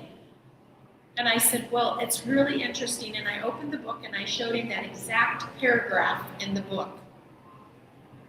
And he said to me, you know what, Sue? He said, the fact that I channeled it from Cryon and the fact that you channeled it, it's something that the whole world needs to know. The universe is saying, people have to know this. And I said, well, you know, the title of the book is Raising Telepathic Children, but it really has nothing to do with children. And people say, well, then why'd you put children in there? Because parents will buy this book for their kids, but it's really written from the telepathic ones. And in the book, there are certain sections, and there's one section that's called the telepathic ones. And the telepathic ones channeled to me. And they channeled the book. And what they did was they told me along the way, and as you read the book, you'll see, they were telling me so that adults could get their telepathy back. Now that's really important to me. It's about us. Kids have it. Every child comes to this world with telepathy. So people have asked me a little bit about the telepathy tapes. Sure, autistic kids have it. All kids have it. What were we once? Kids, right? We have it. It just has to be remembered. Part of the reason why we don't have it as much as we had it back then, between age 6 and 7. How many of you have heard Bruce Lipton speak? Nobody? Oh my goodness, he's amazing. You guys got to check him out. He says that the Catholic Church says If you give me, if the Jesuits say, if you give me a boy until the age of 7, I'll give you a man. Well, that's when our brain waves are such that we're little sponges. We'll learn anything and everything. Everything is open to us. We're on record mode. Okay? So in first grade, I taught first grade for 25 years. Part of them in Bush, Alaska with Eskimos. Part of it with children in the Matsu Valley with Sarah Palin's mom and dad, actually. And what I found was the first half of the year was silent. You could teach first grade without saying a word because the children could pick up everything. They could answer you with no words. But between 6 and 7, just like Bruce Lipton says, they changed. And they wanted to be spoken to.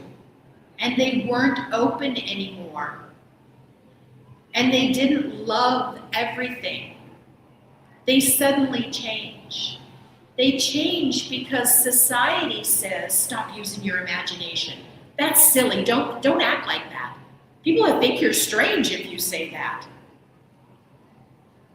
We beat it out of them. And consequently, when it was us, the same thing happened to us, and we also lost it. But the reviews that have come through on Amazon, in all cases, say as an adult, after reading the book, they've been able to get a lot of that telepathy back right away.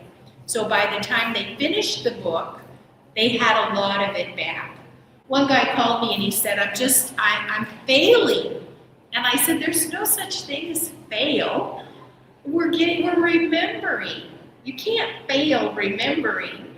And he said, well, you know, my wife and my kids, they're sending me stuff with telepathy and they're sending me these images and I'm just not getting it at all. He said, last night, he said, I was working with my 3-year-old.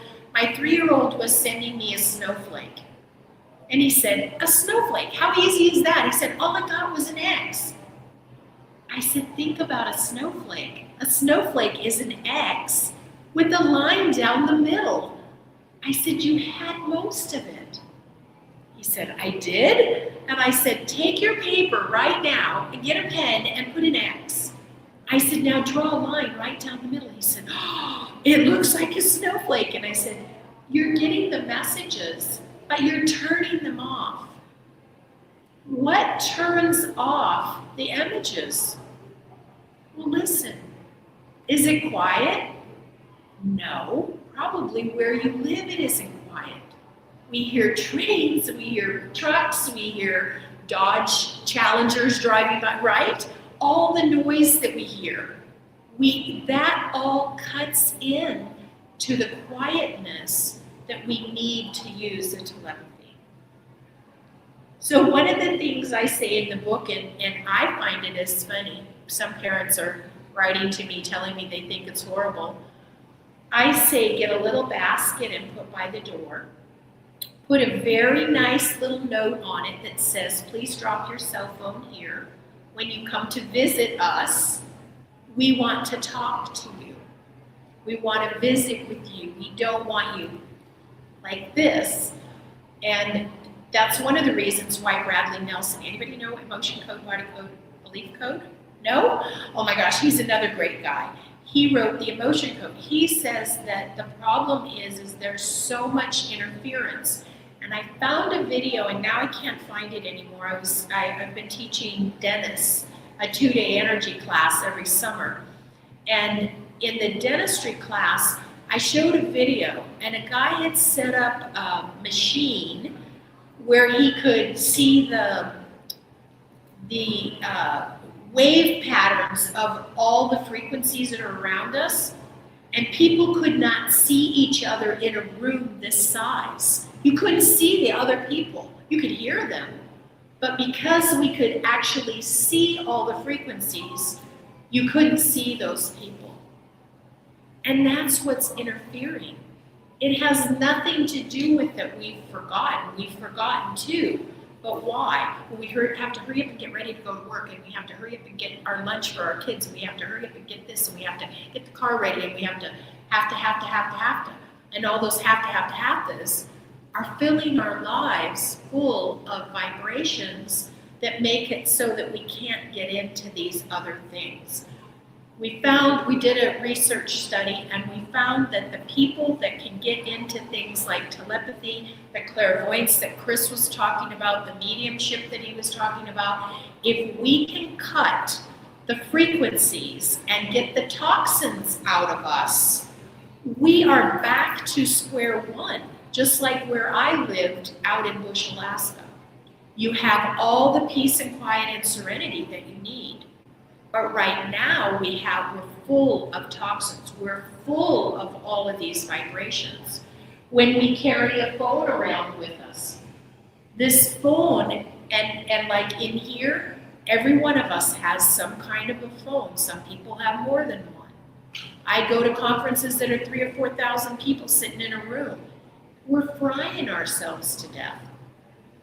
And this telepathy can't work as well if we're not clean. It's just like clairvoyance and all the other things that go on around us, that everybody in that room, if you ask them, they don't have a lot of toxins in them. I've worked on them, I know. And so that's one of the things we do while we're here. We give you a free assessment. At my booth, you're welcome to come and get a free toxin burden assessment. It lets you know. And then you can start working on those different things to get rid of the toxins so that you can feel all these things. I was talking with Christian this morning, and Chris and I at the same time said the word Burbank. Christian and I at the exact same time started talking about heaven being purple. It's because we're more open. Our minds are picking up all these vibrations. People say I'm very sensitive. I'm empathic. I go in a grocery store and I pick all this up. Well, you can turn that down. I can teach you to turn that down. But then when you're home where it's quiet, you want that to be turned back up. We all have our own frequency. Every organ in us has its own frequency. If we can keep those frequencies high, we're going to be healthier. We're going to be able to do telepathy. We'll have clairvoyance. We'll have mediumship. We'll have everything in our fingertips. Everything. In cuneiform tablets, I know I'm going way back to when the Anunnaki were on the earth. Do you know what they said? They said that if your vibration is 144,000, you can get through the Van Allen belt. Now, where did we hear that 144,000 somewhere else? Oh yes, in the Bible it says that only 144,000 people will be saved. Now, which do you believe? It's only 144,000 people, or that if we raise our vibration, that we'll have amazing things happen to us? I believe it's about the vibration. And when I test at different conferences where I go, the average vibration of most people is about 21,000. So they're missing it. If I test here, what do you think, higher or lower? It'd be quite a bit higher, but it usually isn't over 144,000. We all have ways to grow. We all have a way that we can go up. And why do we talk about going up? Well, Chris was just talking about if you go up, you get to the heavenly plane. That's the purple plane. When you see somebody, and there's nobody in here today, I don't think, wearing purple. Most people don't wear purple. If you look in there, you'll find very few people with purple on, because purple is very highly vibrational. And he went and announced something that I can't believe he said. He said, Sue's gonna have purple on tomorrow, which is really weird because I brought another jacket that's almost just like this and it's purple. So how he knew that, I have no idea. But he's right. But very few people, you just won't see it very often. And it's because only really high vibrational people feel good in it. So with telepathy, you want that vibration high.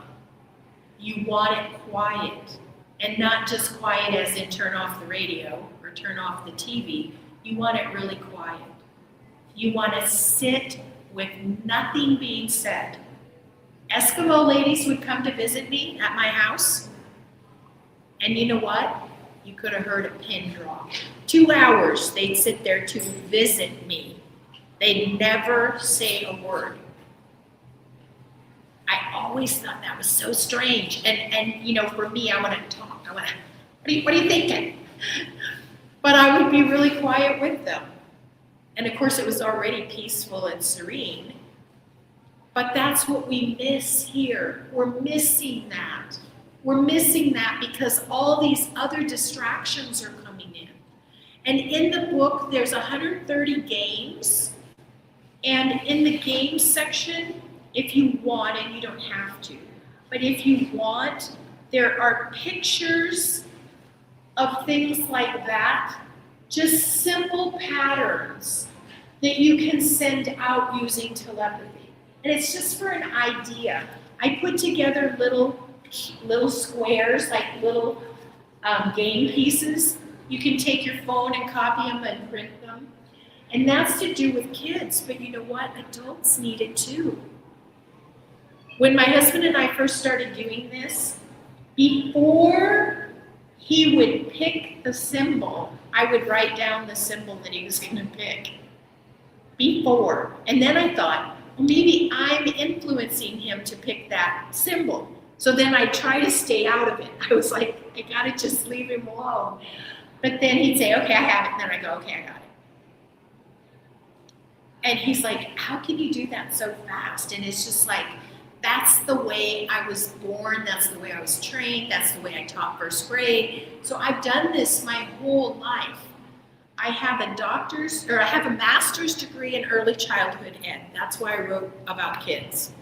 I have 2 doctorate degrees in metaphysics. So with my background, I realized that the world is ready. The world is ready to hear that all of us have telepathy. It's like anything else. If I gave you a French book today and I said, let me know when you know how to speak French, it's not going to happen unless you start working at it. It's like everything else, I hate to tell you, it's an exercise, right? The big E word that none of us like to hear. But we have to practice. And as soon as you start practicing, what's going to happen is you're going to start remembering.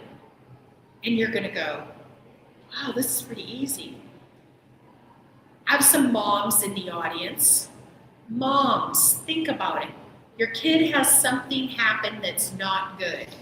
You know instantly. And you say, I should call my son. I just know something's wrong. That's telepathy. That's that feeling, the gut feeling that you have. How many times do you say, I need to call Betty?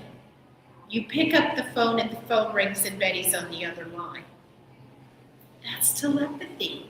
Betty was thinking about you. You were thinking about Betty. So you haven't lost it. It's not too late. You haven't lost it. You still have it. It's almost like somebody turned the volume down on a radio station, but you still have it. And with some practice, you're going to remember.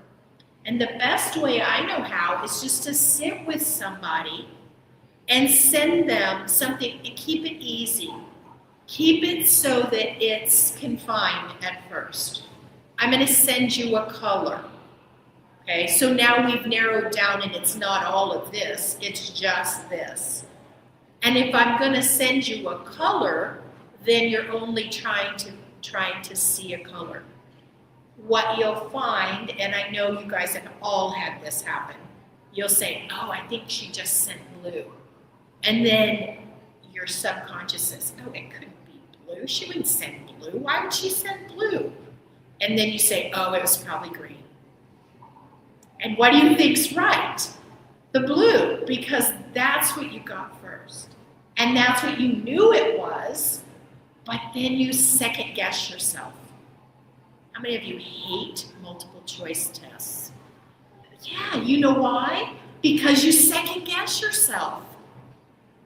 That's telepathy. You're getting the answers, but then second guessing is taking it away. It's just like everything else in this world, how they took telepathy away in the first place. I had a little girl come to me. I was at a booth, and I was sitting at a fairgrounds, and she said, do you see the black cat up there in the corner? And I said, no, I actually don't see the black cat. You're just like my mother. And I said, do you see a black cat up in the corner? She said, yes. And I said, is it doing anything? Is it talking? What's it doing? And she said, oh, you're not like my mother at all. She said, my mother tells me to shut up and stop talking like that. And I said, but if you see a black cat, I would like to know more about it. That girl came back probably every hour for the next 2 days to talk to me because she said, you're the only person that will listen to me. She probably saw a black cat up in the corner. And I mean, who am I to doubt? Just because I don't see it. And you know, we see that all the time. There's an old lady and young lady picture, and I show it to people and they say, oh, definitely a young lady. And everybody else is like, what are you talking about? She's so old, she's got to be 85 years old. Well, we don't all see the same things. But that's our minds. That's the telepathy going on. We feel the emotion. Our children, before they're born, know who grandma and grandpa are if they've been around. They know who mom and dad are. They know if mom and dad get along or if mom and dad argue. There's a video out on the internet. It's an ultrasound on a baby, and the mom and dad get in a fight, and the baby leaps up off of the pelvic wall. Tell me the baby can't hear that. The baby hears all of that. Now, the baby's born and mom's carrying it around and it starts crying and gets really mad and angry. Why? Does it know what it wants? I would say yes. And it can't figure out why mom can't figure out. Because it's sending frequencies to mom, because it was sending chemicals to mom. When it was in mom's belly, it was sending chemicals, and mom was sending chemicals back and forth, and telepathy was happening constantly. But now baby's out and it starts to scream. And mom doesn't know what's going on. It didn't come with a manual, or at least mine didn't. I don't know why, but I didn't get manuals with mine. And so now mom has to try to figure out what it is. But mom's intuition usually is better than dad's. And she'll say, oh, I bet it's hungry. Oh no, I bet it has a diaper change. And mom usually can pick up better than dad. But if dad spends more time with the baby, then dad starts picking that up too. That's all telepathy. You were better when you had little kids because they forced you to be better, right? You had to know what was going on. And so as we get older, that drops off. We forget about it. We get busy with other things. Imagine if we had a family that we started young with, we remembered all of our telepathy and they remember theirs, they keep it. First grade comes and goes and they still have it. What a wonderful coherence that's going to be. Thanksgiving's going to roll around and they're going to come home after college. They're going to bring their family to your house. It's going to change the whole dynamic. When they're 13, you're not going to be tearing your hair out because they're going to be telling you what's really going on. It's going to be a much different world. And all we have to do is remember And the remembering is so easy. What you're going to do is just play games with each other. You're sitting at the dinner table, and instead of everybody being on their phone, put the phones down and tell somebody something at the dinner table. If you want to try it with children, I love doing this in a restaurant. Or airport, I spend a lot of time in airports too. I'll just sit and talk to some kid.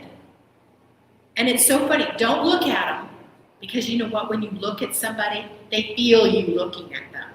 So I don't look at them. Some kid will start crying, and I'll say, what's the matter? Well, my mom's not listening. I mean, I hear it a lot. And I want to go say something, but I usually don't. But I would say to people, if they're like walking out, then I feel like, okay, they're not engaged at their table. And I'll say, there's a book coming out, and it's going to be called The Telepathic Children, Raising Telepathic Children. And you guys really need this. And then now that it's out, I can, if I have one, I usually don't have one because usually it gets out of my bag easily. But I tell people about this book. Because wouldn't you rather that your kids had telepathy than not, like us? How long will it take you to get it back? I don't know. How sensitive are you right now? On a scale of 1 to 10, answer this yourself. How sensitive are you? Let's say you're a 9. You're going to have telepathy back in a couple weeks. Let's say you're a 1. You've kind of let it all go and you're really deep into corporate America and, oh my gosh, it's awful. You still have it. You just have to give it a little bit more time. Right? But it's worth it, I think, because you have a much different life. My husband and I work in the same office when we're home. We're just probably 8 feet apart. We hardly ever talk all day long. And we know everything that's going on at the house. I'm just sending out messages, and he's picking up some of them. He doesn't always get it, but he's getting better. He's getting better. And you know what? Don't judge yourself. Like the gentleman with the ex, he was all mad at himself. I just can't get this. Well, you know what? He was one line from having a snowflake. And you are too. You're right. Don't you think this is the time? This is the time. There's all these books that talk about the field. You know, Lynn McTaggart's The Field. It's amazing. It really is amazing. That's where all of this lives. Bruce Lipton's The Honeymoon Effect. How do we live? He says, we can wait till we die and go to heaven, and then we can live like we're in heaven. Why don't we do it here? Why do we wait until we die? Let's do it here. This is the same thing. We're working together to transmit all of the knowledge that we have. Okay? My daughter at age 3 could read everything. Everything. I'm a teacher. It had nothing to do with me teaching her. I didn't. I read books all the time when she was pregnant. I taught first grade. I'm constantly reading little books, right, to the kids. She heard all of that. She went in a restaurant when she was 3 and she said, I think I'll have this hot roast beef sandwich with the mashed potatoes and dinner roll. And it was in writing. There was no picture. And I was like, my gosh, where'd she get that? Well, she was really good at telepathy. When she went to college, she got 100 on the SATs. She went to Cornell, valedictorian, honors in biology, went on to Princeton, but on the way to Princeton, she had to take GREs. You know what GREs are? They're those horrible tests that everybody has to take. They're normed, so no one can get 100. She got 100. She's the only person on the planet that's ever gotten 100. I said, where'd you get all these answers? How do you do this? Do you know what she said? Mom, they're all right here in front of me. All I have to do is pick them up. Now here she was in college. So she didn't lose her abilities.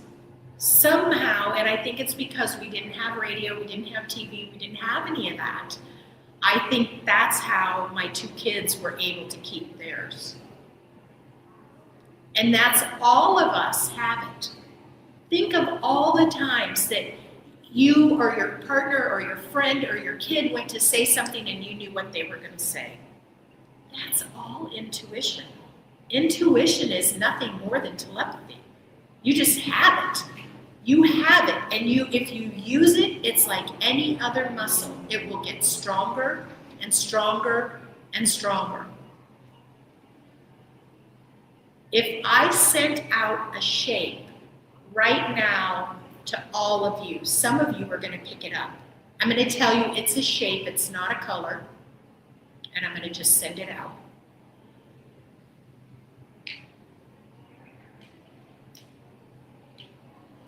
Anybody get anything? Squares. Triangle. What? A pyramid. It actually was squares. And see, you picked up half of it. Because you put 2 triangles together, you can get a square. And so yes. And see, that's what happens is I'm sending it out and like he got half of it.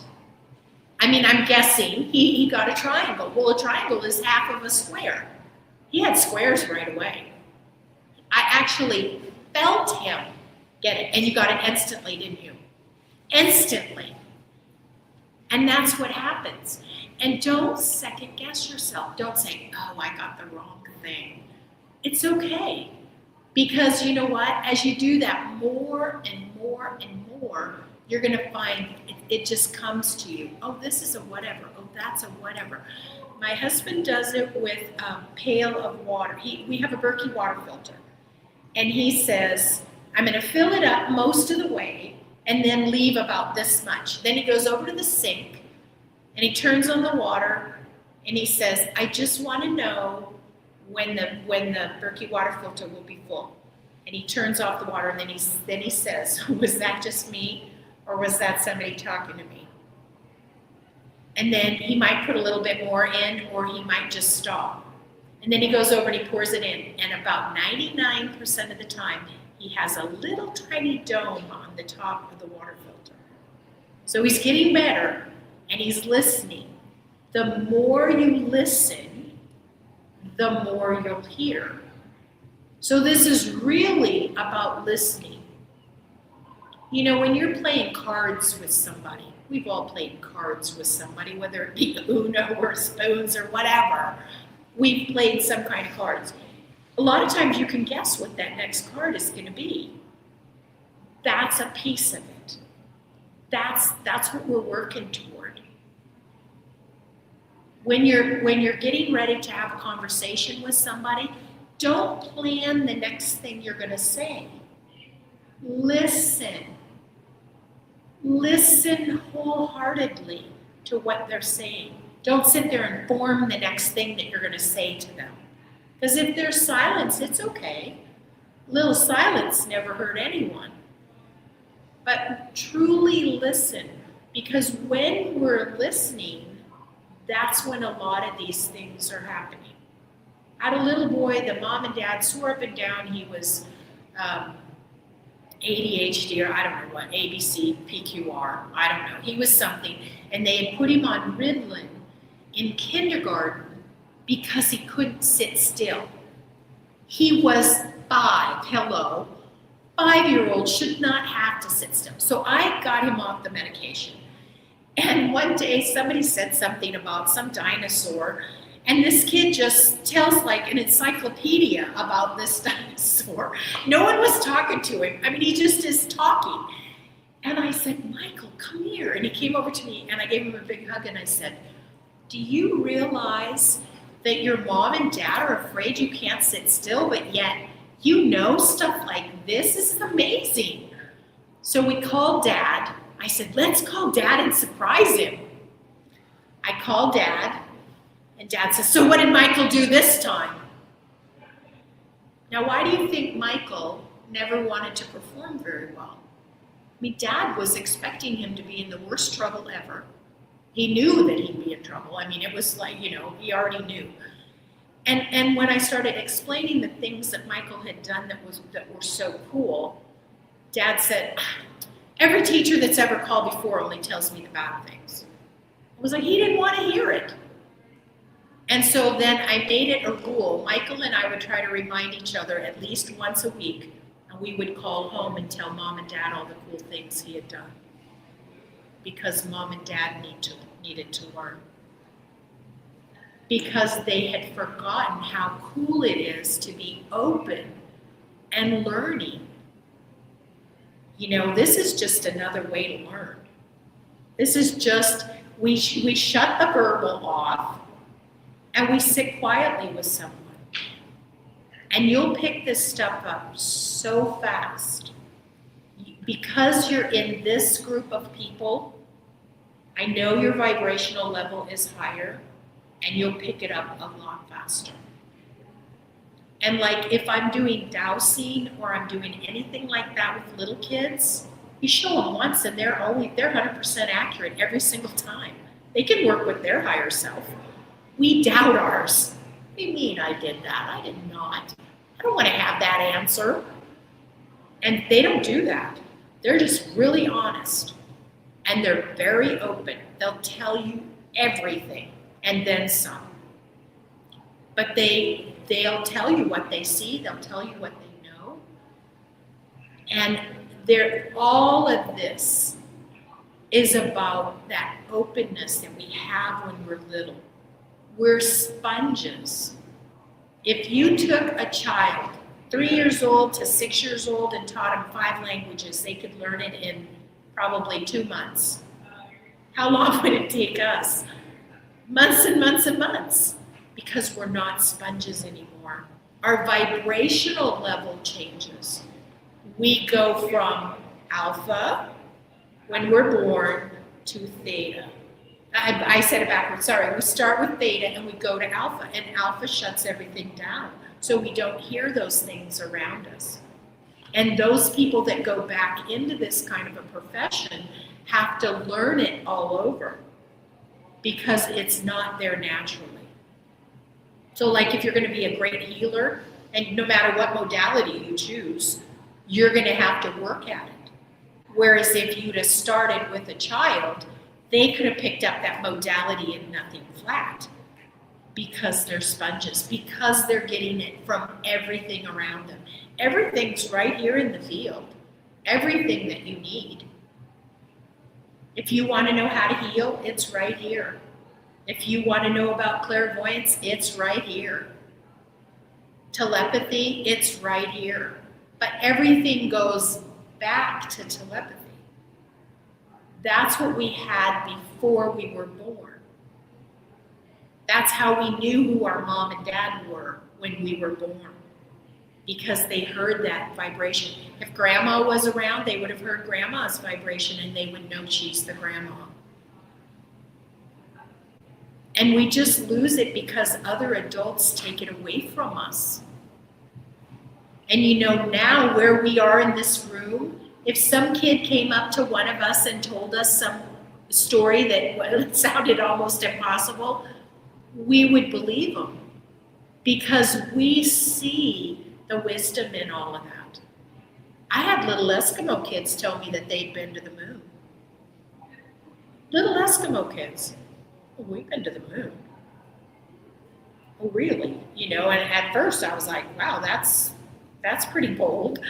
But then I would talk to the shamans, and the shamans said, oh yeah, that in the wintertime you'll see tracks going out in the snow, and the tracks disappear and the person's gone. And then a day later, hours later, months later, the person comes back.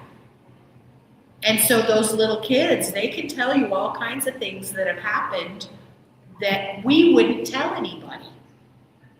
Because we have been told, don't talk like that. People don't want to hear that. You're acting weird. Stop acting weird. This is normal. This is the norm. We are the ones that are abnormal because we've forgotten it. And, adults did to us what we did to our kid. I remember telling my son, stop being so weird, because he was pretty weird. But I'm sure that he was much like his sister, and they saw things and did things that I couldn't understand. And so that it made him seem like he was weird. Okay? Do you have any questions for me? I have about 5 minutes left. Do you want to ask me anything about telepathy? Well, I have my son over here, and I think for the greater half of his life so far, he's about 14 now, he's had neither speech impediment. And so I've had to connect with him in multiple ways, meaning like maybe sign language, just picking up cues, going back and forth. And, now he's a teenager, he's able to communicate to me more. But of course he's a teenager. Yes. You kind of have to go around to pick up, do the mom's spine. Yes. You want to pick to lip. Yes. But even at his ripe age at 14, is this something that they can learn, or is this something that you're talking often in this lecture younger kids, but is this something that an older teenager? We can get it back. He's absolutely closer to being a child than we are. Yeah. So he'll remember much faster than you. Absolutely. Yeah. Yes. And I do talk about little children, but once they've lost it or they've forgotten it, then it's just easier to get back. The older we get, I'm almost 70. And at 70, it's harder to get back. I will absolutely admit that. But for him, it's going to be pretty easy. And just turn it into a game. We've been trying to do that, trying to, just like you did with the shapes. Mm-hmm. We've been trying to kind of make up a game going back and Yes, forth, good. to figure out, not just me, but he tries it on me as well. Sure. See how that goes. Yes. And evolve from there. I really want to learn how to do it with him. And when you read through this, it really helps you because it's all laid out step by step by step. And so this would be really easy for you. Yeah. Yeah, and I have these at the booth. They're $20. They're $20 online, but if you guys order it from Amazon online, you'll be paying taxes. Yeah. And I don't know anything about taxes. So I thought you said Texas, so I don't know. It's $20. And you're welcome to come by the booth. And come by the booth and get a free toxin burden scan because you want to see if toxins are holding you back. Because toxins can be holding you back. And it's free. Social media, I'm sure as well. Social media is a hard thing. Yeah. And that's why I suggest a basket at the door. Put your phone in, but then have specific times when it can be used. So don't just cut it off, but say, from 7 to 8 every night or, whatever for your We're in the family. middle of that right now. Yeah, and Yeah. for your family, you pick what works for you. Yeah. But yeah, we put our phones at the door, and in fact, Chris said the other day, he said, I texted you and it took you 4 hours to answer. I said, I don't look at my texts. I do, but I'm not sitting here, during this whole hour, I didn't even look except at the time. And so, we have to get back to quieting everything down. And that's really important. This is kind of like a right moment for him to quiet things down. Yes. We have our own situation where we're trying to detox diet, communication with other people, especially with social media. Yes. Trying to get back into more fitness, more communication with each other. Good for you. All of a sudden, we're having a conversation about telepathy. This expo comes up, and then you come up. and see, I don't know which one of you started it, but I somebody, grabbed it, you can see all of it. but somebody picked it up. Did he pick it up first, that telepathy was coming up? No, I Oh, didn't. you did, okay, so you know what? You picked up the telepathy either from the Soul Search people or from me sending that message out. So yeah, it's out there. So I just want to say thank you for coming, I really appreciate, yes? I have a quick question. How do you know the vibration score is taking around 20,000? You come to my booth and I'll show you, okay? Okay. Thank you.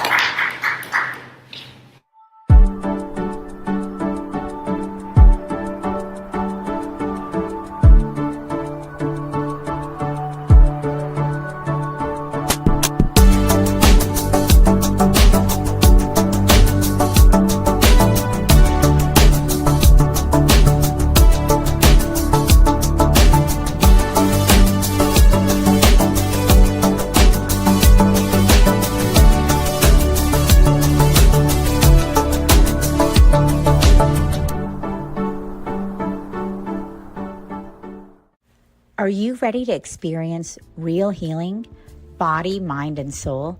Introducing Becoming Whole, Healing with Francie Soito, a powerful new live show on SoulSearch TV.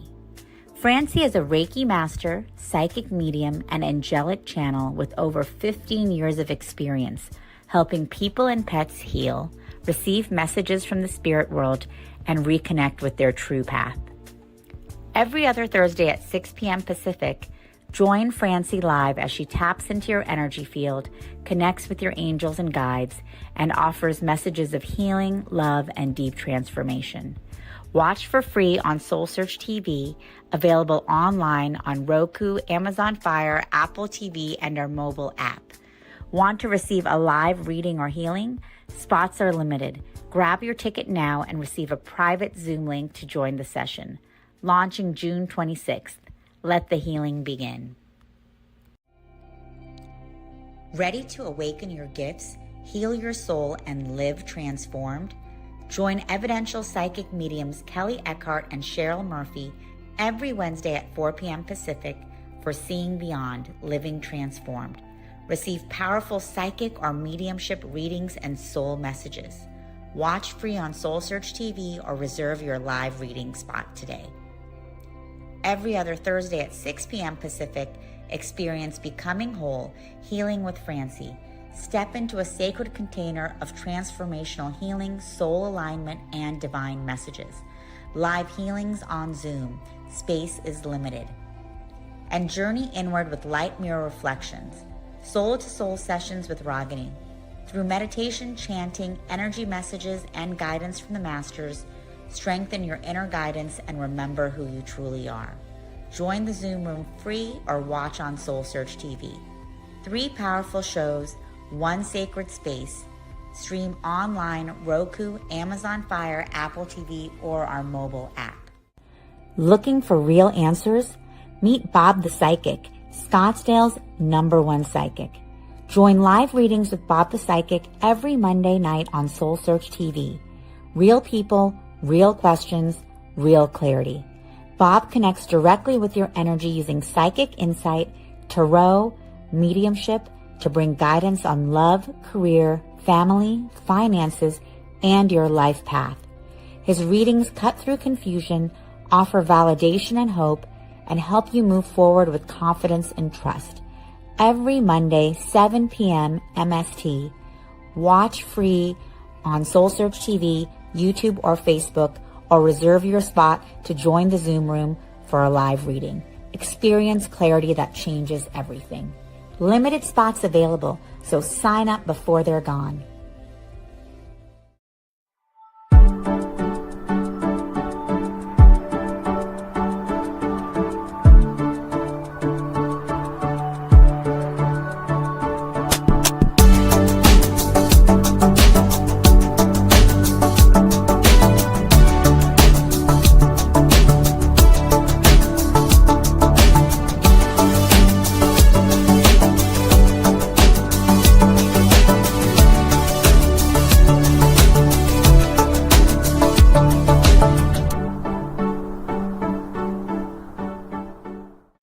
Are you ready to experience real healing, body, mind, and soul?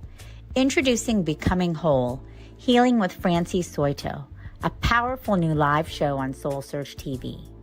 Francie is a Reiki master, psychic medium, and angelic channel with over 15 years of experience helping people and pets heal, receive messages from the spirit world, and reconnect with their true path. Every other Thursday at 6 p.m. Pacific, join Francie live as she taps into your energy field, connects with your angels and guides, and offers messages of healing, love, and deep transformation. Watch for free on SoulSearch TV, available online on Roku, Amazon Fire, Apple TV, and our mobile app. Want to receive a live reading or healing? Spots are limited. Grab your ticket now and receive a private Zoom link to join the session. Launching June 26th. Let the healing begin. Ready to awaken your gifts, heal your soul, and live transformed? Join evidential psychic mediums Kelly Eckhart and Cheryl Murphy every Wednesday at 4 p.m. Pacific for Seeing Beyond, Living Transformed. Receive powerful psychic or mediumship readings and soul messages. Watch free on SoulSearch TV or reserve your live reading spot today. Every other Thursday at 6 p.m. Pacific, experience Becoming Whole, Healing with Francie. Step into a sacred container of transformational healing, soul alignment, and divine messages. Live healings on Zoom. Space is limited. And journey inward with light mirror reflections. Soul-to-soul sessions with Ragini. Through meditation, chanting, energy messages, and guidance from the masters, strengthen your inner guidance and remember who you truly are. Join the Zoom room free or watch on SoulSearch TV. 3 powerful shows, 1 sacred space. Stream online, Roku, Amazon Fire, Apple TV, or our mobile app. Looking for real answers? Meet Bob the Psychic, Scottsdale's #1 psychic. Join live readings with Bob the Psychic every Monday night on SoulSearch TV. Real people, real questions, real clarity. Bob connects directly with your energy using psychic insight, tarot, mediumship to bring guidance on love, career, family, finances, and your life path. His readings cut through confusion, offer validation and hope, and help you move forward with confidence and trust. Every Monday, 7 p.m. MST. Watch free on SoulSearch TV, YouTube, or Facebook, or reserve your spot to join the Zoom room for a live reading. Experience clarity that changes everything. Limited spots available, so sign up before they're gone.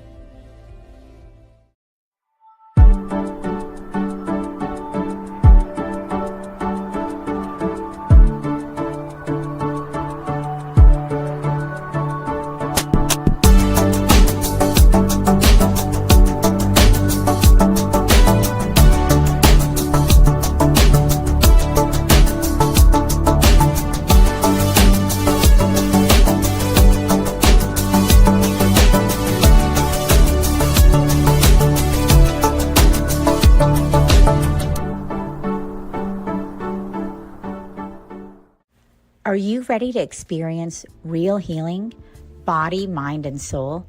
Introducing Becoming Whole, Healing with Francie Soito, a powerful new live show on SoulSearch TV. Francie is a Reiki master, psychic medium, and angelic channel with over 15 years of experience helping people and pets heal, receive messages from the spirit world, and reconnect with their true path.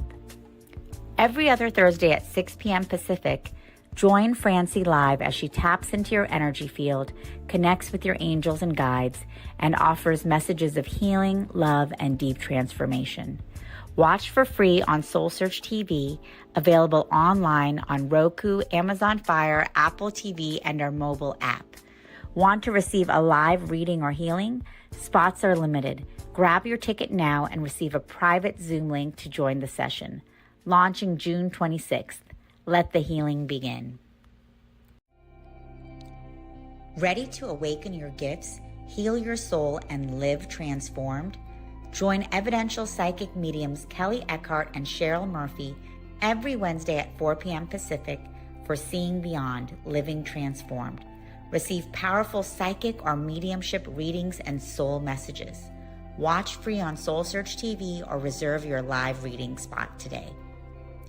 Every other Thursday at 6 p.m. Pacific, experience Becoming Whole, Healing with Francie.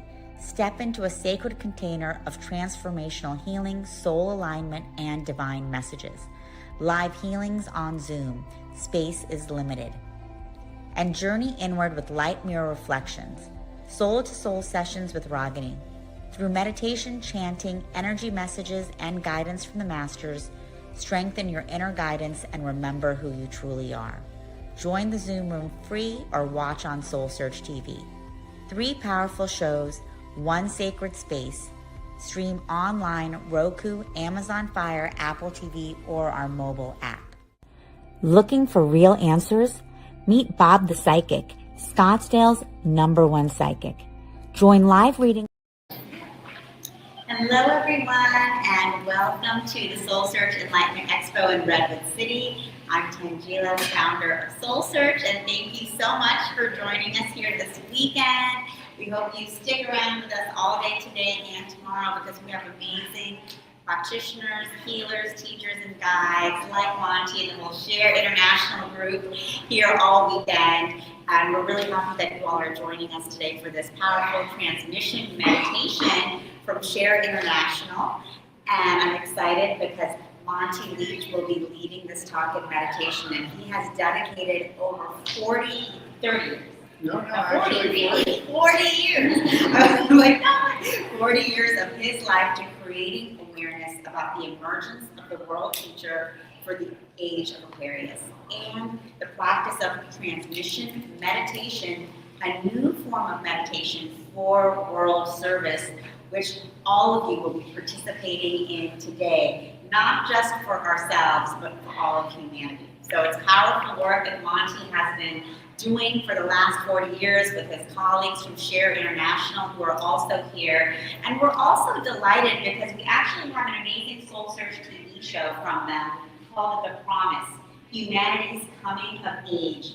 And you can see there we have episode 1, Timeless Wisdom in Modern Mandala Art with Michiko Ishikawa. And we filmed this SoulSearch TV show with Michiko, and she was actually an assistant and teacher with Benjamin Krem in Japan. Correct. And she worked with him for decades and wanted to pass on all of her knowledge and information and wisdom about these teachings for humanity. And she did so with this The Promise series. So I really encourage all of you to check it out. It's on SoulSearch TV. It's free to watch. You can watch it on Roku, Amazon, Apple TV, Android TV, and on our mobile app, or just online. You go to soulsearch.tv and you can watch the show there. And it's really a fascinating conversation with Michiko about Benjamin Krem, about the teachings, about transmission meditation. And what's so amazing is that after we launched the show, Michiko passed on to her next journey. And it was very poignant for all of us. And so we're happy that she lives on. She does. I really feel that, and I think she felt too, that the series that she recorded with you, which was so powerful, so inspiring, that she felt it was really the culmination of her 40 plus years of work. It was ending with this, it was the peak of her 40 years, and it was such a beautiful conversation. I think you did such a great job, and I think I would really encourage people to watch this series. It covers, it's 5 conversations with Tangela and my late co-worker, Michiko Ishikawa, that covers in depth what I'm going to be able to only touch on today. And it's a wonderful series. We're just endlessly grateful that you participated in that. Oh, thank you so much. It was an honor, and so we encourage all of you to check it out. And what an honor to do that with Michiko as, her final goodbye. That's right. So today, thank you. Welcome. Okay. Thank you, Monty. And so welcome, and you guys enjoy. Thank you. So as Tangela was saying, we're going to get a chance to experience the spiritual energies that Benjamin Krem, Michiko, my co-worker, and I have been, I guess, bringing to the public for more than 40 years. My name is Monty Leach. As also Tangela said, I'm a longtime volunteer with the group Share International. And we are an international group of volunteers. And we have two main aspects of our work. One is to make known the presence in the world today of a great spiritual teacher, the teacher for the Aquarian age, whose personal name is Maitreya, the world teacher, as well as his group of wise teachers called the Masters of Wisdom. And what this momentous event, his emergence into the world today, what that means for life in our world today. Our group's work also consists of transmission meditation, which is a service activity that was introduced to the world in 1974 by one of these great teachers, a master of wisdom. These great beings, the masters of wisdom, Maitreya, the world teacher, they are constantly sending their spiritual energies into the world to uplift the world. And what transmission does, which we'll get a chance to experience, is it steps down these energies to make the energies more useful for humanity. So by participating in transmission, you're helping the world get access to these great spiritual energies that are constantly being sent into the world. So at the end of the talk, I'll explain, well, first I'll talk about who these great spiritual teachers are who are in the world. Why are they here? What are their teachings and their priorities? And then I'll talk about transmission. I'll show the very simple technique involved. It literally takes 5 minutes or less to explain how to do transmission. And then we'll experience these very powerful energies. It is a simple meditation, as you'll find. It's open to everybody. You don't have to have any experience doing transmission meditation or a meditation of any kind. The only thing you need really is a willingness to help the world, because that's the primary purpose of this meditation, is to help the world. So, on a personal note, when I was introduced to this information that I'm going to be sharing with you today, about these great teachers living in the world now, about transmission meditation, and being able to take part in transmission meditation all these years, it really, this has changed the entire course of my life. It's given me a sense of hope for the future. And it's given me a path of service, a way for me to help the world. So hopefully this talk today will have a positive effect on you too. And at the least, I hope that you come away from this talk with a renewed sense of hope for the future, which we desperately need these days, is hope.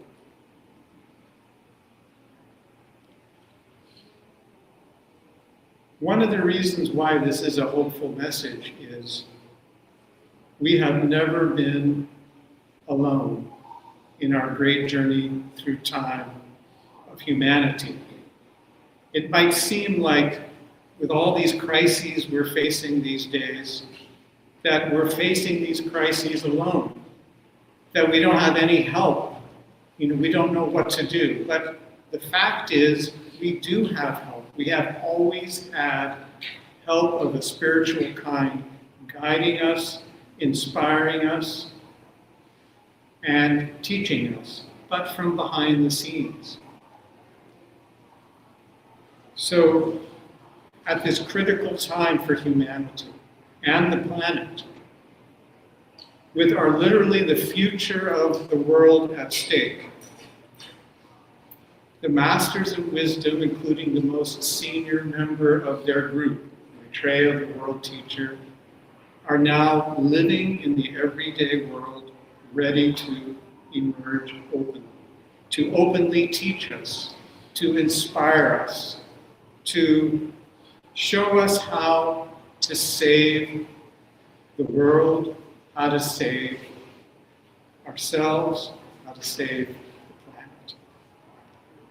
And this is an important point to make. These great teachers are here to help us, and they are doing that right now, 24 hours a day, 7 days a week, but from behind the scenes, they're helping us. But they can't save the world for us. We have to save the world for ourselves, responding to these great energies coming in, being inspired, taking their advice, which I'll talk about. But most poignantly, most importantly, taking action to save the world, to work together with others, to work for peace and justice and saving the planet together. That's how we can save the world, under the inspiration of these great teachers who are helping us. So what is the teaching? What is the advice of these teachers now? What are they saying? Why are they here? Well, Maitreya, the world teacher, has said that he comes to show us how to live together in peace, which we look at the world now, clearly we do not have peace, the opposite, unfortunately. So how can we achieve peace? According to Maitreya, he says, the key to peace, to achieving peace in the world, is sharing. sharing, sharing. Sharing the world's food and other resources among all the world's nations so that everyone has the basic necessities of life: food, shelter, health care, and education. There is plenty of the basic necessities to go around. Unfortunately, we in the wealthy nations use and waste a vast majority of the resources and food, and it leaves a small amount left over. But there's enough food grown for everybody, if they could afford it, but people can't afford it. So they go hungry, they starve, and this inequality, with the rich get richer, the poor get poorer, is growing wider and wider all the time. And this is a leading factor in so many of our problems today, including war, including terrorism, environmental destruction, mass migrations of people. All the major world problems have as a crucial element this economic inequality, which Maitreya says we can solve if we begin to share. He says there will never be peace in the world unless there is justice, economic justice in the world. There will never be justice unless we share the world's resources of the world. That's what Maitreya, the world teacher, is saying.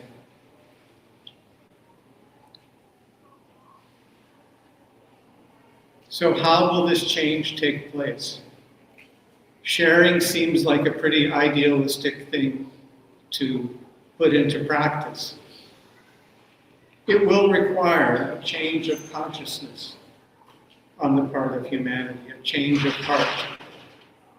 And that's what Maitreya and all these teachers are here to do. They're here by sending their energies into the world, by helping us. They're really here to change our consciousness, to uplift our consciousness, so that we begin to see one another as one human family, that we are. And that once we start seeing one another that way, we will see that we will just naturally want to share. We will call on the governments to begin to share the resources of the world. So Maitreya and the Masters of Wisdom are here to inspire us to change our consciousness, to lift our consciousness so that we'll want to share, so that we will call on the governments to share. But people might not know, might not heard of the Masters of Wisdom and who they are, so I'll just talk briefly about that. They were first written about in the West in the late 1800s by a woman named Helena Blavatsky. She lived and worked with these masters for 3 years in the Himalayas. Later, another woman named Alice Bailey wrote a series of books from the masters, dictated to her by one of the masters. And then later, beginning in 1974, a British artist named Benjamin Creme, who was trained by one of these great masters of wisdom, began making known the fact that these great teachers were coming out of their ancient retreats in the Himalayas and the other mountains and the deserts of the world, and to come into the world to live among us.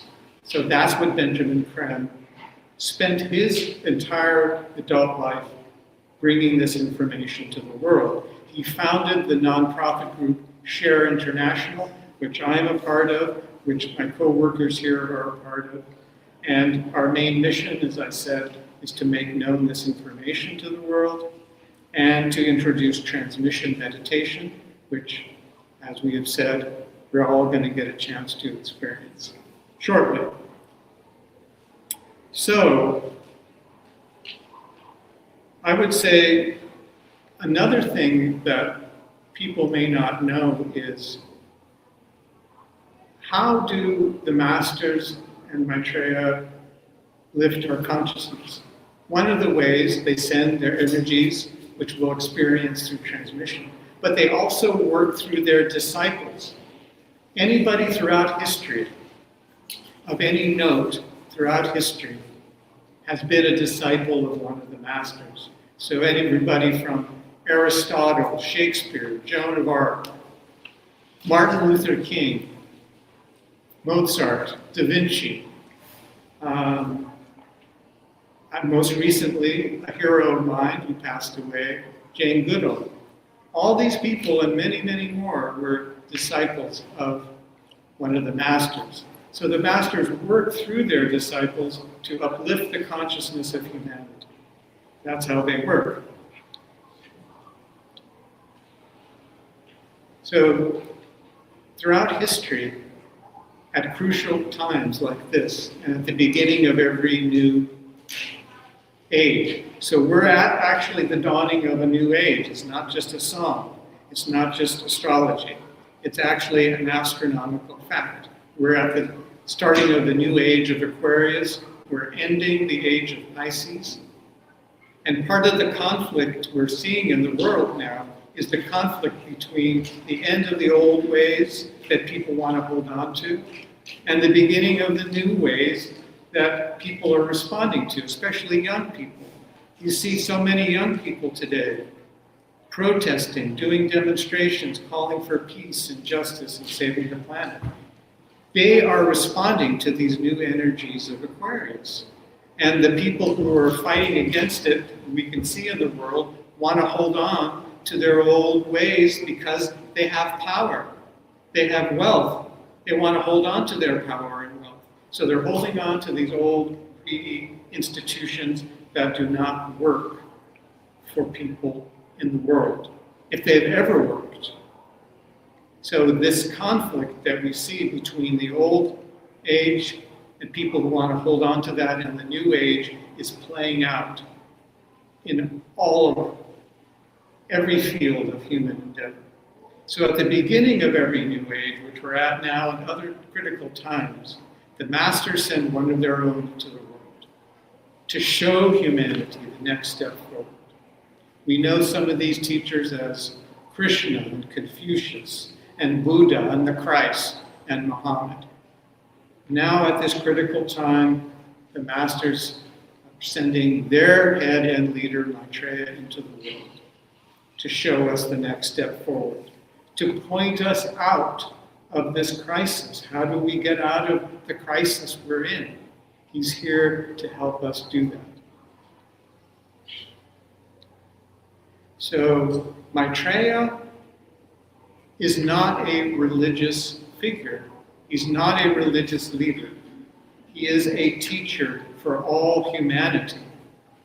But for those who are religious, he comes in fulfillment of their awaited teacher. So if you're Christian, you're awaiting the second coming of Christ. If you're Jewish, you're awaiting the Messiah. If you're a Muslim, you're waiting for the Imam Mahdi or Al-Mahdi.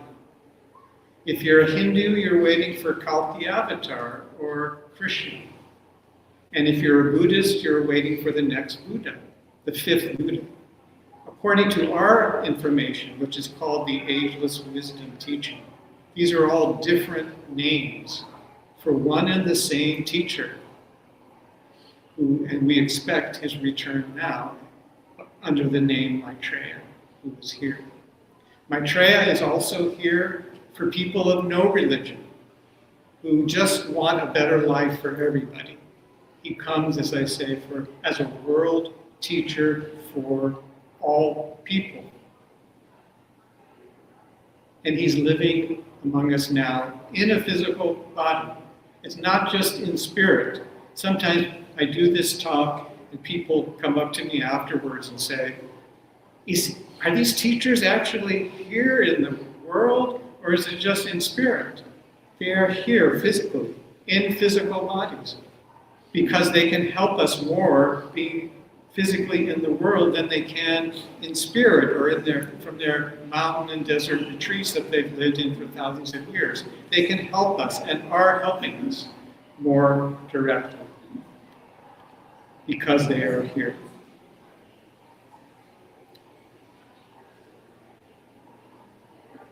One of the ways they influence the world and help the world, as I said, is they send their energies into the world. And Maitreya will soon be seen by all people. And he will be sending his energies directly to everybody. So Maitreya will gradually become known. He's still working from behind the scenes, but he will gradually become more and more known publicly. And he will be invited to speak to the entire world simultaneously via the satellite networks of the world. In the Bible it says, all eyes will see him. That's the only way all eyes will see him. So wherever we have a TV or a computer, we'll be able to see him. But he will actually not speak. This is called, by the way, from our point of view, it's called the Day of Declaration, because he'll be declaring his true identity to the world. On this day, he won't actually speak. And this is the extraordinary thing. But his thoughts, his ideas, will go into our minds in our own language. So if you're Chinese, you'll hear it in Chinese, English in English, French in French, and so on. At the same time, his energy of love, he embodies love on this planet, will pour into the hearts of everybody. He said it will be as if I embrace the whole world. And at the same time, on this day of declaration, there will be thousands of healings. So in these ways, we will know that this is the teacher for the age of Aquarius. Whatever name you call him, the Christ, the Buddha, Hindus call him Krishna, or just the teacher. He prefers to be called just the teacher. By whatever name, we will know that this is the one that we've awaited. Our response to this will determine the whole future of the planet. He will give us a choice. Either we can continue in the warlike, greedy ways that we are now, or we can change direction, begin to implement the principle of sharing, and create a civilization such as this world has never seen. It's up to us. But Maitreya has said he knows humanity's heart is sound. He knows we will make the right choice, and that the future ahead will be bright, bright indeed. But it's in our hands. We have to take action to help the world. Maitreya says one way we can do that is through transmission meditation. So as I was saying, transmission is a group meditation. It was introduced by one of the masters in 1974 as a way for anyone to help the world in a very powerful way. The energies are sent from the masters and Maitreya through the transmission groups out to the world for the betterment of the world. It's a very simple technique. All we really do is we place the attention between the eyebrows. That is called in the esoteric tradition the ajna center or the sixth chakra. And when we do that, what it does is connect our brain with our soul, our higher self. And once we do that, the energies of transmission meditation flow automatically as long as we maintain that connection. But the first thing that we do, even before we do that, we say together a non-denominational prayer that was released by Maitreya in 1945, which hopefully everybody has a copy of. It's called the Great Invocation. So we say the Great Invocation together. That invokes, that brings in the energies of the masters in Maitreya. Then we put the attention, we close our eyes. It's easier to meditate with your eyes closed. We put the attention at the ajna center, which connects us with our soul, and that's basically it. That's the whole meditation. When we notice our attention wandering off, which it will do, we say the sound Om to ourselves. We think Om. We don't say it out loud. But just by saying that sound, it brings the attention back here, and you're making your connection with your higher self, and the transmission of energies can take place. By the way, you can use this technique every day of your life, every moment really. When you say the sound Om, you bring the attention back here, and you're making that connection with your soul. It raises the attention up out of the kind of the maelstrom of emotions and thoughts that we have in the course of the day. So we use that technique for transmission. There are many hundreds of transmission groups all over the world. There's one in person in the Bay Area here, and we also have Zoom transmission groups. So if you want to take part after today, there's a sign-up sheet, and we also gave out a list of the various groups here. And those are two ways you can find out. For those people online, I'll show you a website at the end, how to sign up, how to find out about upcoming Zoom transmissions, and where to find out more information. So I'll hold up a little piece of paper with using very high-tech techniques, and we'll have the websites on there. So let's see. I think I've pretty much covered that all. Does anybody have any questions?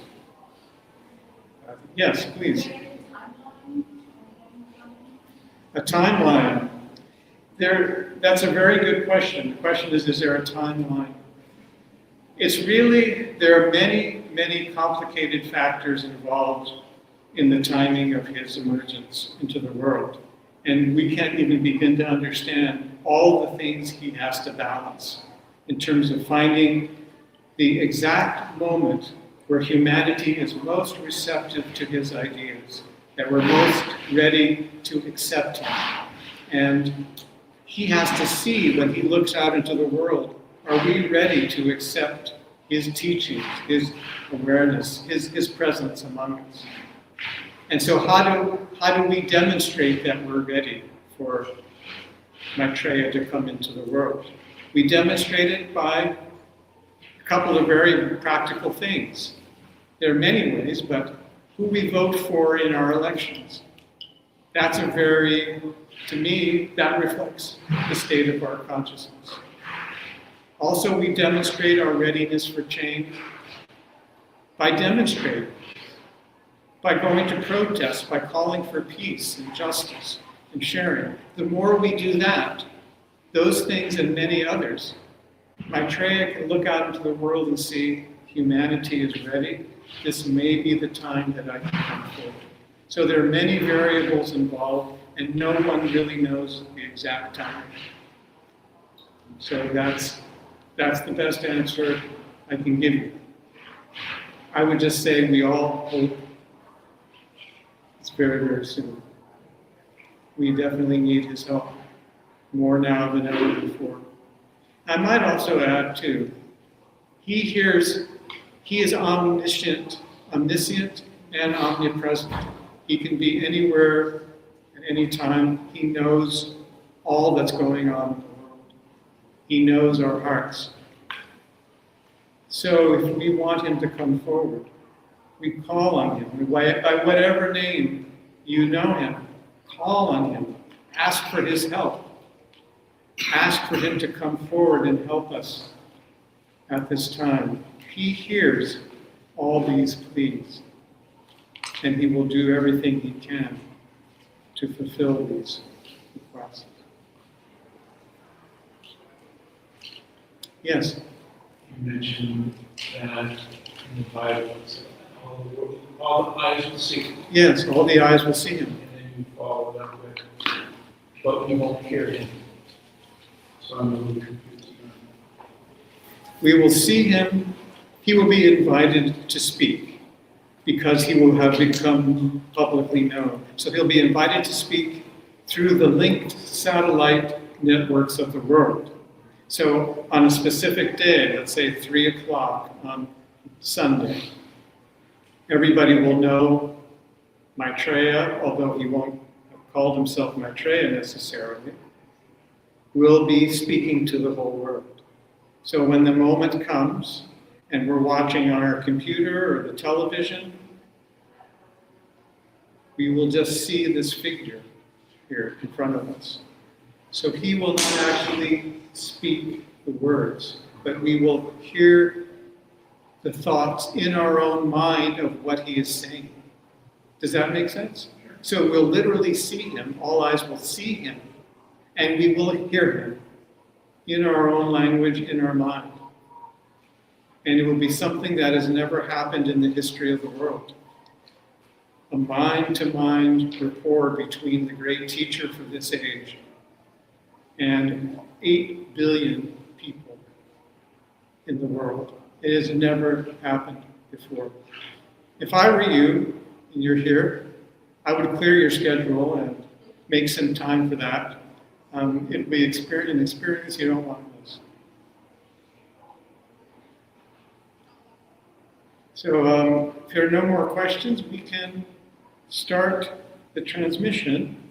And so for the people at home, I have my handy-dandy piece of paper and with the great invocation on it, but everybody here in the room should have a copy of the great invocation. Is there anybody who does not have a copy of the great invocation? Okay, seeing no people who do not have a copy, I will now walk in front of the screen and show, I'm not sure if people will be able to see this online, but for those of us who want to join the transmission online. So we say the great invocation together, and how we do it normally is we pause a little bit between the stanzas.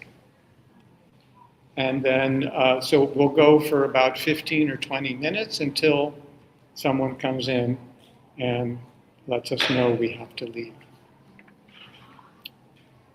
So close your eyes. I guess you don't want to close your eyes until you say the great invocation, because that's a very good point. Most people here have not said the great invocation before, so keep your eyes open, then say the great invocation, then close your eyes and put your attention at the Ajna center. Okay? Does that make sense?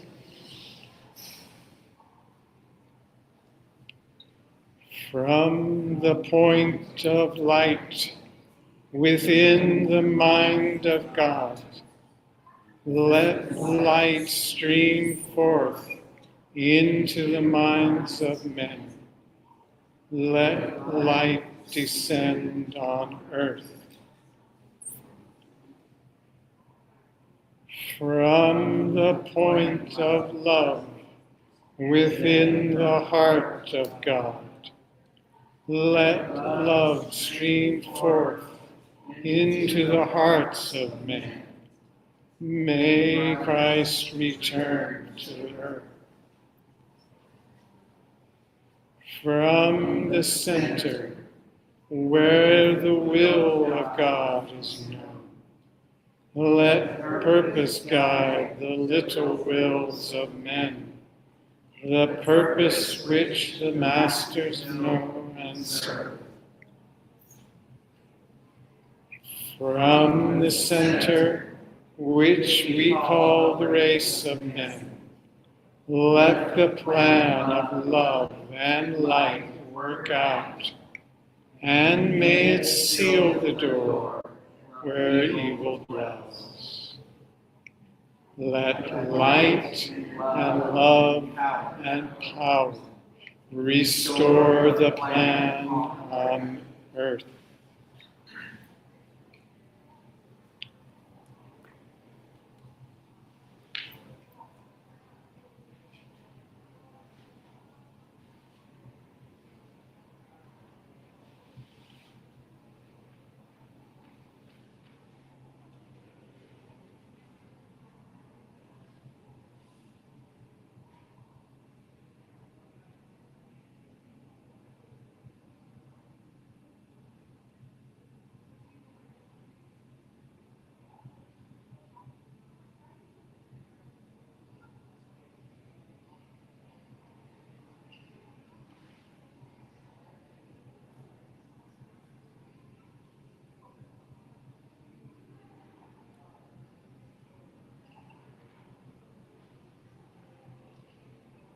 One thing I just wanted to mention is we're asked not to send these energies to any person or place in particular. We let Maitreya and the Masters decide where best to send these energies to help the world. Keep the attention high. Place the attention at the Ajna center between the eyebrows in a very relaxed way. When you notice your attention wandering away, say the sound Om silently to yourself. Think Om.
right there.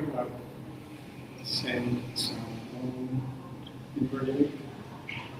Think on.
It's about 10 minutes. If you are interested in taking part in transmission after today, there's a list of groups, Zoom groups, and the one in-person group in Berkeley on a sheet of paper. Does everybody have a copy of that, or we can pass that around? And also, we have a sign-up sheet in the back here. If you want to put your name down with your email address, we'll send you information as well. Thank you so much for coming today. And if you have any further questions and you're here in person, come back to our booth and we'd be happy to answer any more questions. For those online, I'm going to show my other high-tech device, which is a piece of paper. And you can go to the website to see upcoming Zoom transmissions, shareinternational-west.org, new events. And for more general information, you can go to the website share-international.us. Thank you so much. Thank you.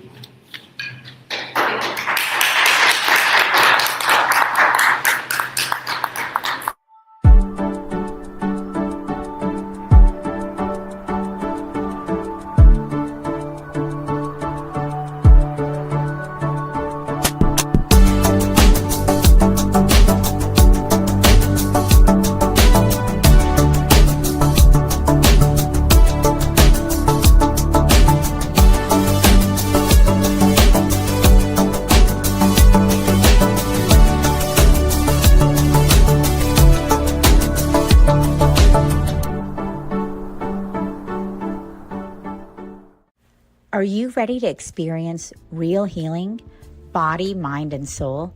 Introducing Becoming Whole, Healing with Francie Soito, a powerful new live show on SoulSearch TV.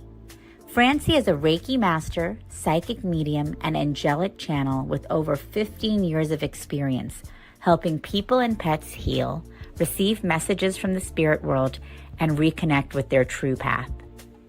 Every other Thursday at 6 p.m. Pacific, join Francie live as she taps into your energy field, connects with your angels and guides, and offers messages of healing, love, and deep transformation. Watch for free on SoulSearch TV, available online on Roku, Amazon Fire, Apple TV, and our mobile app. Want to receive a live reading or healing? Spots are limited. Grab your ticket now and receive a private Zoom link to join the session. Launching June 26th. Let the healing begin. Ready to awaken your gifts, heal your soul, and live transformed? Join evidential psychic mediums Kelly Eckhart and Cheryl Murphy every Wednesday at 4 p.m. Pacific for Seeing Beyond, Living Transformed. Receive powerful psychic or mediumship readings and soul messages. Watch free on SoulSearch TV or reserve your live reading spot today. Every other Thursday at 6 p.m. Pacific, experience Becoming Whole, Healing with Francie. Step into a sacred container of transformational healing, soul alignment, and divine messages. Live healings on Zoom. Space is limited. And journey inward with light mirror reflections. Soul-to-soul sessions with Ragini. Through meditation, chanting, energy messages, and guidance from the masters, strengthen your inner guidance and remember who you truly are. Join the Zoom room free or watch on SoulSearch TV. 3 powerful shows, 1 sacred space. Stream online, Roku, Amazon Fire, Apple TV, or our mobile app. Looking for real answers? Meet Bob the Psychic, Scottsdale's #1 psychic. Join live readings with Bob the Psychic every Monday night on SoulSearch TV. Real people, real questions, real clarity. Bob connects directly with your energy using psychic insight, tarot, mediumship to bring guidance on love, career, family, finances, and your life path. His readings cut through confusion, offer validation and hope, and help you move forward with confidence and trust. Every Monday, 7 p.m. MST. Watch free on SoulSearch TV, YouTube, or Facebook, or reserve your spot to join the Zoom room for a live reading. Experience clarity that changes everything. Limited spots available, so sign up before they're gone.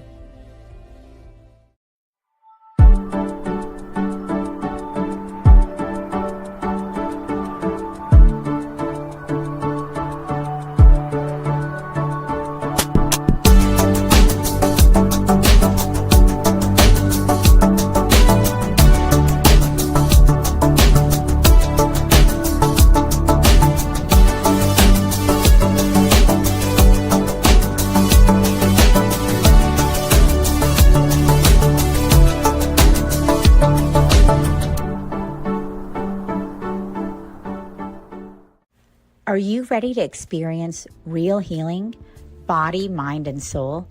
Introducing Becoming Whole, Healing with Francie Soito, a powerful new live show on SoulSearch TV. Francie is a Reiki master, psychic medium, and angelic channel with over 15 years of experience helping people and pets heal, receive messages from the spirit world, and reconnect with their true path. Every other Thursday at 6 p.m. Pacific, join Francie live as she taps into your energy field, connects with your angels and guides, and offers messages of healing, love, and deep transformation. Watch for free on SoulSearch TV, available online on Roku, Amazon Fire, Apple TV, and our mobile app. Want to receive a live reading or healing? Spots are limited. Grab your ticket now and receive a private Zoom link to join the session. Launching June 26th. Let the healing begin. Ready to awaken your gifts, heal your soul, and live transformed? Join evidential psychic mediums Kelly Eckhart and Cheryl Murphy every Wednesday at 4 p.m. Pacific for Seeing Beyond, Living Transformed. Receive powerful psychic or mediumship readings and soul messages. Watch free on SoulSearch TV or reserve your live reading spot today. Every other Thursday at 6 p.m. Pacific, experience Becoming Whole, Healing with Francie. Step into a sacred container of transformational healing, soul alignment, and divine messages. Live healings on Zoom. Space is limited. And journey inward with light mirror reflections. Soul-to-soul sessions with Ragini. Through meditation, chanting, energy messages, and guidance from the masters, strengthen your inner guidance and remember who you truly are. Join the Zoom room free or watch on SoulSearch TV. 3 powerful shows, 1 sacred space. Stream online, Roku, Amazon Fire, Apple TV, or our mobile app. Looking for real answers? Meet Bob the Psychic, Scottsdale's #1 psychic. Join live readings with Bob the Psychic every Monday night on SoulSearch TV. Real people, real questions, real clarity. Bob connects directly with your energy using psychic insight, tarot, mediumship to bring guidance on love, career, family, finances, and your life path. His readings cut through confusion, offer validation and hope, and help you move forward with confidence and trust. Every Monday, 7 p.m. MST. Watch free on SoulSearch TV, YouTube, or Facebook, or reserve your spot to join the Zoom room for a live reading. Experience clarity that changes everything. Limited spots available, so sign up before they're gone. Hello, everyone, and welcome to the SoulSearch Redwood City Enlightenment Expo. I'm Tangela, the founder of SoulSearch, and I'm so excited you guys can be joining us this weekend. I hope you stay with us all weekend long. Today and tomorrow, we'll be here 10 a.m. to 6 p.m., and we do one of these per month throughout the Bay Area. So if you're having fun, you can keep connecting with us to meet amazing healers like Dennis here. And of course, you can stay connected with us by watching our shows on soulsearch.tv, our conscious content streaming channel. All the shows are free, so you can check them out at any time. And of course, you can find all of our practitioners here on our directory, soulsearch.io. And today, I'm delighted to be introducing Dennis Shimosaka, Tao Energy Healer.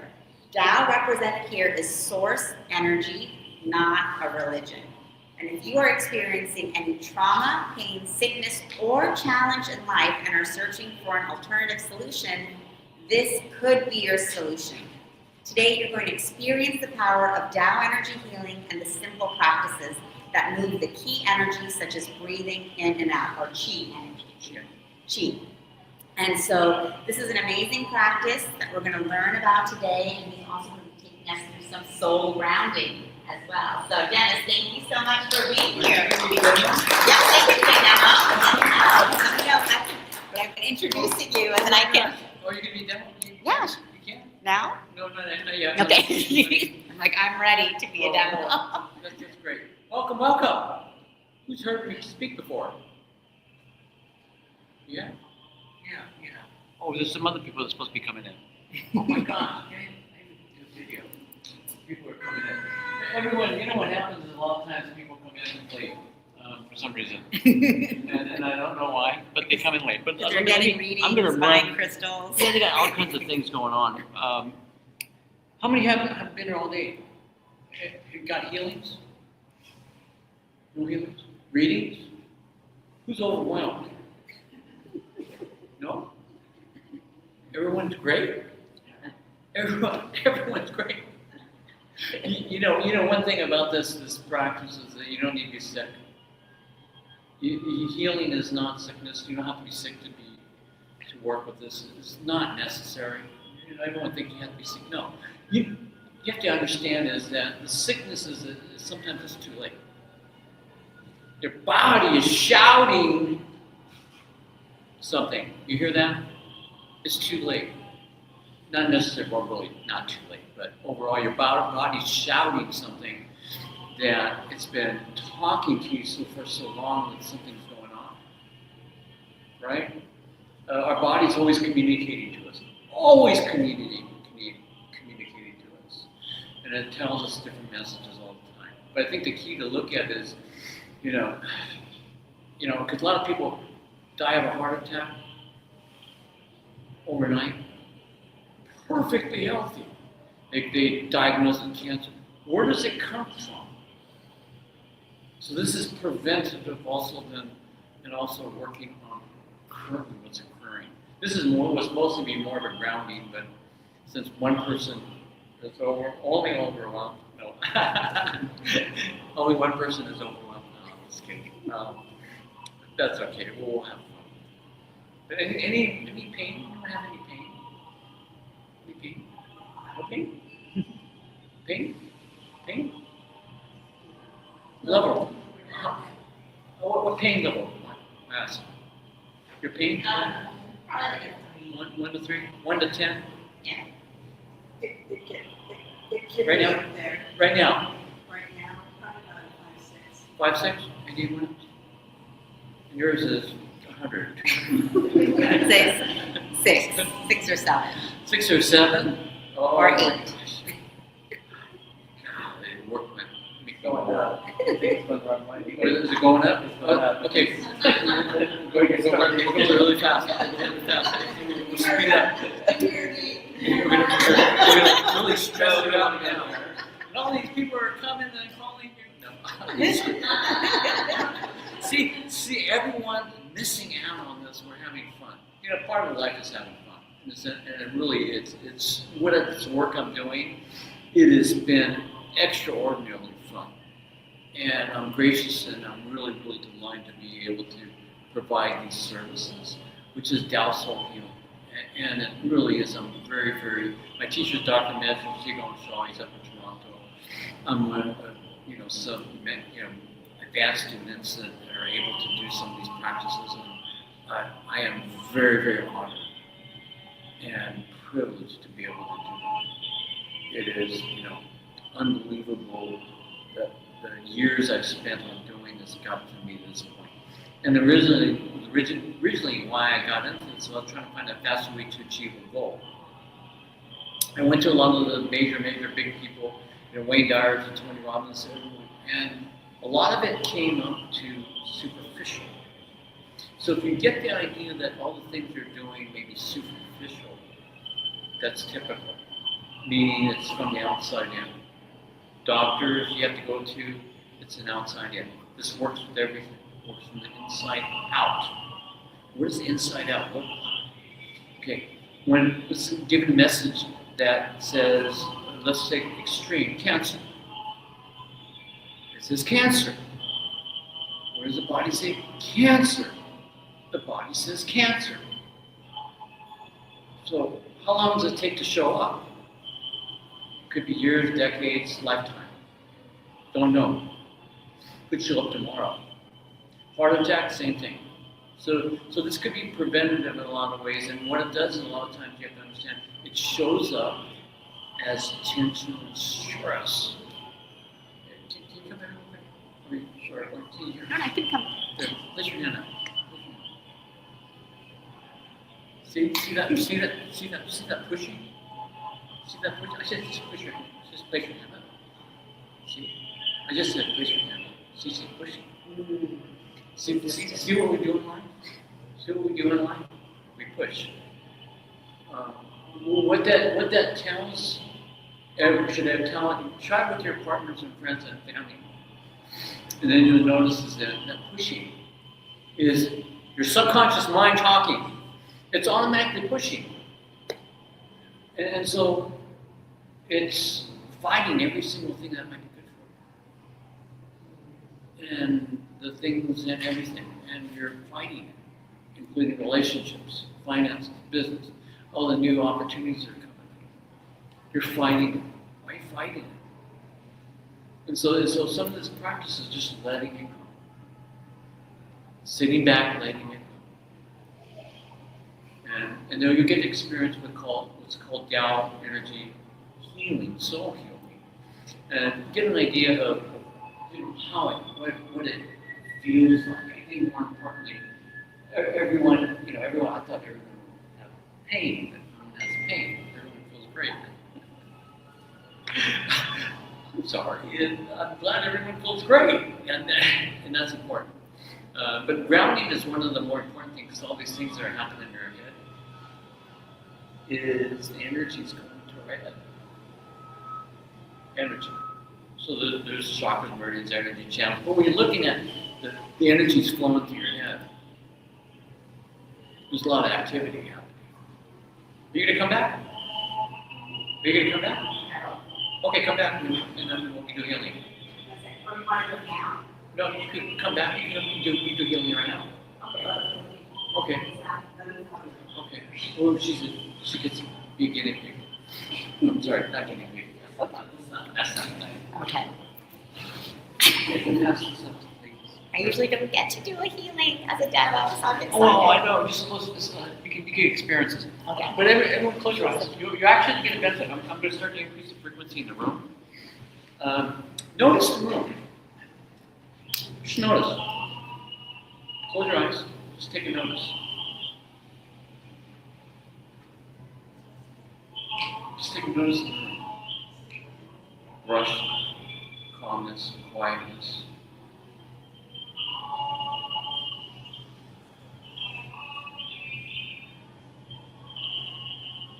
So we change the frequency in the room. And those online, you can place your hands up. If you place your hands up, you can tell there's been a shift more so.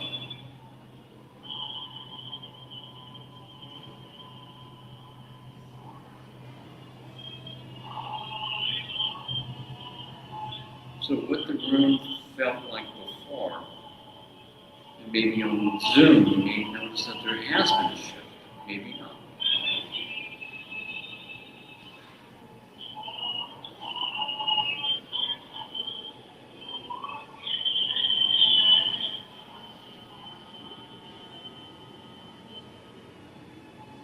Okay.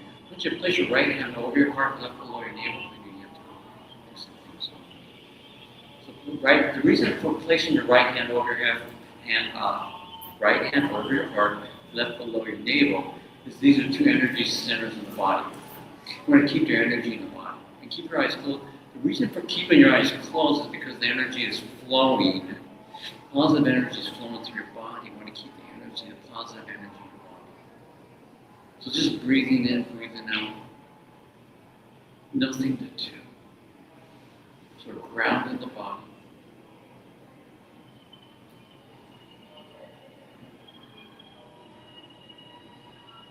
Just breathe in and breathe out.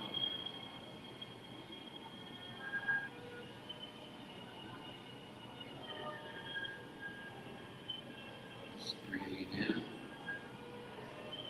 breathing out.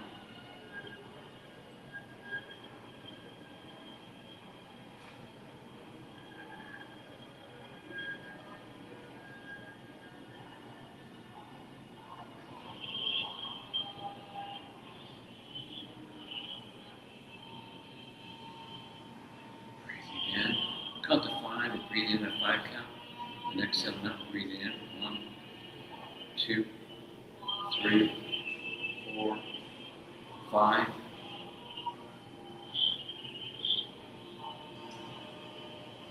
Right hand over your heart, left below your navel. Exhale now. 2, 3, 4, 5. Keeping your eyes closed, breathing in 1, 2, 3, 4, 5.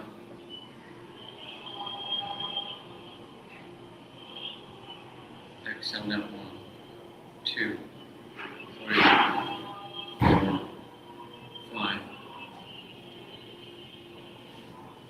Grounding, ground the body, stabilizing the body.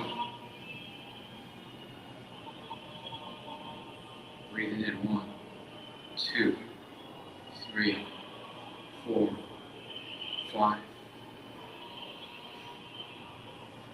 Exhale now. 1, 2, 3, 4, 5. Breathing in 1, 2, 3, 4, 5. Exhale now. 1, 2, 3, 4, 5.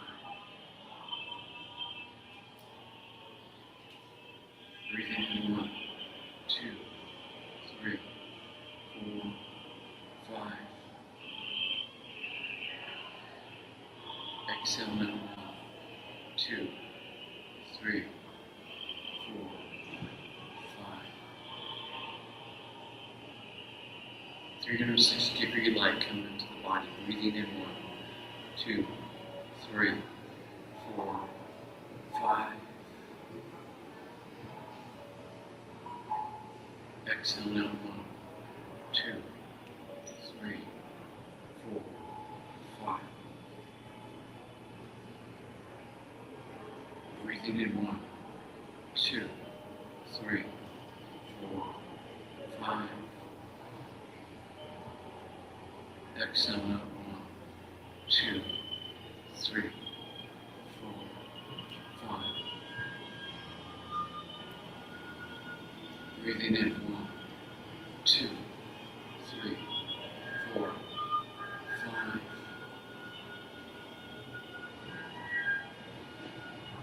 Exhale now. 1, 2, 3, 4, 5. Right hand over your heart, left below your navel. Just keep your eyes closed and breathe in. Breathing in. 2, 3, 4, 5.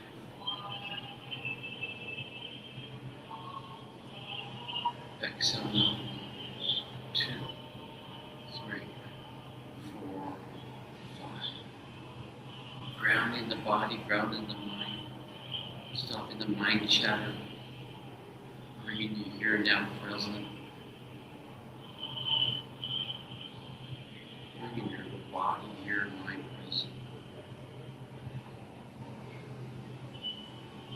Breathing in 1, 2, 3, 4, 5.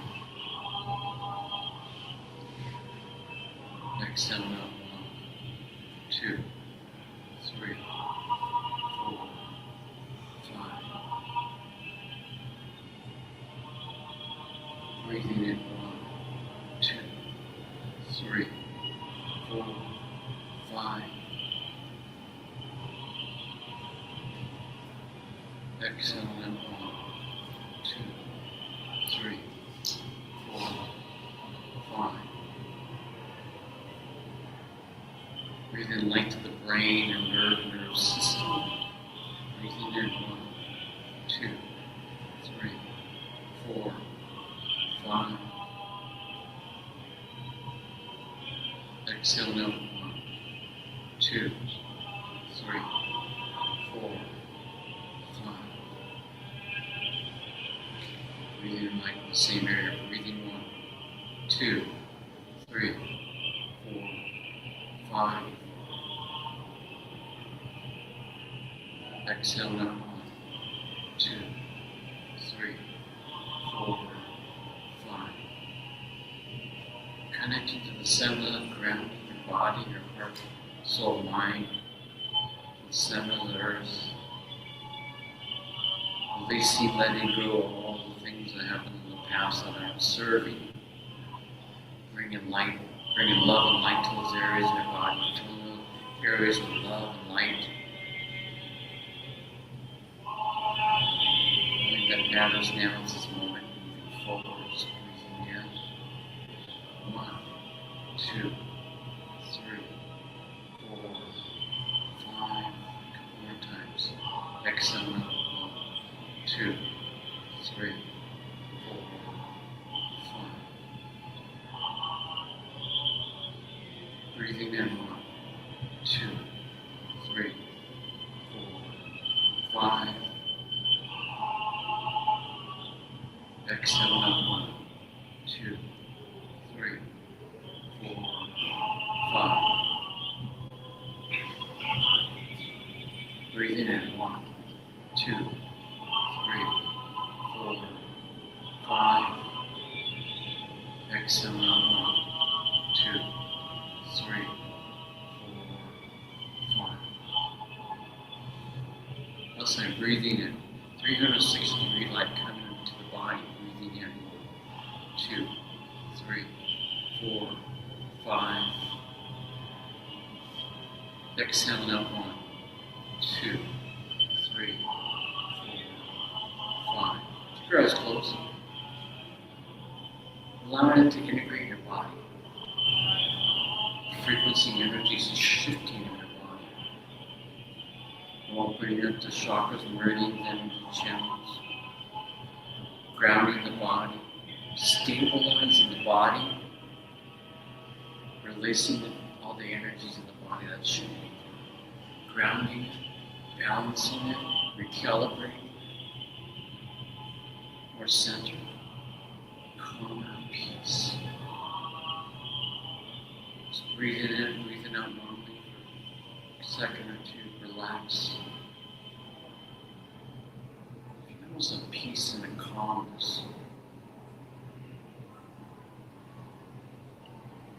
That's the highest meditative state someone can be in. You online or in a room, just notice. Peace and calmness.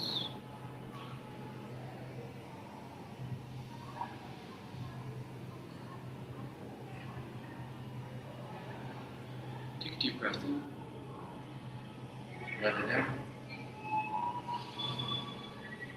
And take a deep breath in. Let it out. Anytime, open your eyes.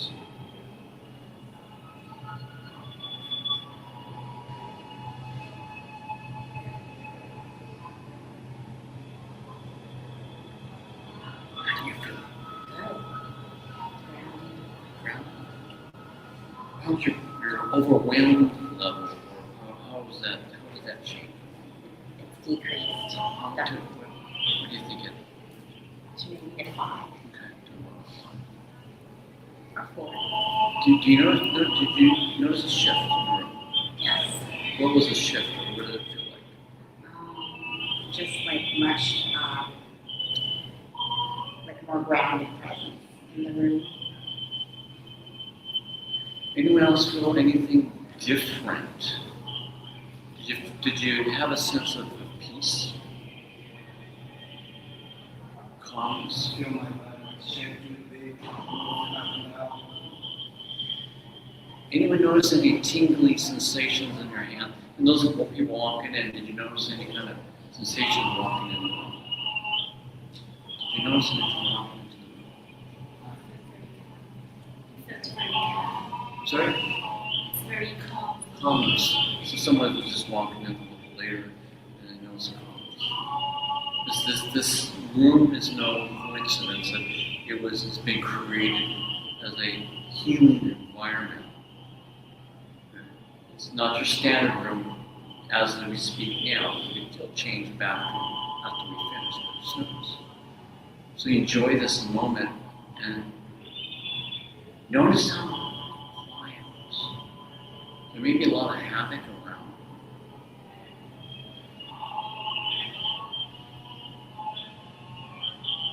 One of the highest meditative practices is peace. can start with a channel. Because you're connecting with the source creator and your own self. And that's the key. When doctors talk about meditative practices, they're talking about this part of it that they don't know sometimes what they're talking about, but it's awareness. It's getting in touch with your body. So when your body starts to tell you something is wrong, you're able to do something about it. It tells you all the time. And a lot of times we have to get, me including me, but it's like a bat. It's like, wake up, you're here, it's a message. Oh my God, it's a message. More importantly is that we're always taught, just taking medicine, but overall, our body gives us notice and messages before that, and we notice that. Hours, weeks, months before. Insignificant. So you have to go. You have to go. Here. No, that's okay. Either way, you have to run and do things. I do. Okay. We'll get something quick. Okay. Thank you. Give her a hand. I want to keep it. Who else can volunteer? Or anyone wants to volunteer? Volunteer. Anyone? I'll go. Okay. What's your name? Inga. Let's see. How do you feel? Good. Have a seat here. Have a seat here, please. We're doing this impromptu because of the fact that some people arrive late and they expect her to come in, and some people are coming in late that I expected earlier. I'm just kidding. A friend. You missed a good part. So we'll have to do this again. But notice is that this is hear the music. It's called Love, Peace, and Harmony. Let me explain that there's several things about frequency and energy. The environment, the room. You notice in the room change in energy and frequency? Did you notice that? Yes? Raise your hand. Yes? Did you notice that? Did you notice any kind of change in the frequency and energy in the room? Yes? Raise your hand, please. Did you notice? Did you notice? Okay. So the frequency and energy in your room, again, the majority of people are raising their hand, but you notice the frequency change in the room. It's different than before. I'm sorry. It's been a long day. It's different than before, right? What changed? What changed? Did you change? Did you change? What changed? This is what soul healing is about. It's to create a room and a healing environment so the field becomes a healing field. It's an external environment. So I say it's external because the music is part of the contributing factor of it. It's called lovepeaceharmony.org. A teacher created this song and music and everything in the website, lovepeaceharmony.org. Real simple. It increases the vibrational frequency of your space. Okay? I'm teaching you some things that will help you, and you do these practices yourself. You don't have to work so hard. Okay? The environments that we're in are some very, very toxic environments. By playing the music, it helps to reduce it, not completely, but sometimes a lot. I had this one prison guard, and she was one of the supervisors, and everyone always congregated in her office, and they always kept on saying, "We'd love to come to your office," and she was always playing this music. So, you have any pain? Some back pain, yeah. What's the scale, 1 to 10? 5. 5? Okay. Did you come in? A little bit. A little bit? Okay. We gotta start over. So that's kind of what explaining the external. The external is we increase the energy in the room. Okay.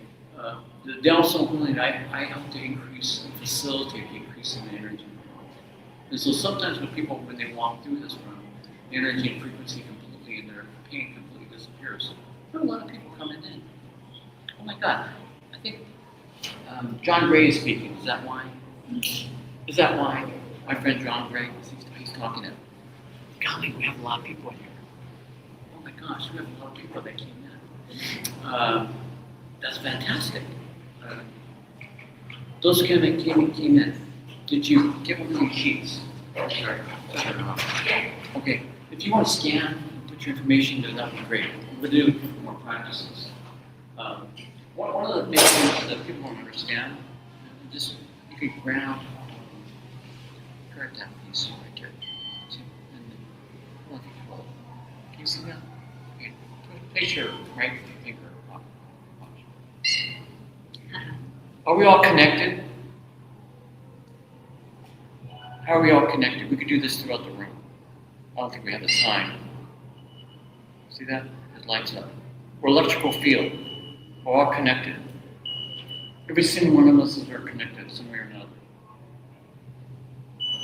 So if we start with one person and go out to the room, it will activate us. We're electrically charged. So the key is electrically charged, but also grounding is important. Learning and teaching and grounding. Grounding is important because of the fact you're not on the head. When you're thinking and you're floating and there's all these energies, if you're familiar with the energies, great. If you're not, it is you're going on your head and you're going like this. 100 miles an hour. You're talking 100 miles an hour. You're moving 100 miles an hour, and you can't stop. Okay, it's not good or bad. It's just that what's happening is that it's all the person probably needs to ground and settle down. How do you do this? Breathing, keeping your feet on the ground, and come into my practices. They're free. I gave you a pass out, a handout. They're free. Come on, they're free. 7 to 10 p.m. They're free. We have them free, and so you can come. More importantly, how many people are successful at what they do? Everyone should be raising their hand. How long did it take you to get there? 50 years. I'm sorry? 50 years. 50 years. Okay, so it's 50 years. Did it take anyone a day? Did it take anyone? Come on. Oh, come on. Well, this is no different. Your healing and energy and what you're experiencing right now is no different. If it's mental, emotional, spiritual, physical, we can work on it. It's a gradual progression. And the practices I do is a progression and introduction. This is a very short, we did it, it was roughly about 5 minutes, a little more than 5 minutes, the session that we did. We'll do a little bit, we'll do another one, and we have about 20 minutes to do it. So you get to experience two. And more importantly, what you have to understand is this is an introduction to your body waking up. I'm not trying to fix you. You're already perfect the way you are. You agree you're all perfect the way you are? All my hands should be going now. Come on, everyone's hand. She's good. You have to come by the booth. I've got something gift for you. But more importantly, we're all perfect the way we are, right? Right? I mean, that's the more important part of it. And a lot of the kids have to understand that. You're perfect the way you are. I'm not trying to fix you. But you have to understand this is that you may have done some practice, have eaten some foods and done some things that have prevented you from being healthy. Now we're going to change that. The introduction I have is a special. You can come by my booth. Is to explain this is that the booth and the Zoom I have Zoom. It's on. I have a meetup group called Center for Soul Healing. I have about roughly 2,000 people plus on it. We're having a Zoom session every 7 to 8 p.m. Tuesday and Thursday for the rest of this month. Okay. Let me explain why. It is a continuation of what you just received. Okay. It's like a muscle. most people don't practice. A lot of students that I work with don't practice. A lot of people don't practice. How many have a gym membership? How many times you go? How many times people haven't gone? 5 days. Huh? 5 days. 5 days? Okay. So how many people have never used it? Okay. So then give you an example of a gym membership. Okay, it's supposed to, okay, is a gym membership supposed to be good for you? Going to the gym at least? Okay, it's supposed to be good for you, right? Come on. It's supposed to be good for you. And it's supposed to make you healthy. Well, if you practice it, yes. And so the practice, that's why I'm doing the Zoom. Unfortunately, it's free. And I say unfortunately because it's free. Make people, it's free. Like library is free, right? How many people go to the library and have so much knowledge? But the more important part is this is a progression, and this is a very short introduction. And the short introduction is this is very, very short. And we're going to progress faster through the 7 to 8 p.m. And then we have what's called on the sheet I have, and I'll put it on my Center for Soul Healing, it's called the a Center for Soul Healing. The intensive is going through over 100 parts of the body. You're getting a very, very small snippet of what this session would be like. And it's not overwhelming the body, we're just resetting the body. We're rebalancing, recalibrating, and re-energizing the body. Because the body, everyone's body is probably overwhelmed or just beat up. And so I think now's the time to maybe do some grounding. And how are you feeling? You just came in. I'm really good. You feeling good? Good. Okay. Any other pain? Any pain change? Any pain change? Did your pain change? It's the same. It's the same. Yes, it did change. Yes, it did change. No, I'm just. So we'll go. I've got time. And then we're going to do some really, really fun exercise at the end. So more importantly, this is to help to boost your energy at the very end, and so everyone's going to get energized. But for those people who came in late, we're going to do this over. So just place your right hand over your heart, left below your navel. Again, the reason for these two areas is look, a lot of people meditate. That's not a practice of that. This is a practice to keep the energy, that positive energy. If you don't keep your energy here, it goes away. If you keep your eyes open, it comes back to me. Thank you very much. I appreciate that. So again, if you want to keep the energy in your body, keep it there. Keep your eyes closed. And the reason for that again is the energy, it's positive energy flowing through you. And it's really quick. We're just doing a breathing in and breathing out actually. Nothing fantastic, nothing fancy, nothing.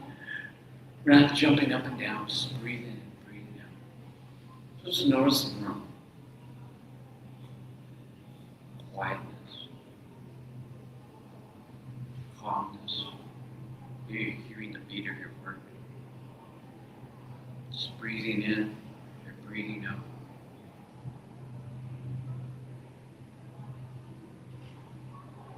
So all the people that just came in and are just rushing around in the air, rushing around, we're just letting that go. Grounding, coming here.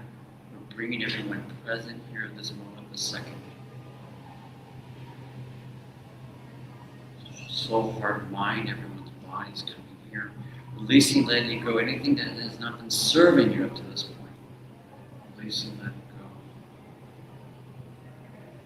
go. As appropriate, just breathing in, breathing out. Just breathing in, breathing out. Just breathing in and breathing out.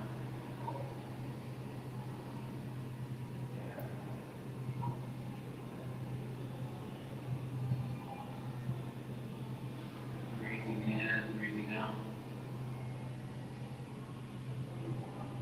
Focus on the heart. Just breathing in. Exhale out. Breathing in light to the heart. Exhaling out.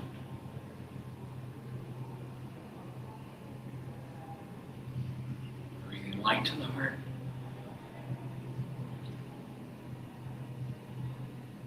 Exhaling out. Count to 5. Breathing in 1, 2, 3, 4, 5. Breathing in. Breathing light to the heart. Breathing in 1, 2, 3, 4, 5. Exhale down 1, 2, 3, 4, 5.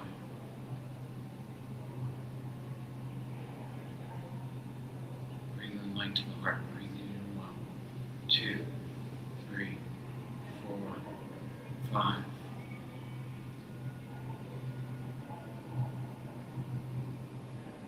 Exhale now 1, 2, 3, 4, 5.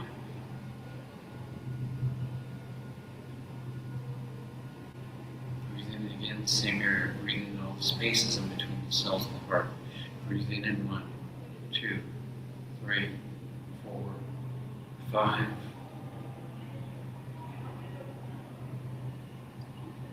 Exhale now 1, 2, 3, 4, 5.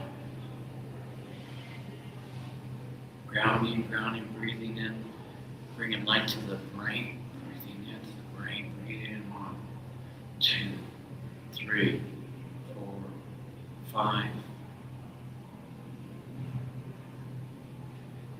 Exhale now 1, 2, 3, 4, 5.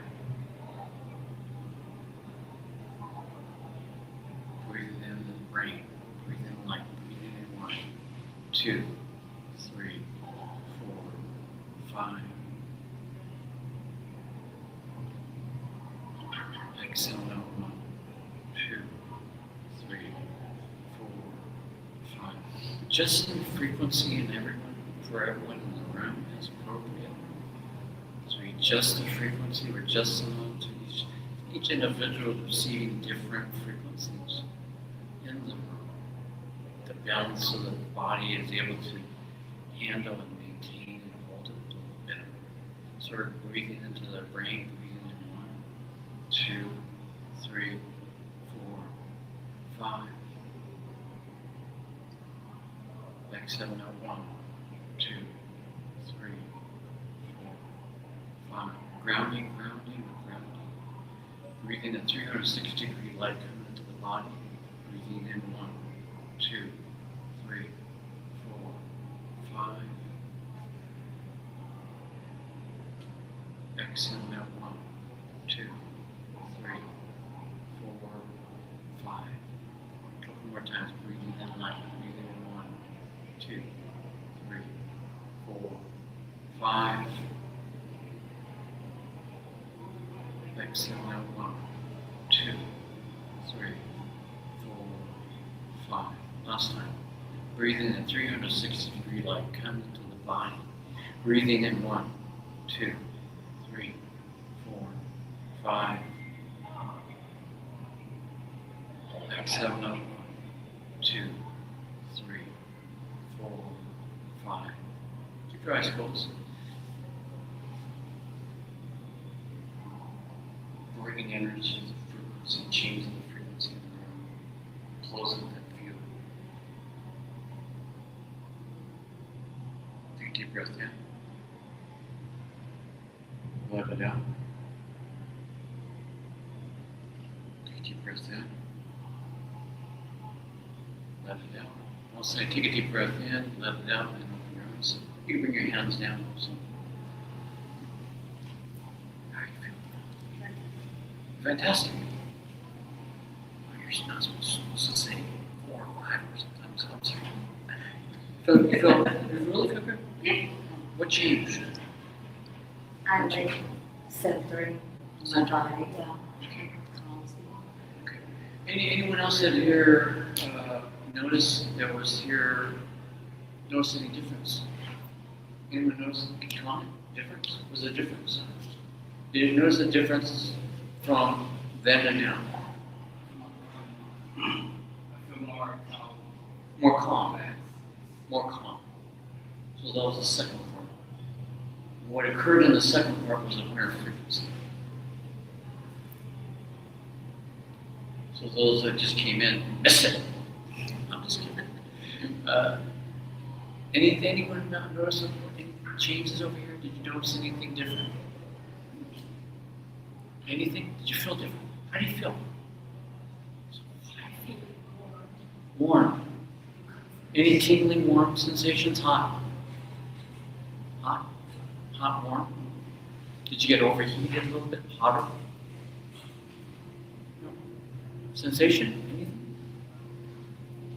For me, are you asking me? Yes.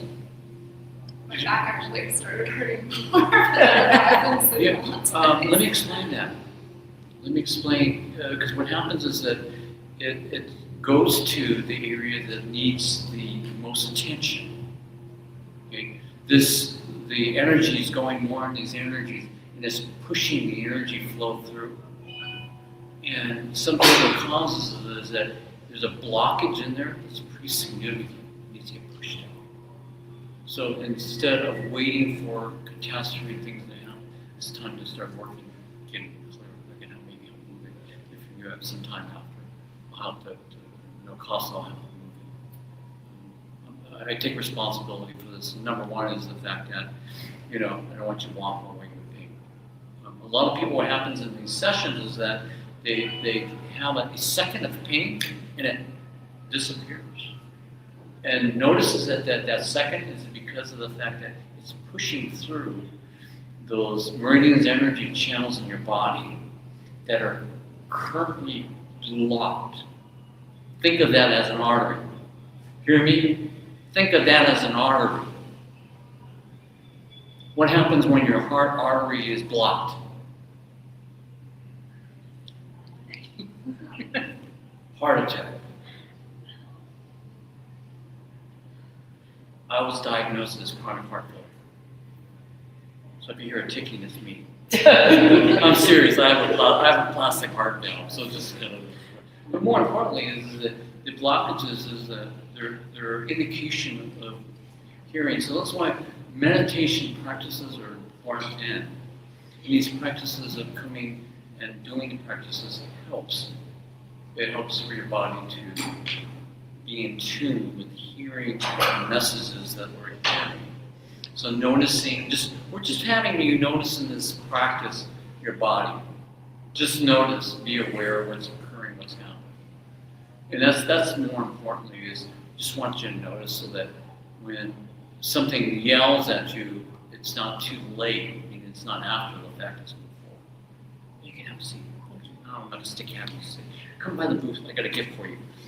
So that's part of that practice. Here's the fun part. Are you ready for this? So did everyone get one of these handouts? If you could scan it and put your information there, be great. I have from 7 to 8 p.m. Tuesday and Thursday, I'm having an event. And then on Zoom, and then on top of that, we're having an introductory. I've got a special introductory, so I can do a group healing if you choose to. If you want to come by the group. It's an extension of what this is. It's actually 10 minutes, straight through. So it's a 10-minute session. We'll go straight to we can meet up at 6 p.m. It's grounding and anything else you like. More importantly, it's a matter of getting an introduction and so your body can experience a clearing of what it should be like. Your body should feel like this. It should be vibrant. It should have a lot of energy. It should. A lot of times it doesn't. I'd like you to have experience it like I have. That's what I'm teaching and practicing. And there's more advanced parts of it. But then the other part is I get to teach you this other part. We've got about 5 minutes. This is the fun part. And so after you could register, come by the booth, be there. We could do it at 6 p.m. We could do 20, 30 people easily. We could set up a room, however you want to do that. So here's the final part, and I'll close almost with this, because it's like we're going to raise the room energy. So the next person coming is strong, great. But anyway, more importantly, I want you to stand up. And I call this a Joe exercise. You notice how you feel. You don't need coffee. You don't need coffee or Starbucks after. So all the money you're going to save on Starbucks and coffee, just think. It's really, I call it Joe exercise because right below your navel there's it's called lower dantian, it's right below your navel. All you do is tap it, and you're going up on your tiptoes, and you're coming down and going, Joe. Ideally, keep your eyes closed, but be safe. So you're saying, Joe, just follow me. Joe.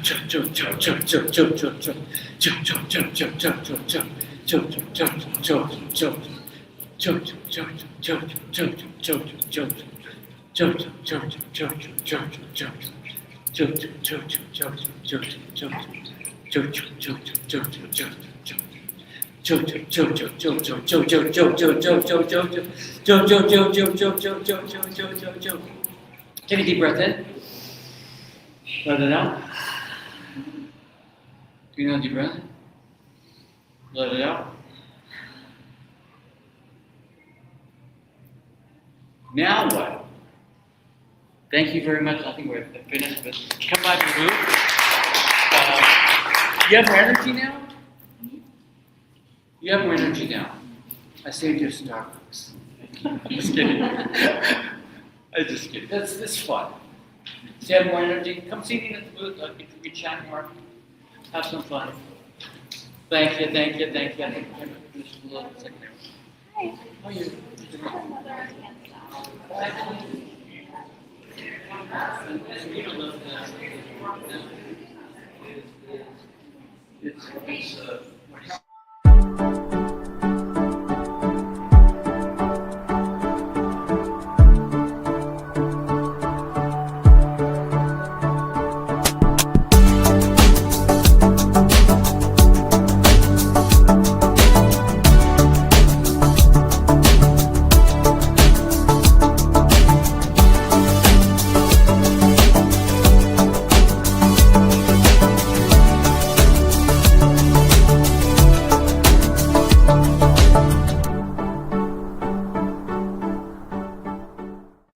Are you ready to experience real healing, body, mind, and soul?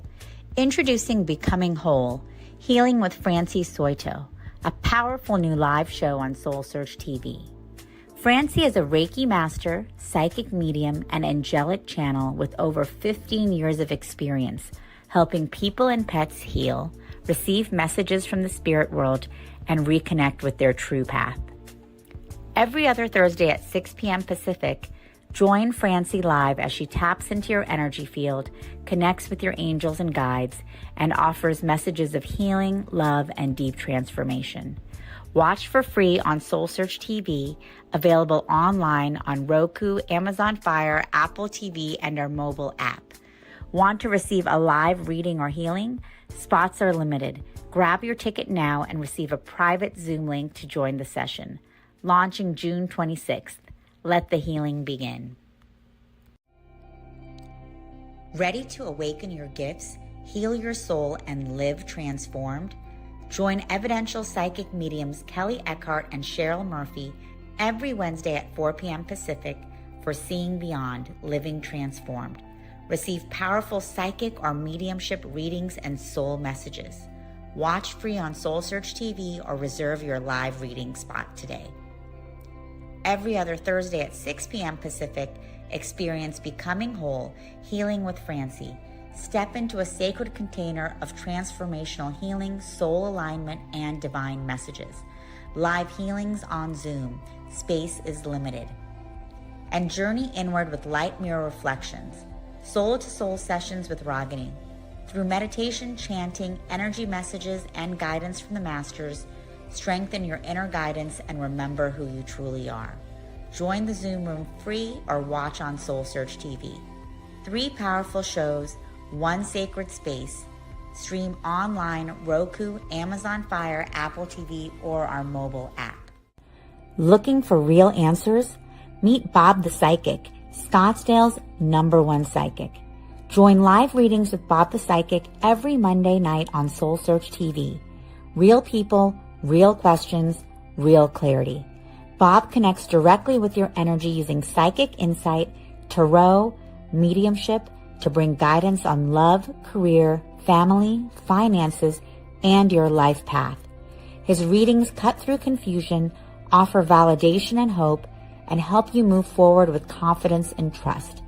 Every Monday, 7 p.m. MST. Watch free on SoulSearch TV, YouTube, or Facebook, or reserve your spot to join the Zoom room for a live reading. Experience clarity that changes everything. Limited spots available, so sign up before they're gone.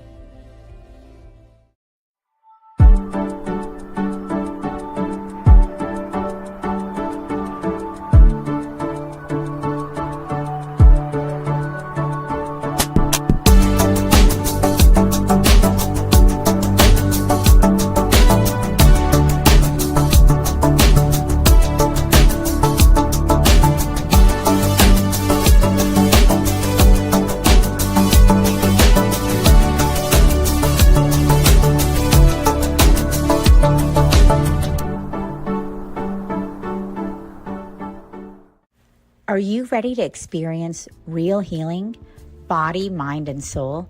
Introducing Becoming Whole, Healing with Francie Soito, a powerful new live show on SoulSearch TV. Francie is a Reiki master, psychic medium, and angelic channel with over 15 years of experience helping people and pets heal, receive messages from the spirit world, and reconnect with their true path. Every other Thursday at 6 p.m. Pacific, join Francie live as she taps into your energy field, connects with your angels and guides, and offers messages of healing, love, and deep transformation. Watch for free on SoulSearch TV, available online on Roku, Amazon Fire, Apple TV, and our mobile app. Want to receive a live reading or healing? Spots are limited. Grab your ticket now and receive a private Zoom link to join the session. Launching June 26th. Let the healing begin. Ready to awaken your gifts, heal your soul, and live transformed? Join evidential psychic mediums Kelly Eckhart and Cheryl Murphy every Wednesday at 4 p.m. Pacific for Seeing Beyond, Living Transformed. Receive powerful psychic or mediumship readings and soul messages. Watch free on SoulSearch TV or reserve your live reading spot today. Every other Thursday at 6 p.m. Pacific, experience Becoming Whole, Healing with Francie. Step into a sacred container of transformational healing, soul alignment, and divine messages. Live healings on Zoom. Space is limited. And journey inward with light mirror reflections. Soul-to-soul sessions with Ragini. Through meditation, chanting, energy messages, and guidance from the masters, strengthen your inner guidance and remember who you truly are. Join the Zoom room free or watch on SoulSearch TV. 3 powerful shows, 1 sacred space. Stream online, Roku, Amazon Fire, Apple TV, or our mobile app. Looking for real answers? Meet Bob the Psychic, Scottsdale's #1 psychic. Join live readings with Bob the Psychic every Monday night on SoulSearch TV. Real people, real questions, real clarity. Bob connects directly with your energy using psychic insight, tarot, mediumship to bring guidance on love, career, family, finances, and your life path. His readings cut through confusion, offer validation and hope, and help you move forward with confidence and trust. Every Monday, 7 p.m. MST. Watch free on SoulSearch TV, YouTube, or Facebook, or reserve your spot to join the Zoom room for a live reading. Experience clarity that changes everything. Limited spots available, so sign up before they're gone.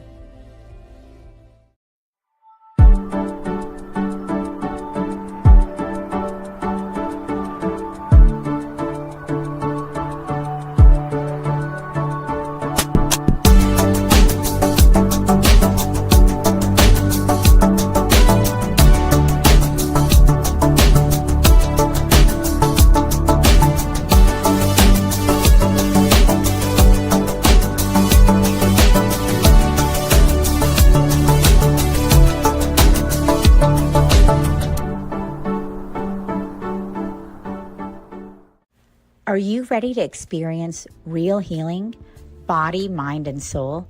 Introducing Becoming Whole, Healing with Francie Soito, a powerful new live show on SoulSearch TV.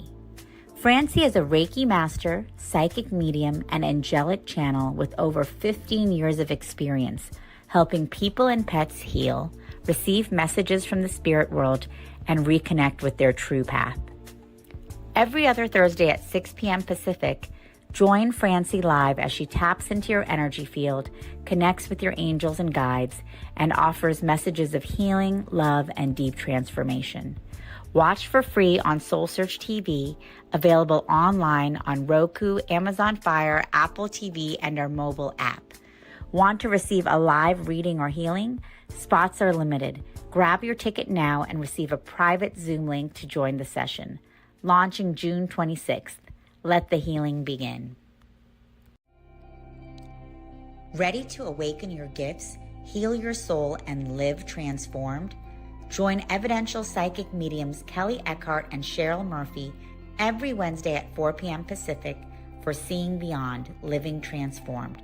Receive powerful psychic or mediumship readings and soul messages. Watch free on SoulSearch TV or reserve your live reading spot today. Every other Thursday at 6 p.m. Pacific, experience Becoming Whole, Healing with Francie. Step into a sacred container of transformational healing, soul alignment, and divine messages. Live healings on Zoom. Space is limited. And journey inward with light mirror reflections. Soul-to-soul sessions with Ragini. Through meditation, chanting, energy messages, and guidance from the masters, strengthen your inner guidance and remember who you truly are. Join the Zoom room free or watch on SoulSearch TV. 3 powerful shows, 1 sacred space. Stream online, Roku, Amazon Fire, Apple TV, or our mobile app. Looking for real answers? Meet Bob the Psychic, Scottsdale's #1 psychic. Join live readings with Bob the Psychic every Monday night on SoulSearch TV. Real people, real questions, real clarity. Bob connects directly with your energy using psychic insight, tarot, mediumship to bring guidance on love, career, family, finances, and your life path. His readings cut through confusion, offer validation and hope, and help you move forward with confidence and trust. Every Monday, 7 p.m. MST. Watch free on SoulSearch TV, YouTube, or Facebook, or reserve your spot to join the Zoom room for a live reading. Experience clarity that changes everything. Limited spots available, so sign up before they're gone.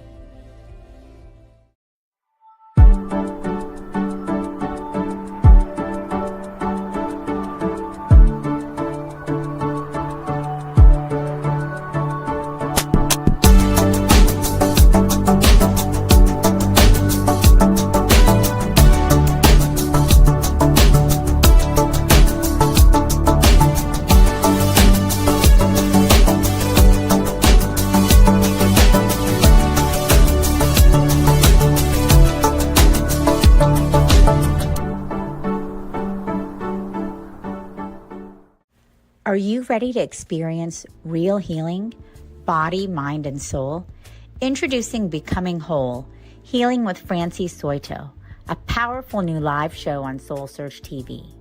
Francie is a Reiki master, psychic medium, and angelic channel with over 15 years of experience helping people and pets heal, receive messages from the spirit world, and reconnect with their true path. Every other Thursday at 6 p.m. Pacific, join Francie live as she taps into your energy field, connects with your angels and guides, and offers messages of healing, love, and deep transformation. Watch for free on SoulSearch TV, available online on Roku, Amazon Fire, Apple TV, and our mobile app. Want to receive a live reading or healing? Spots are limited. Grab your ticket now and receive a private Zoom link to join the session. Launching June 26th. Let the healing begin. Ready to awaken your gifts, heal your soul, and live transformed? Join evidential psychic mediums Kelly Eckhart and Cheryl Murphy every Wednesday at 4 p.m. Pacific for seeing beyond, living transformed. Receive powerful psychic or mediumship readings and soul messages. Watch free on SoulSearch TV or reserve your live reading spot today. Every other Thursday at 6 p.m. Pacific, experience Becoming Whole, Healing with Francie. Step into a sacred container of transformational healing, soul alignment, and divine messages. Live healings on Zoom. Space is limited.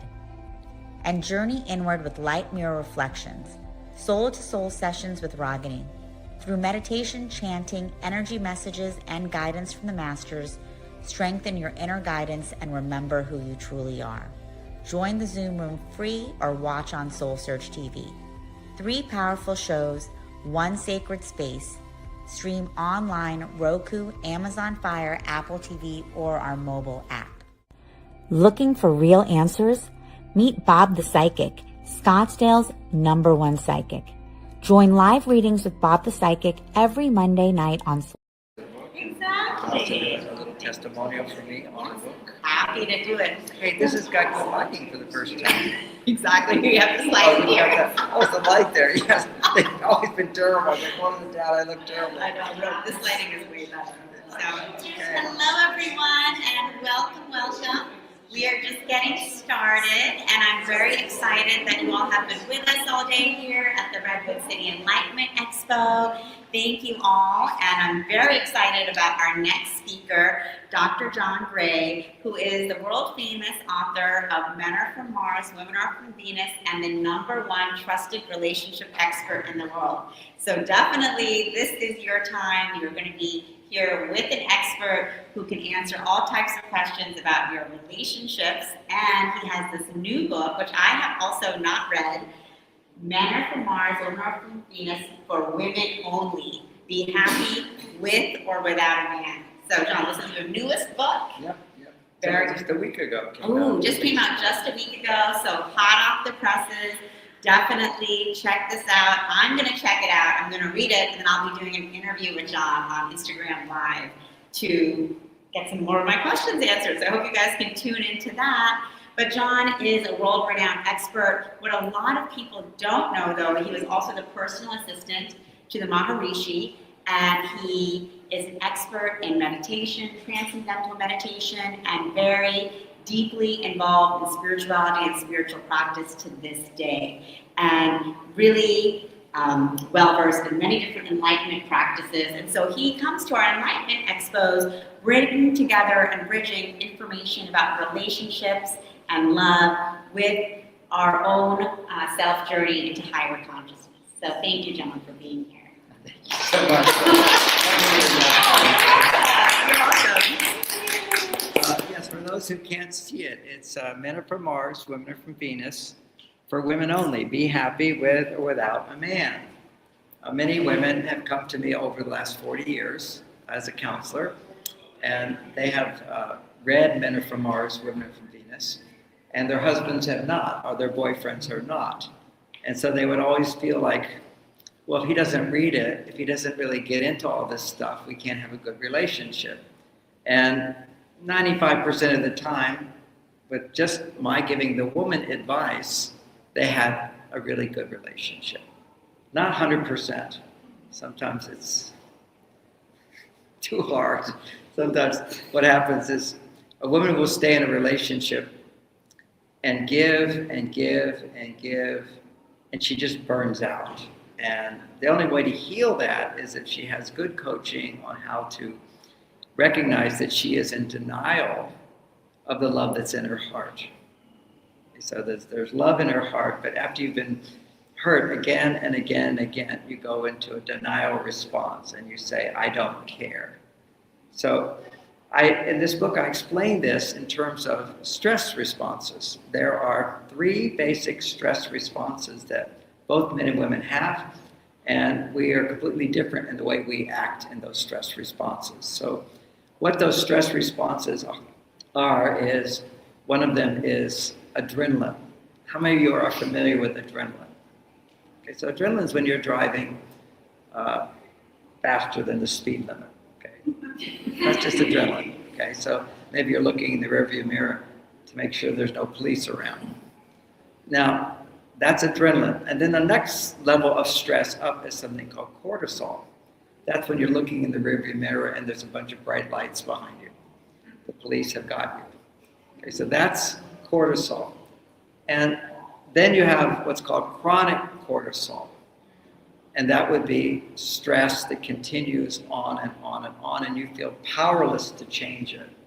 So that would be 3 levels. And what's so important to understand is how men and women are different in terms of how we deal with stress. And our differences in dealing with stress cause massive confusion.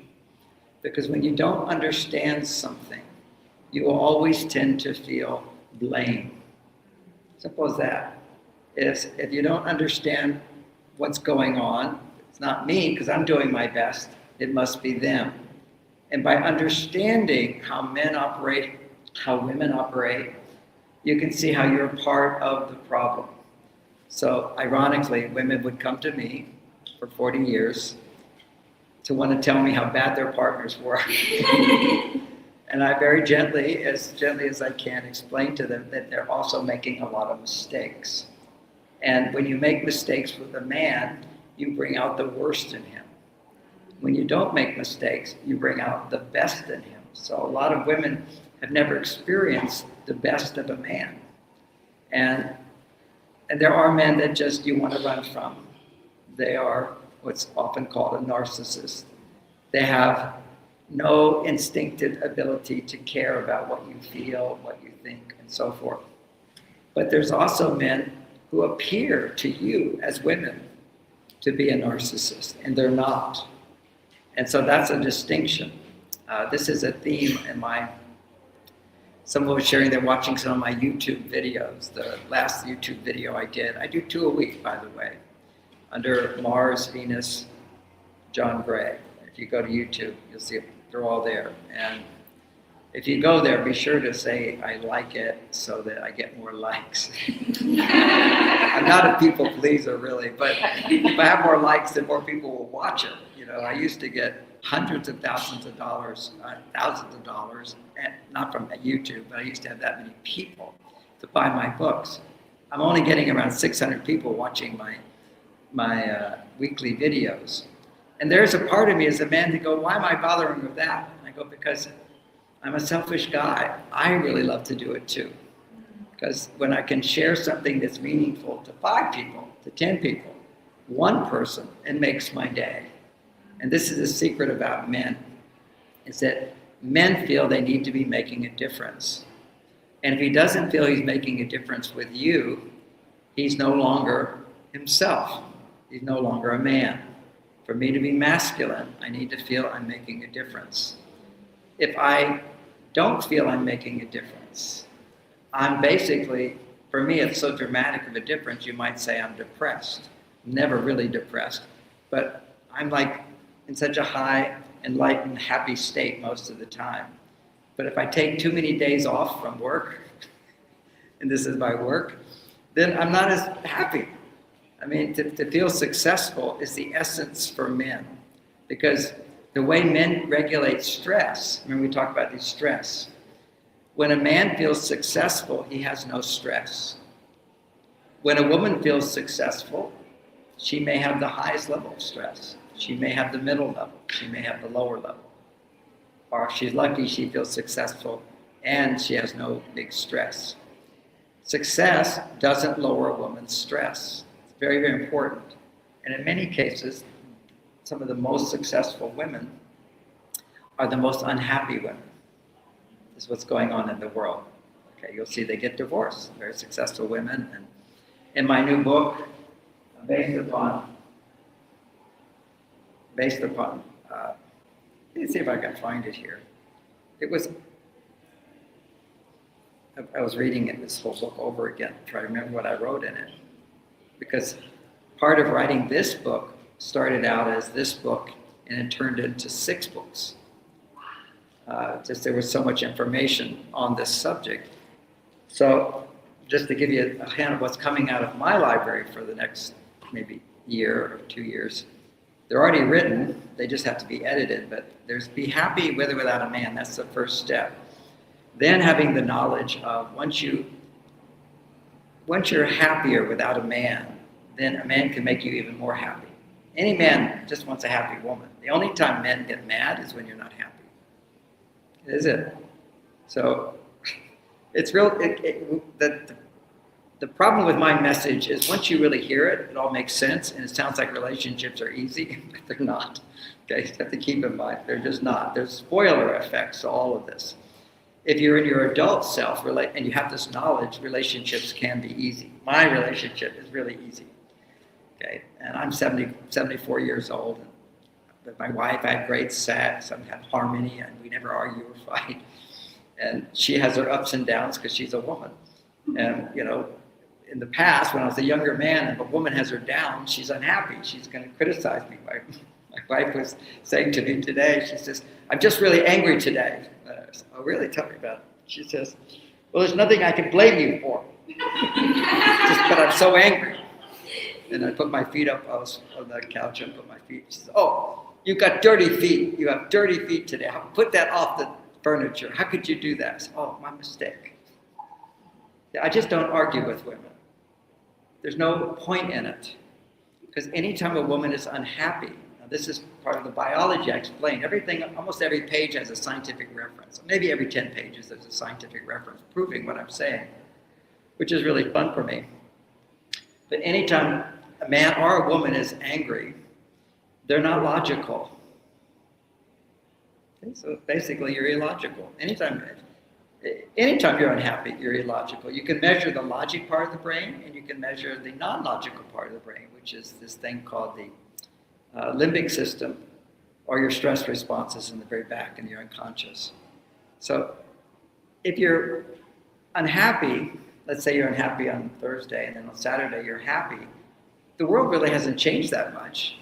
It's just that now you're logically looking at the world. You're not being controlled by your emotions. Now, who's controlled by emotions more? Women. You're designed to have more emotion than men. You're designed in the state of adrenaline. Remember I talked about the 3 states? You're driving fast.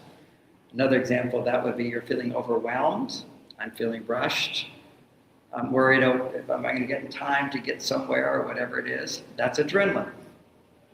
So whenever there's feeling of adrenaline in a woman's body, this is a chemical reaction. Blood flow stops from your logical part of your brain. Now, somebody might hear this. You shouldn't be saying this, John, because that means if a woman's in the workplace and she has adrenaline, that she can't be logical. And she can't. If she's in a situation where it's not acceptable to have emotions come up and be expressed, they will be suppressed. And then she can be very logical, but she will be coming from a place of closed heart. See, the whole key of what we want is to be logical and loving. Logical and loving. Logical and at ease and comfortable. So when she's in an adrenaline situation, which is what the workplace is, how many of you earn a living? Let me just see of the women in the room. So you're basically doing something that my mother never had to do. So you're almost in adrenaline all the time. Because the work world is designed to make adrenaline. Because the work world is making decisions all the time, having to decide. So when you have to decide, there's always the possibility of getting a ticket or not getting a ticket, of losing money or gaining money, of having success or not having success. Men's biology is designed to be in adrenaline almost all the time. Because what happens when a man goes to adrenaline is his testosterone shoots up. Now he's not going to be very loving though. That's why we say it's just business. Somebody's worked for you for 30 years and you fire them. Who does that? Somebody who's it's just business. It's the bottom line. You know, we can't afford you anymore. See you later. Bye-bye. So the workplace is cold. It's cutthroat. It's not family. It's cutthroat. And this is because it's all about testosterone. Now the idea is, when I talk about the hormones, some of you aren't familiar with my work. This is the first thing I explained in chapter 2. which is for all the levels of stress that we could have, the bottom line of when a man is not stressed, like me right now, I'm very peaceful, very happy, very comfortable. Just having you to speak to you today, my testosterone has gone up because I anticipate success. And the success will be, I know I'm going to help somebody today. And that's for a man. The ultimate of man who's in touch with his true nature, they say, why am I here? There's so many young men who have low testosterone. Part of it is that they don't know why they're here. Nobody ever taught them. It's not so much knowing, it's experiencing. And what a man is here for is to help. And the highest virtue for a man is to help his wife, to help a woman. These are your happiest men. These are your long-lasting men. These are your healthiest men and have the evidence to prove it. Men who are devoted to women, sustained in a committed monogamous relationship, produce a hormone called prolactin. It's the same hormone mothers make when they're breastfeeding. How many of you have breastfed, just curious, in the room? It feels really good, right? This is an amazing experience of bonding and emotion. As long as it's not too painful. For some, pain on nipple is pretty tough. Those kids can suck like you can't believe. And sometimes bite. What was that? And bite, right. And it can swell and all that. But it's not in the pain. And sometimes even with the pain, there's still this amazing bond. Imagine a man feeling that way about you. Totally devoted to you. See, that's what making love can do, if the right conditions are there. It turns out that sex with a partner produces different hormones than sex with yourself, or sex with porn, or sex with a one-night stand, sex when you're dating, sex when you're married and you're devoted. Why I say married is in our culture, generally when a man is fully devoted to a woman, he wants to get married. It could be some men that, you're 65 years old and she has plenty of money on her own, you don't get married, whatever. But there could be reasons. But the bottom line is, in our culture, when a man feels devotion to a woman, there's a feeling inside of, I'm yours and you're mine and we're one. I'm yours, you're mine, and we're one. The you're mine is this attachment. That's the female side of us, it's attach. And I'm yours is the masculine side. I'm your guy, I'm your hero. This is the essence of masculinity. And one of the themes I say in this book quite a bit is when you learn how to make a man your hero, he will die for you without complaint. And if you don't, he'll die because of you. And that's a little joke. But I was just in Saudi Arabia, that came out of me and everybody laughed, so I thought it was a good joke. It was good. But I don't want women to feel blamed if a man dies. But the reality is that it is women that open a man's heart. It's very hard for men to feel deep love. You just have to know that. They need, to a great extent, a man's ability to feel love without a woman in his life is completely dependent upon how much love his mother was able to give. Healthy love. What does healthy love look like from a mother? My mother loves my father. Is healthy love to me. See, mothers don't realize that when they hate their ex, or when they hate their partner, or when they blame their partner, to a little boy, he's not feeling loved. He can't feel loved. That's what's happening today in the whole divorce culture. We're seeing now a lot of divorce and everything. And I can say it's not always the case. Sometimes people get divorced. Good fences make good neighbors. They can be better friends after a divorce. That's the best. But statistically, what you get is, and I'm just giving statistics, 9 out of 10 women who are divorced will badmouth the ex. 1 out of 10 men will badmouth the woman. As part of that is just masculinity doesn't complain. And when a man does complain, he's on his female side. He starts making female hormones. So right now I'm making primarily male hormones and some female hormones because I'm enjoying it and I'm having a good time and I'm looking at you and relating to you. That's my female side. Then we have this thing called the male side, which is I'm confident, I'm focused, and I want to help. That's my major motive. And I want to be successful. Also, I want you to go out and buy my book. I want you guys to buy my book, because this is going to go in one ear out the other. I can't imagine it going in one out the other because I've been 40 years teaching these ideas. But I'll even be reading the book. And I've been reading it recently. You go, oh, I said that? I forgot I said that. That's really smart. I'll say, yes, that's good. So evidently, this information has never been taught on planet Earth before in terms of our history, because never in our history have women been like men. You see, you're living in a culture that has never existed, where you have women who want to be in relationships with men, but all day long they're producing male hormones. If my agenda is to be successful rather than to feel help. See, there's a male side of you. All of you have a male side, and you're designed, your male side is to help others, help your children, to give out. That's your male side. Most people think, oh, if you're a loving woman, you're giving all the time, you must be feminine. No, when you're giving, you're masculine.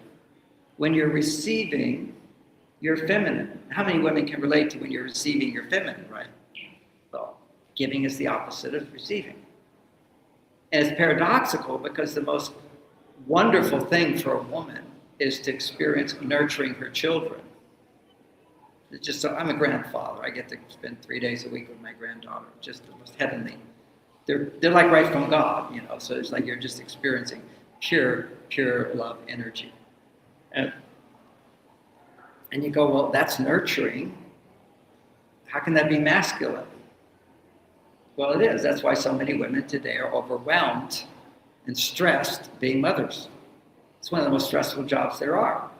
And why are they stressed? Because they're giving all the time. They're not receiving. Well, what are they not receiving? They're not receiving support from a man.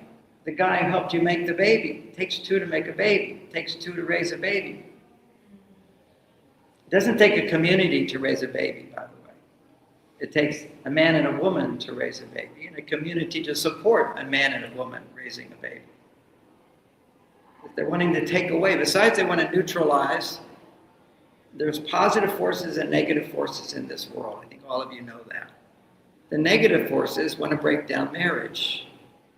If you look at Mao when he did the revolution, all the women shaved their heads. There's no difference between males and females. They all dressed the same. All sex went away. Allegiance to the government. There's forces like that on this planet. They exist. And they're all around us. They've succeeded in creating a culture where women want to be men. Women are afraid of being feminine.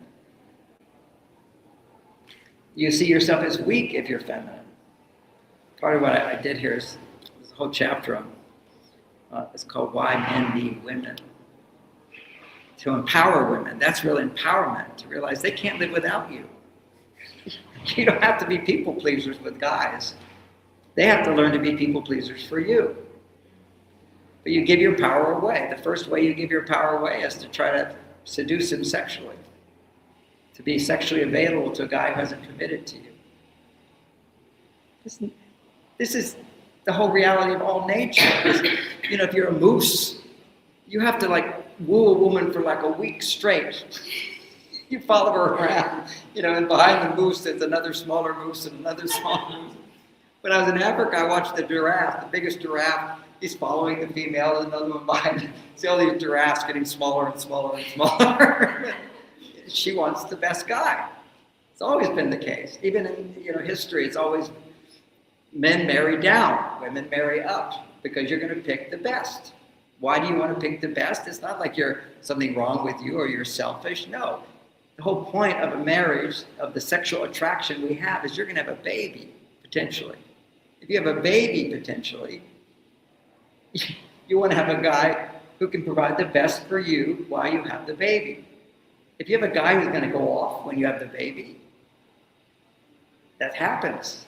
So you're going to be sure this guy's devoted to you before you would ever consider having sex.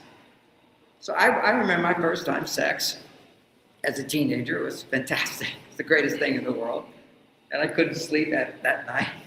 This poor girl, it's a fun story. Remember the Beatles had a song called She Came In Through the Bathroom Window?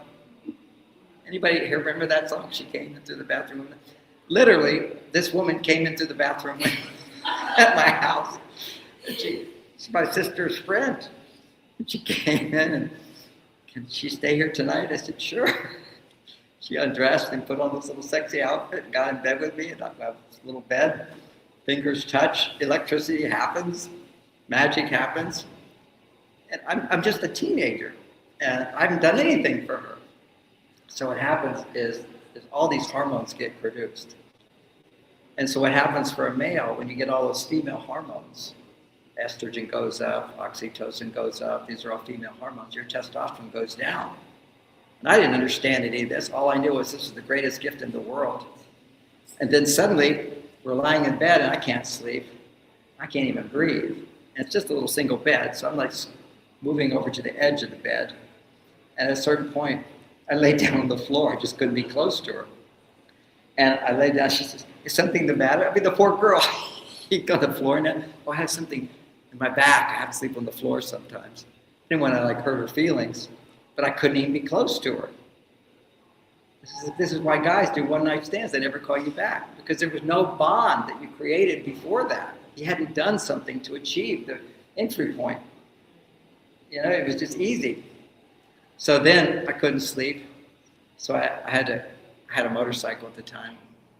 I crept out of the room and pushed my motorcycle down, turned on my motorcycle, went and woke up one of my friends and said, victory. And I remember we spent the whole night talking about why do you need to have a piece of paper to have sex? Meaning a piece of paper, a marriage document. Because, that was the world I lived in. This is the 50s, actually that was the 60s. But why? Now I have the answer. Is if a man doesn't have devotion to his partner, he is not in love with her and she feels her heart open to him, he will be completely unable to experience lasting intimacy. There's always exceptions, it's good luck sometimes. But the bottom line is, there's a joke, which is where the woman says to the guy, is it really true that you don't like a woman if you've never met her before and you have sex and you finish and you don't like her afterwards? Is it really true? And the man says, I don't know if that's true. I know I like myself more because I got laid. But if you look statistically at all the men who use porn, that's where we had massive statistics. They got everything on you, by the way. And it's all there. If you do porn, rarely do you go back to the same woman. And the whole experience is an 8-minute journey. The average takes about 6 minutes to find the right woman. You're scrolling through women until something clicks inside. And then he masturbates. 2 minutes later, he's done and never returns. It's such an empty experience, yet it's like taking cocaine. It's like taking cocaine. So now he's addicted to that. And his ability to experience real intimacy is diminished because now he's looking to the high stimulation. And a real woman can't give that to him unless it's impersonal, unless he doesn't know her. It's paradoxical. I know women will say, my husband had an affair. I'm more beautiful than that woman. Why? It's just new and different woman. New and different produces, and lack of intimacy produces high dopamine levels. High dopamine, which raises his testosterone really high. And then afterwards it crashes. Because I have this health problem in the last month. I don't know what it is. I have to itch my nose. So just forgive me for that. I watch my videos. John, can you just not do that? It itches. All right. So here I was about to make this point. People don't know is that for a man to not be stressed, he needs to be making, on average, 10 times more testosterone than a woman. And for a woman to not be stressed, she needs to be making 10 times more estrogen than a man. What produces estrogen? When you're receiving support, when you feel someone sees you, hears you, is available to you, cares about you, thinks about you, wants to help you in some way, this is a major stress reducer for women. And when it's sexual, it's even more stress reducing because it's involving all of his brain. So what's happening is that's a romantic relationship. What that happens is it raises the woman's estrogen levels. Now, sometimes it makes her feel so good, she will feel, I don't deserve it, and then she'll feel a little anxious, and her estrogen comes down.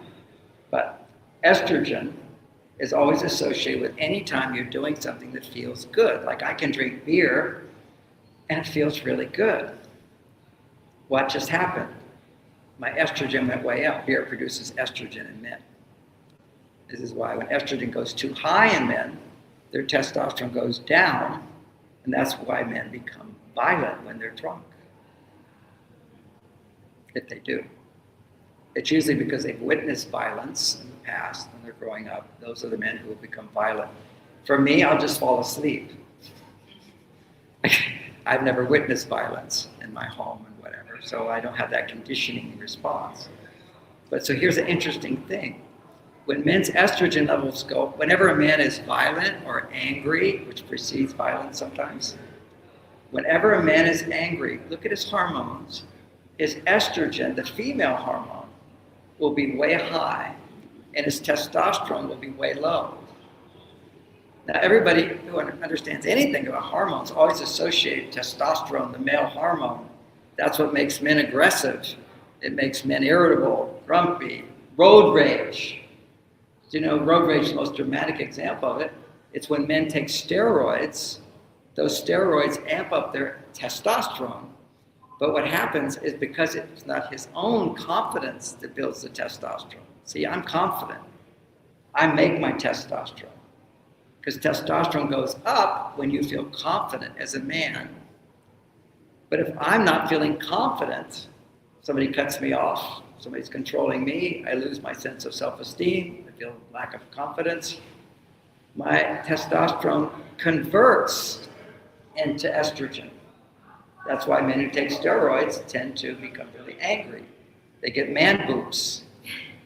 They're making female hormones. So if you take testosterone, you don't earn it, then it converts into estrogen.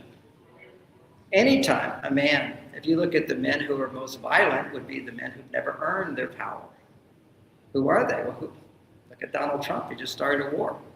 Highly violent person. I'm not just singling him out. I'll single out any world leader who creates violence. They're all a certain class. They're called an elite class of people. They all go to Harvard. They go to Yale. They're in the secret clubs. They're all a group. They're elite. You're born into it. You're a king and a queen. Who are the most dysfunctional people in history? All the kings and queens. They started all the wars. They created slavery everywhere. It's always the elites. So why would an elite have that issue as a man? Because you didn't earn it. Men have to earn, and then they feel worthy to receive love. So if I earn love with a woman, let's say in a committed relationship, and I'm with her, and I make love with her, biologically, I make a different hormone that men don't have. I make that hormone. You didn't like what I had to say. I understand this is tough information. It is, but I'm happy to give it because it's the truth. The biology of a man, when he makes love to a woman in a committed relationship, afterwards he makes 500% more prolactin. Prolactin is that feeling you have when you're breastfeeding a child. He will feel so much bonding with you. And they found that men who are in committed relationships live longer, they're healthier, they have less disease. Doesn't mean there's not, people still die, whatever. But it's the general summary of the whole thing. So why does this happen? It's because nature rewards men by doing what we're designed to do, which is to be there for women. And women, for a man to be there, she has to be able to receive from him. So I wrote this whole book on how women can learn how to receive from a man. And women go, well, I'm doing everything I can to get more. And if you're not getting more, you're doing everything wrong. The way women seek to receive more, and the way women will seek to receive more in a relationship is by giving. That makes a man receptive. When a man is receptive, he's on his female side. His testosterone goes down. You want to have a man's testosterone to go up. Because when his testosterone goes up in your presence, then he can feel his power as a man to not take things personally, to not be defensive, to be confident, to be motivated, to be grounded. This is every example I just gave of masculinity only happens when his testosterone goes up. When his estrogen goes up, the hormone that helps women feel loving and happy and vulnerable and selfish, by the way. Women need to be selfish. Think about what you want. You're trained culturally, don't be selfish. My wife is very selfish. I love it. She says, I feel guilty, I get so much from you. I said, I love giving to you. What's selfish is not good is when you're not getting what you want and you blame and you criticize and you complain and you get mad or you withhold your love. That's a different kind of selfishness. A healthy selfishness is, honey, will you help me? Honey, would you do this for me? And I was just talking to a woman, counseling her on the phone, and her husband's going through a bit of a midlife crisis when he's feeling insecure as a male, so he starts, 65-year-old handsome guy, but he's flirting with younger women. And his wife is pissed off. I said, yeah, of course you'd be pissed off. And all she does is, well, you're bad, you're disgusting, you shouldn't do that. Well, he's hurting her. What's she doing? Hurting him back.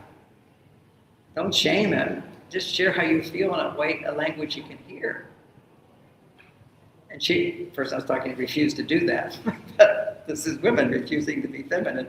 I told her, tell your husband, honey, I know you get something nice out of female energy. I'd like to be the woman giving you that energy. And when you flirt with younger women, I feel embarrassed. And it triggers me inside, and I feel like you don't love me, and you don't want to be with me, and I'm getting old, and nobody would want to be with me. She says, no, I don't feel that way. I said, okay. And then she says, well, how would you feel, John? I said, I know exactly how I would feel. My wife's flirting with men, making a big deal out of somebody else, I'd be jealous. Now, my jealousy doesn't come out the way a woman's does. My own unique jealousy is when my wife talks about how great another teacher is. I watch my mind become hypercritical of that message. And I watch it, I see that this is just jealousy coming out of me. And what's behind that is I'm angry she's giving attention to that person and not me. I'm angry that I'm not getting recognition for who I am. These are all irrational thoughts, but anytime you're emotional, negative emotions, you're irrational. But they're there. There is some logic to it, but it's irrational logic. And then I say, so I feel angry that she's flirting with somebody else. For this woman, I explained that my wife doesn't flirt with other men, but I can put myself in a situation. I'd be angry that she's giving attention to somebody else. I want that attention. And I'd be mad. I deserve that. I do all these things for you. Why aren't you giving that to me? I'm committed to you. Why aren't you committed to me? So that's anger. And then I feel really sad that I feel alone. I feel unloved. I feel unsupported. And underneath that is always fear. I'm afraid that I'm not good enough. I'm afraid people won't recognize me. And if I went deep into my irrational feelings, I'd be afraid nobody's going to like my new book. It all comes down to, am I good enough? Is what I do good enough? Am I worthy? Do I deserve it? That's the basis of all jealousy.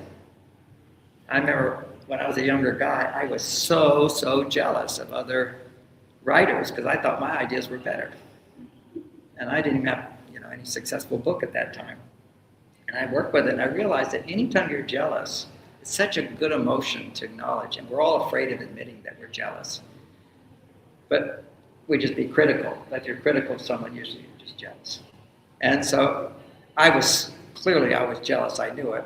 And then I realized that I was angry, being judgmental, because I was feeling insecure and threatened, because I was afraid I wasn't going to be successful like that person is successful. They're getting what I want. But the only reason I was jealous of them is because there's a part of my soul that says one day I'll be that. I'm just not believing in myself. You can't feel jealous unless a part of you knows that I deserve that and one day I will have that. It's just my fear is causing me to feel the jealousy. Because see, I was never jealous of a football player. That's not what I'm going to be. See, your soul knows who you're going to be and what you deserve. And when you're not getting it, you'll feel jealous of other people. So the fact you can feel jealousy, it's a good thing because it says that, hey, that's mine to have one day. I just have to process my feelings and let go of the fear and take the action and be patient. It's like you can know your destiny if you look at somebody and let yourself feel jealous. If you're a woman, you feel jealous of, she's jealous of her husband. Probably you love another woman. That means the love's there. You just have to ask for it and get it in a language. And the language will be stop making him wrong and say that you feel embarrassed. But I don't feel embarrassed. Other than he's disgusting. And that's your judgments. Part of you feels insecure. You're afraid you're never going to get that love. You're afraid if you left him, you wouldn't get the love.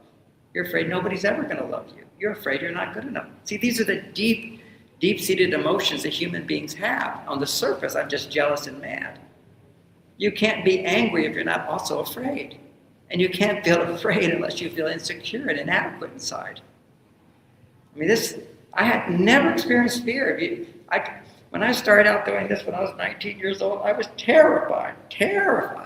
My first lecture I gave, I had so much anxiety because it's my destiny, clearly, to be a teacher. And I got in front of an audience. I memorized my talk. I had it all down. It was called the Introductory Lecture to Transcendental Meditation. I had it down. And I stood in front of an audience, and the room started to spin. My knees started shaking, and I fainted. That was that much anxiety. And then after that, then there was the jealousy. And then once that all went away, I never had anxiety again. It's everything you experience, it's you. When somebody upsets you, it's you. But you have to be able to process your emotions to find it. So somebody said to me, that woman I was just talking to, she said, well, do you think she'll ever be able to open her heart to the husband? I said, yes, because she's talking to me and she wants to talk to me. And what I will do is help her to feel her emotions. Because she's in her head. See, when people are really afraid of not being loved, they go to their head and they defend everything they say and do, man and woman. Now, the difference between men and women is under moderate stress. For women, 3 times more blood flow to the emotional part of the brain. Blood flow stops from the prefrontal cortex of her brain and goes to the emotional part of the brain. And she's aware of those emotions, if she feels safe. If she doesn't feel safe, the blood flow still goes to that part of her brain, but she'll go right into, it's called suppression. Suppression is an automatic reaction that happens when you have feelings that are not appropriate to the situation. That gets suppressed. And then when she comes home, where she feels safe, guess what happens? Those feelings come up, but they're not projected at somebody at work who was ignoring you. They get put on whoever is closest to you. If you're single, they'll get put on yourself. You'll have a bad hair day. If you have children, your children just aren't good enough. You'll feel guilty about that too. If you have a husband, you'll find things to pick at him. Like my wife today was, don't put your feet on the furniture, they're dirty. I'd just been walking barefoot outside with the dog, so my feet had a little dirt on them. And I just laugh. Oh, she's just having an irrational reaction. I don't say you're overreacting. I say, oh, you're right. No defensiveness inside of me. Only because I know how to process my emotions. I mastered it. And part of my own journey, since this is a spiritual place, and a lot of you hear about spirituality, is I was 9 years a monk, celibate monk, where you meditate all the time.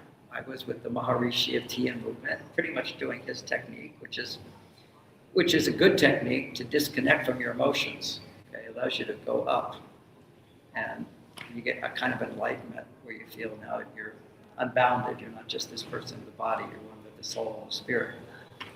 So very expanded. And I was happy all the time. I was blissed out, bliss. Until you have to like make money, until you have to go into the world and pay a mortgage, until you have to deal with your wife and whatever comes up inside of her, until you have to deal with bosses, economy, taxes, politics, all this stuff. Now you get to leave dreamland, and I'm all for dreamland as a process for people to connect with their higher self. But then you have to bring your higher self into the world. And that's the primary way that's done is through marriage. Primary way. There's nobody who will trigger you more than a wife or a husband. They give you the opportunity to feel what you repressed to get to God. So, people call it, often in the group I was with called mood makers. They're just pretending to be happy all day. People live their lives, mood makers, and then they get really sick. Because when you don't deal with your negative emotions, it goes into your body as stress in your body. Not to say that, once you've got a sickness, that just dealing with your emotions is going to make it go away. But dealing with your emotions helps your body to heal. Dealing with spirit helps you to heal. That's your highest body, your spirit body. And this is when some people do spiritual healing. Sometimes it works, sometimes it doesn't. Because sometimes the major cause of sickness for someone is they're not connected to they don't believe in spirit. And so you lay my hands on someone and suddenly they feel all the energy flowing in. They said, I believe in the invisible. You actually experience the invisible. For some people, they go, oh my gosh, I believe. And that's powerful if you believe. But some people believe, but they still get sick. Most energy healers get sick. And most of them are all overweight as well, as they keep pushing down, trying to get them back onto earth, because they're way up here. But they also have to push down their emotions to just let the channeled energy flow. So, we all have our different journeys and paths, but I'm just bringing this subject up because we're in a spiritual conference here. And we all want to be spiritual.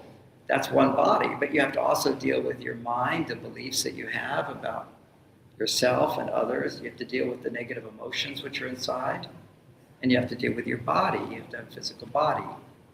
I'm a master meditator. Today I was just going, it's so much more enjoyable not to be in this body. At 74 years old, I get to sit in meditation all the time. But I'm married and I have a dog. And I have grandchildren and I have all of you to help. So I gotta, and thank goodness, otherwise it's so tempting just to be in a heavenly state. But that was my experience of today. It's like, why can't being here in this body be as fun as it is to not be in the body? And of course, everybody's worried about dying. Of course, when you die, you're going to be free of all this.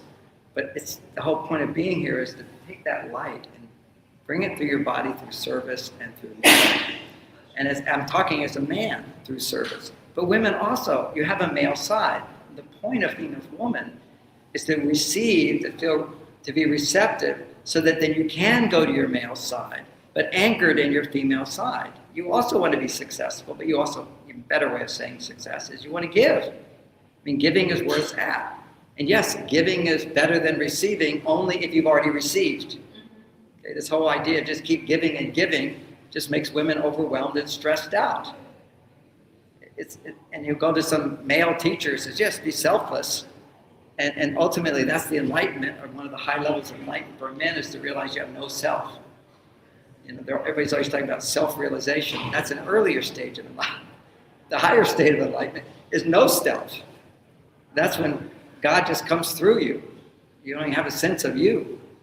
And then you have to integrate that back to having a self again. It's a big journey, spiritual journey, and there's many different traditions and different words for all things. But ultimately, no matter what spiritual practice you have, which I think everybody needs to have one, is put it to the test. Be in a relationship with someone of the opposite sex, because they're going to trigger you the most. Because they're going to be the opposite of you. And the whole point of the relationship is for you to become one with the opposite of you. That's called the integration of differences. See, I have a male side and a female side. We can measure this hormonally. And I will experience the highest happiness when my male side is high and my female side is high. But if I'm not anchored in my male side, my female side will rise and rise and rise, and my male side will go down. And same thing for women. They're in their female, they are females. You are yin energy, yang energy, yin energy. That's the Taoist way of looking at it. The positive and negative is looking. So when you're in your yin energy, let's just describe the ultimate is making love. When you look at making love between people in a devoted, committed relationship, what you'll see, you can measure these hormones. A woman's estrogen will go to the highest level, and her testosterone will then start rising to the highest level. They actually map this out. When estrogen goes really high, then her brain, it signals another part of her brain to release luteinizing hormone to produce testosterone. And that's why we do foreplay in making love. The foreplay is selflessness on the part of the man. See, he's like ready to go, engine going. Let's get in there, let's do it. Let's get to the goal, okay? It's stupid. It's like animalistic as can be. Nobody's trained men how to make love. But when you at least learn some foreplay techniques, and I will mention to everybody, if you want your husband to learn foreplay techniques, go to marsvenus.com, and there's an entertaining, fun talk that I give where everybody laughs, where I explain the necessity of foreplay for women.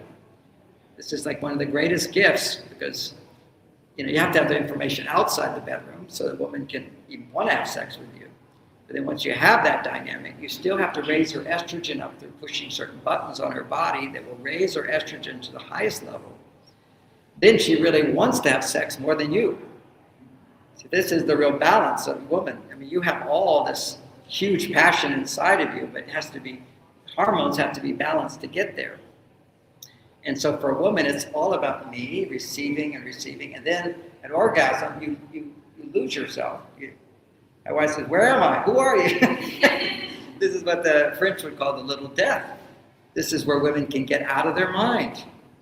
Because you're all stuck in your head all the time, worrying about this, thinking of way more than men. I mean, they did research studies on the women's brains. At the end of the day, they said to a woman, they put all this stuff on the brain to measure your brain activity.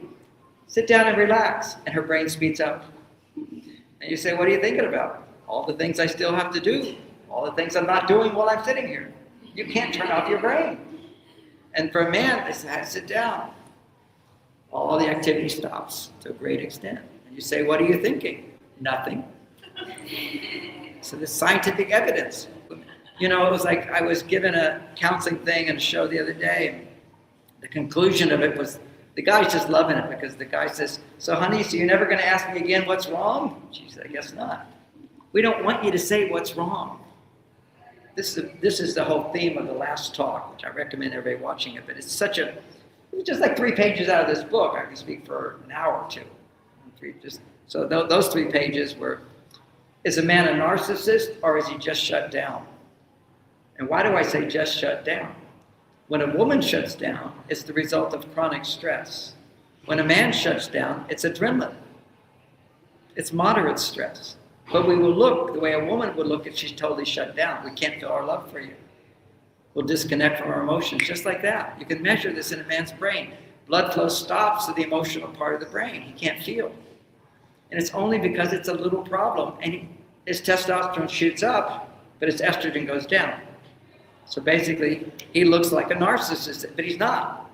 A narcissist just has testosterone and no estrogen. They can't, that's why they're all, this is to go into the dark side, but they can't even get erections. Psychopaths, narcissists have a really hard time getting erection. Because you need to have estrogen in a man. Your testosterone goes up and estrogen goes up. But this doesn't mean every 45-year-old man can't get an erection. It's a narcissist. There's other reasons why his estrogen levels are not balanced. Because for a man to have an erection, he needs to have higher testosterone than estrogen. Or he could be a narcissist and he has high testosterone and no estrogen. And the only way he can experience estrogen is by hurting others. That's a psychopath. This is the people who make all the decisions for war and all that stuff. They like it. People don't do things they don't like to do. They like it. Because and where do I get this? Everything I teach is from my own personal experience. I've taught the psychopaths in San Quentin, murderers, killers, rapists, all those guys. They can't feel. They can be healed. Only but through women. Come back to women. So what happens when a man is turned on to a woman?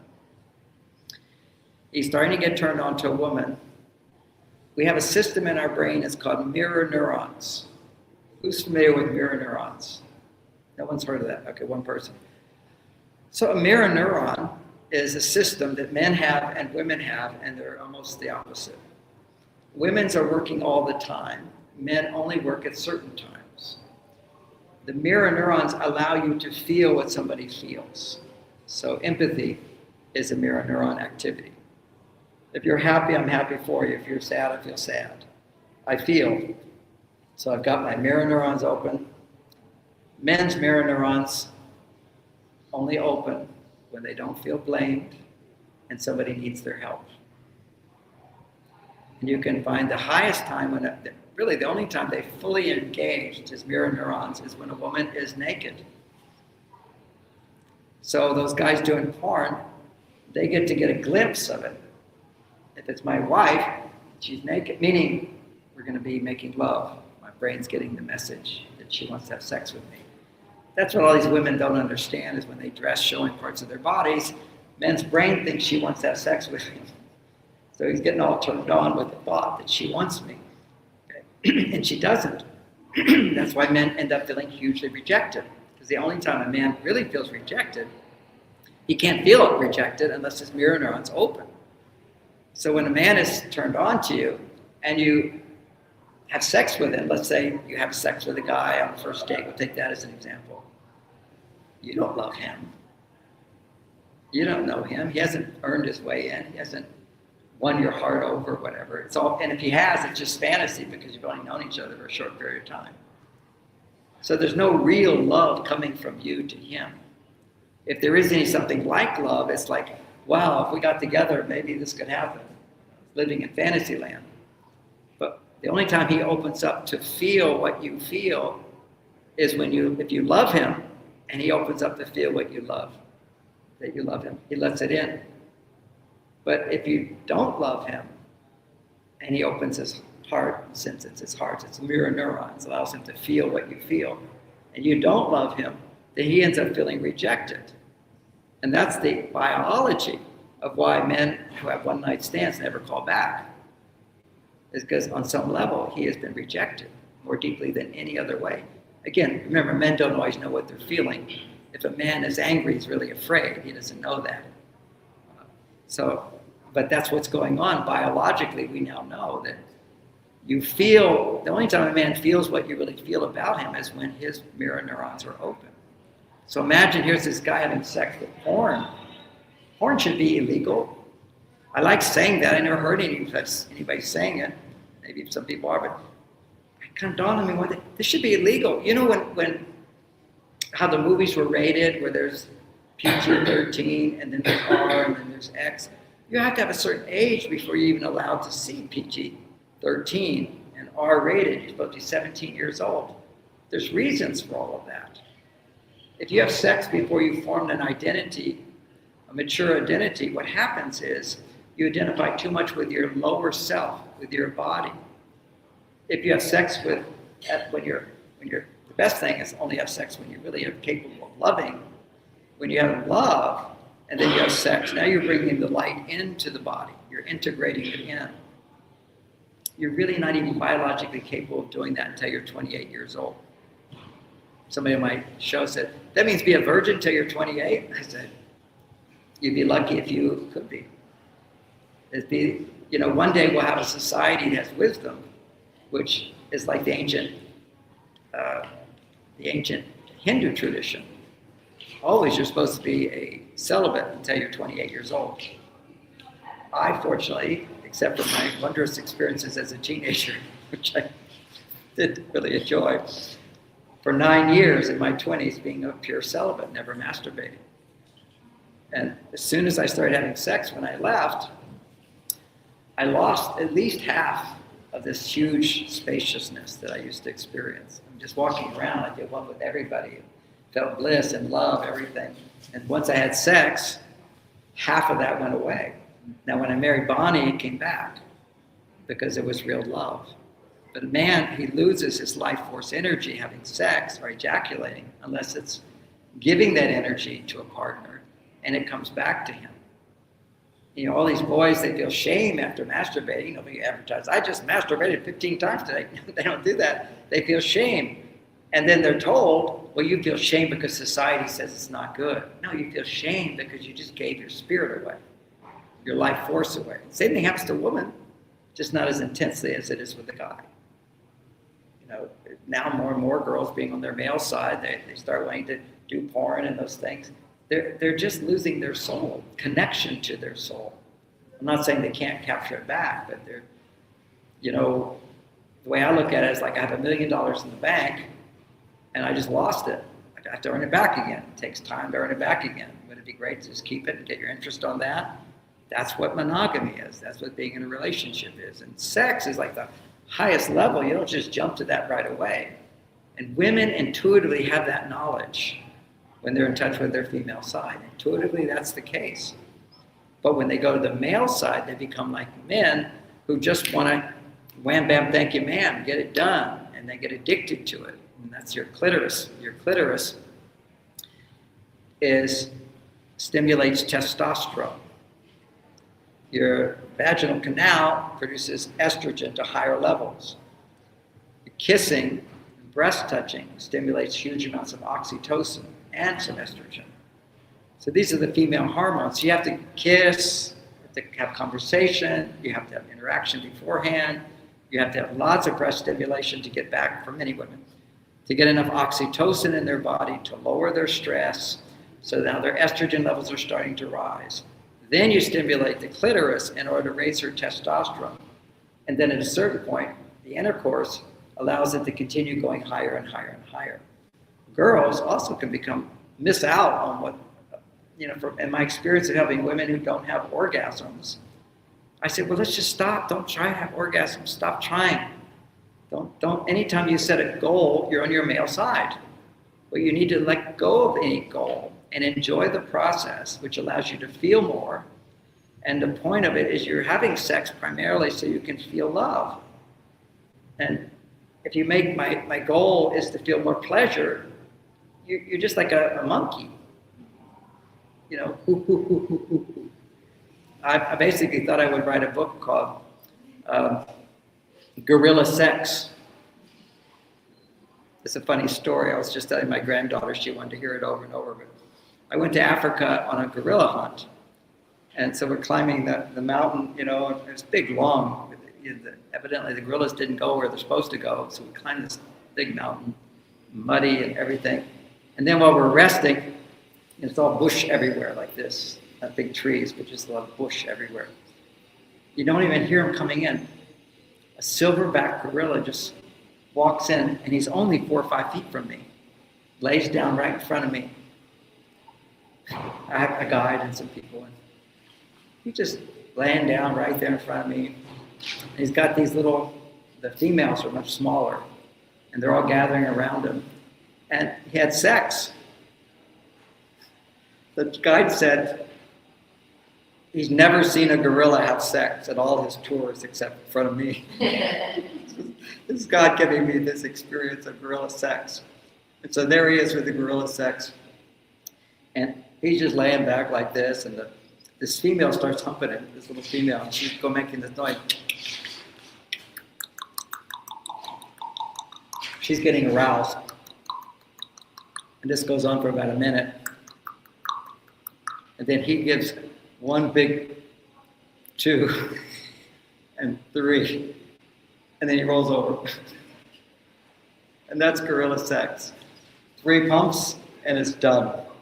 And she keeps for a little bit longer. But this is what sex has come down to, is putting it in and out, in and out, in and out, and having an ejaculation being done. This is so animalistic. Now, if you have the divine, you have to learn to integrate it into the sexual thing by going slow in the whole process and understanding the whole heart. For a man is to become actually totally detached from not even caring about the pleasure. You're just caring about providing a pleasurable stimulation to her. But what are you doing for yourself in this selflessness? Is you're feeling the pleasure for the point of recognizing that now, because I'm experiencing pleasure, I can begin to feel. And what do I want to feel? Pleasure? No, what I want to feel is love. So making love is a situation where you love someone already and now you make more love, because the sexual response causes men to feel more. It causes men's mirror neurons to open because there's a naked woman there. And in that moment where she's naked with him, he can feel more. And what all the books are saying to do is feel more pleasure. No, your goal is not pleasure. Your goal is to feel more love and to express that love. And her goal is to feel that love coming from him, to receive him and enjoy what he's providing for her. And this is the real art of making love. His testosterone, anytime a man is selfless, his testosterone is high. But then because he's feeling the love, his estrogen goes higher as well. And so, and not this book, but the next book, the whole series of 6 books is Be Happy With or Without a Man. That's the foundation. The next one is Why Men Fall in Love and Stay in Love. And that's where women use men for reassurance. We actually learn how to ask a man again and again for reassurance, because women need a lot of reassurance. They're not being selfish. They actually need that. They need reassurance that I'm loved, that I'm special, that I'm important, that I'm the only one for you. So in making love, one example, there's a lot of techniques to do this, but one of them is for the woman to say, and do you love me? I only love you. I never want to be with anybody else. Are you happy with me? I'm so happy to be with you. You're the almost happy thing in my life is you. You just celebrate this ability to feel more love. You know, if you catch me when I'm writing a book or something, I'm in my focus mode, I don't feel all that love. It's in making love or helping her that also starts to open, but it's the naked. It's when she is vulnerable. When she is vulnerable and not blaming a man, and that's one of the most significant places where a woman can be vulnerable, when she's naked. And she's chosen to be with this man, so she's not blaming him in any way. It takes him to the highest level. It takes her to the highest level where she's feeling all of this love, and his mirror neurons are open. So now he can receive that love. And when a man receives love, we are just reactive. We're not the source. You are the source. We come from women. We react. So when you're feeling love and my mirror neurons are open, then I let more love come in. And what does a man do when he feels really loved? He loves you back. It's like, you know, the simplest thing is, how many people here are appreciating what I'm saying right now? Raise your hands. Now clap. First try that. I just breathe it in. Now if it was 100 people, I'd breathe it even more. Okay, if it was 1,000 people, I'd breathe it in more. If you appreciate a man, his heart opens more, and he will love you more. And this is something that women don't understand about men, is anytime you complain to a man, you knock his testosterone down. When you find value in him, appreciation, his testosterone goes up. And if you don't have a clear understanding of this, you go, well, you mean you can't complain to a man? Well, you can, but just know that every time you complain to a man, his testosterone goes down. When his testosterone goes down, how does he rebuild his testosterone? By disconnecting from you. They say, testosterone goes down, I need to be independent. Independence is what creates testosterone. Connection, interdependence, creates estrogen. So if I get knocked down by you, I will pull away. So is he a narcissist? No. But what happens is a woman makes some comment that pushes a guy's button. We all have our buttons. We're all insecure inside, so he gets fussy about something. Maybe you complain, maybe you say something upsets him, or maybe, in my case, you're talking about how great that other teacher is. Part of me just starts to pull away. I watch it, just happens automatically. Now, at least I see what's going on. And inside of me, I go, oh, John, you're just being jealous. It's stupid. Look at the good of what that person's teaching. Nobody's perfect, nor are you. and then it's gone. I'm processing. Most men don't know how to process, granted. It takes a while to learn this stuff. But when I pull away, what's biologically happening right now is my testosterone went down. I'm thinking you love me and think I'm wonderful, and then you say this thing, boom, my button gets pushed. Testosterone goes down. How do I rebuild testosterone? By being independent, by disconnecting, by saying I don't need you. And you know that same experience for you. If someone, like the woman I was talking on the phone, if he's not going to adore and love her, then I'll go out and talk to some guy myself, give him some of that treatment. Okay, it's the stupid things we do. I said, that's the stupidest thing. What are you, a child? This is like revenge. Revenge is like the lowest level of consciousness there is. That's what's going on right now, revenge in the world. It's a crazy day. This is a really amazing day. There's 6 planets lined up today. This is really fantastic.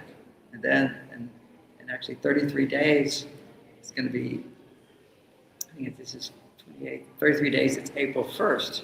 April 1st is actually the real spring. They actually changed the calendar back in the Roman days. It used to be we have 365 days in a year divided by 28 days, the cycle of the moon. And you have now 13 months. It's all perfect. Every month is 28 days. Helps everyone be on the same cycle, be on the same cycle with nature. These evil forces, they want to disconnect you from nature. They want to control you. Anytime, I just talked to another woman, which is, I told her, your soul has been injured. Her husband had been having an affair for a year. Just not saying anything, acting like nothing was going on. And so what happens for that 1 year, she experiences the trauma of believing a lie. That's why affairs are so terrible. One thing is couples decide, okay, we want to stay together for the kids, so let's all have separate sex partners separate, just don't embarrass anybody and keep it secret and down low. No, at least you're not hurting your partner. You're not going to grow together in love, for sure. It takes monogamy to grow together. But at least you're at peace with each other. And you still can't afford getting a divorce or whatever. So there's a lot of things we have to do in life, and life's not perfect. But to act like you love your partner and make love with them and try to have a relationship with them while you're having a relationship with somebody else, that's straight out lying. It's the most potent kind of lying. What happens when someone lies to you and you believe them, then your ability to know your connection to spirit diminishes. See, spirit is truth. There's part of us inside of us which knows what's true, what's not true. But we don't fully know because we're not fully connected to our spirit. So now in our insecurity, we believe somebody who's lying to us. When you believe a lie, now you're disconnecting from your ability to know what is true. And that's called spirituality. That's connecting to your spirit. And you're constantly bombarded with what's called media and advertising, which is all lies. I remember when my she was, I guess maybe 3 years old or 4 years old, could talk, okay, and the commercial said this was the very best. And I said, no, it's not really the very best. No, but TV said it. TV said it was the best. I said, but they lie. Why can they lie? See, we live in a world of lies. The biggest lie is when you were a child. How many of you, when you were a child, were punished for something? Let me just see. Ever been punished? Okay. That's the big lie. You're a child, you make a mistake, somebody punishes you. They say, basically, you make a mistake, you don't deserve love. You deserve to have pain. You deserve to suffer. Anyone been in a relationship and you made a mistake and your partner completely pulled back? Or you did it too? It's automatic. Nobody wants to be burned, so we pull back.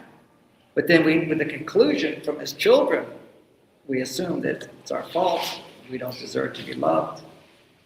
And that's destructive to the soul. So we have to work this. All personal growth is about looking at your belief systems, correcting your belief systems, learning how to forgive, learning how to be vulnerable. That's not the theme in this book, though. So this next book was What Makes Men Fall in Love and Stay in Love, and that's women learn. Oh, we're almost done? Okay, thank you. It's how to give reassurance. And a lot of women will go, well, I don't want to act like I need reassurance because that makes me weak.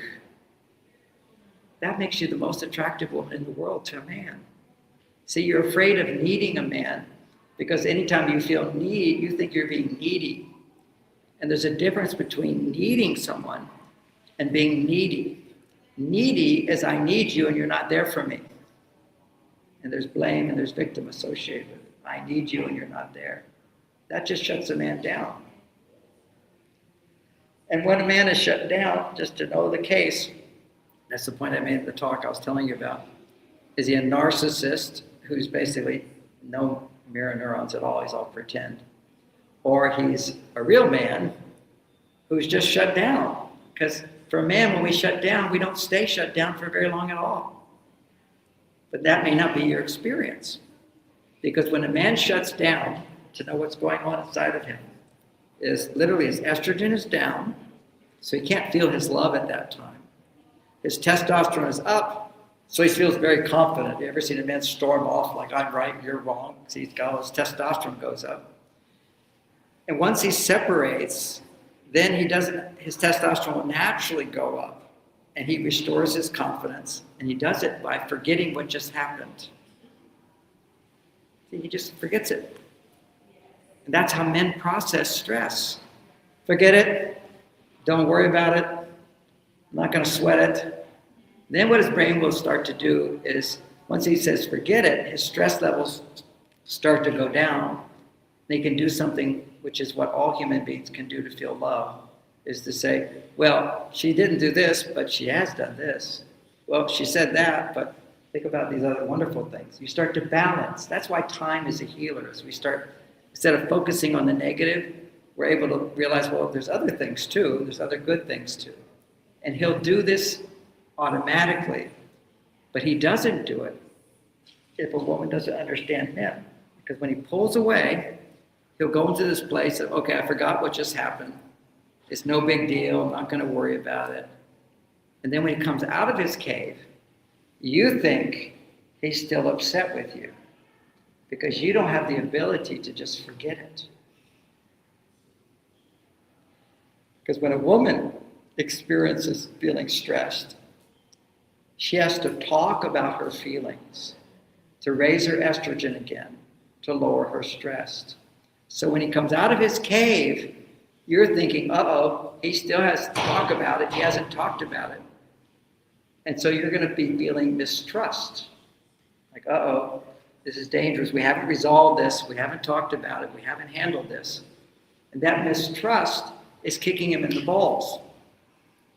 Okay, I'm your hero. Why are you looking at me like I'm dangerous? Now, how many of you ever looked at a man like he's dangerous? Just to let you know, whenever you do that, you're kicking him in the balls. Now, if he really is dangerous, you just don't look at him at all. You leave. Okay? If he really is dangerous, you leave. And you go talk to somebody, and your stress levels go down, and maybe you'll realize he's not that dangerous, or maybe you'll realize he is dangerous and you're in the wrong relationship. But most of the time, in a good relationship, a man will get his feelings hurt, he'll withdraw, he'll let it go, and you can't even imagine somebody being able to let go of hurt without talking about it. Because you need to talk about it. Now let's look at women when their feelings are hurt. You're looking at him like you hurt me. That's immediately going to put him in his cave. Anytime you give a man the message he's not your hero, that's a stress. He's going to withdraw. Adrenaline goes up. You're looking at me like I'm a bad guy. You don't think my adrenaline's going to go up? And then I detach. So I will look like a narcissist at that time. So what do? How do you deal with your hurt? We all get hurt. How do you deal with it? He has to be quiet and deal with it, raise his testosterone somehow. What does she do? Talk to a girlfriend. Anytime you're feeling hurt, it's just an emotion that's being produced from a stress hormone in your body, and you have to lower your stress, and the hurt will go away. It will never go away. You'll carry that hurt. And this is what science has shown for modern women today. When your feelings are hurt, you ruminate. They ruminate over and over and looping. I'm subscribing to your YouTube channel. How do we get your book? It's on Amazon. You can get the book. It teaches you how to break this pattern of rumination. It's a phenomenon that happens to women only because women are not spending 80% of their hours with other women. Women, if you go to any indigenous culture, you see women are with women 80% of the time. And they're talking the whole time, talking and sharing and giving each other help and supporting. That talking raises their estrogen levels because they're feeling heard, they're feeling seen. Oh, you don't like your husband, I don't like my husband either. Now we're connecting to each other. Well, they're not that bad. And you go back and you love your husband again. It's this sharing changes how you feel. This is the whole foundation of therapy. The whole point is you talk about what you're feeling. 90% of the people who go to therapists are women, at least in my practice. And it was women coming in and feeling better and feeling more love for their husbands. Occasionally it doesn't work because it doesn't work sometimes. You know, sometimes you're just not with the right person for you. But so much of the time I've seen so many improvements with women learning how to communicate in a way with a man. Since you don't spend all day talking to women, how do you communicate with a man to raise your estrogen? So in essence, now this is the short version. You really need a lot of the big questions that come up and yes, but. If you read the book, it handles all the yes, buts. But this is what it looks like. My wife says, oh, John, you're here. Heroes arrived. She says, I just want to talk. Actually, what we do is just have a signal. Signal is 2 hands up. That's it. That means, the signal means it's a Venus talk. It only lasts 10 minutes, no longer. Already, my stress is relieved. Second, anytime you say to a man, we need to talk, what happens? His adrenaline goes up, he can't feel what you say, you feel he doesn't understand. It's inevitable. So you have a system, sign language. You don't, because even if you say, I need to talk, immediately men get stressed. And part of the stress is we're going to be blamed or we don't know how long it's going to take. Men need to have a beginning and an end. That raises testosterone, knowing there's an end. Okay, so one is beginning and end. This means it's only going to be 10 minutes. I'm going to talk for 10 minutes and nothing is going to be blaming you because I have other problems other than you. I remember one client, she said, my only problem in my life, because I said, you have a beautiful life. What are you upset about? She says, I have a beautiful life. I love my life. It's just my husband. And I changed her consciousness by looking at, no, your life isn't so beautiful. Every woman is living in stress all the time. Every time you're stressed, you have your blood flows going to the emotional part of the brain. Because you push it down, it all goes onto your partner. And you can't help it. This is basic psychology. Nobody disputes this. When you suppress emotions, they will get projected onto your partner or onto yourself, or your children, or your house, or your hair, whatever it is. So it's just not good enough. Happens to me. Occasionally I suppress. Although men don't nearly suppress as much, we just have to forget. But sometimes I'll be thinking about this book and I go, it's not really that good. And I read it and I go, actually, this is really good. But we all have insecurities. They show up and then they end up blaming, projecting. So what you do in a Venus talk is you learn, it teaches you how to express your feelings as emotions, to feel emotion. So you can talk, it will produce some estrogen. But if you can take what you're saying and put it into an emotion, like the woman who's mad at her husband, well, she doesn't feel angry. She just says, I've given up. I say, no, you're angry. Feel your anger. Say, I'm angry because. And now when you're angry, you're also feeling hurt. I'm feeling hurt that because. So you analyze what your feelings are as you talk about them by using simple phrases. And I teach you how to do that. And when you read this book, you'll see in chapter 9, I teach you how to process your own emotions. Because so many people, they're upset with their partners, they resent their partners, your brain's just going around, you can't forget it. There's a process that I've been teaching for 40 years where women can move through that, come back to love. And there's even an app now that helps you do it. It will do it for you until you can do it for yourself. It's like having me as a coach. And you tell me anything and I'll put it into the emotions. Because I spent 40 years understanding emotions. And emotions is what transforms any negativity back to positivity if you're a woman. For a man, it can help him as well if he has a strong female side. I have a strong female side. So I never, part of what allows me to stay grounded in my masculine side, I never talk if I'm upset. Because what happens if a man is upset, it means that his testosterone is low and his estrogen is high. Anytime a man is stressed, and cortisol, that's the lights are burning behind me. Now the estrogen's going up. In that state of cortisol, men cannot feel any love at all. But he will start to ruminate like a woman because his estrogen's going really high. So if he talks, Now, remember what women need to do to raise their estrogen to lower their stress? What if a man talks when his estrogen's too high? It just goes higher and higher and higher. He will only go further and further to his female side. His male side will weaken and he'll become more angry, more irritable, more afraid, more shut down. The worst thing psychology has done is convince women that you need a man to talk about his feelings. You don't ever need him to talk about his feelings unless his feelings are love. Happy to be with you, always glad to be with you. And there's not a day that doesn't go wrong when my wife doesn't do one of our reassurance exercises, which is in the second book, where I get to say how much I love her and how happy I am to be with her, and she can question me and all this stuff. It's really fun tools to do. The third book in this series is How to Talk So a Man Will Listen. That's a little bit like the 10 Fingers Up. A lot more with that, because couples will also get into conversations where you argue. And there's a whole art to arguing. One of the things in psychology, which is, you've probably heard of active listening. What I hear you saying is, how many have heard of that? That's just basic psychology. Now, all these studies have come out saying that only makes things worse. In the counseling office, it's great. In business, it's great. But when couples do it, according to research studies, it just makes it worse. And that's because they don't teach it the way I teach it. When you're in an argument, you say, first of all, you do a Venus talk where a woman's able to just vent her feelings about something else. That means she's coming to the table with her heart open. That's Venus talk. Then you have Mars talk, which is how you solve problems together. And there's all these wonderful techniques, but the first part of it is learning to do active listening, but feelings are not allowed. That means you can't use the phrase in the conversation, I feel. That's all it takes. Same thing in a courtroom. Feelings mean nothing. It's all rules and regulations. If you're going to try to solve a problem, you need logic. You don't need emotions. You start out with an open heart. Now you do the active listening, and it works beautifully because you're leaving feelings out of it. Because let's say I'm right, and you're saying, well, I feel this. I say, well, no, I think this is the case. Well, you don't understand how I feel?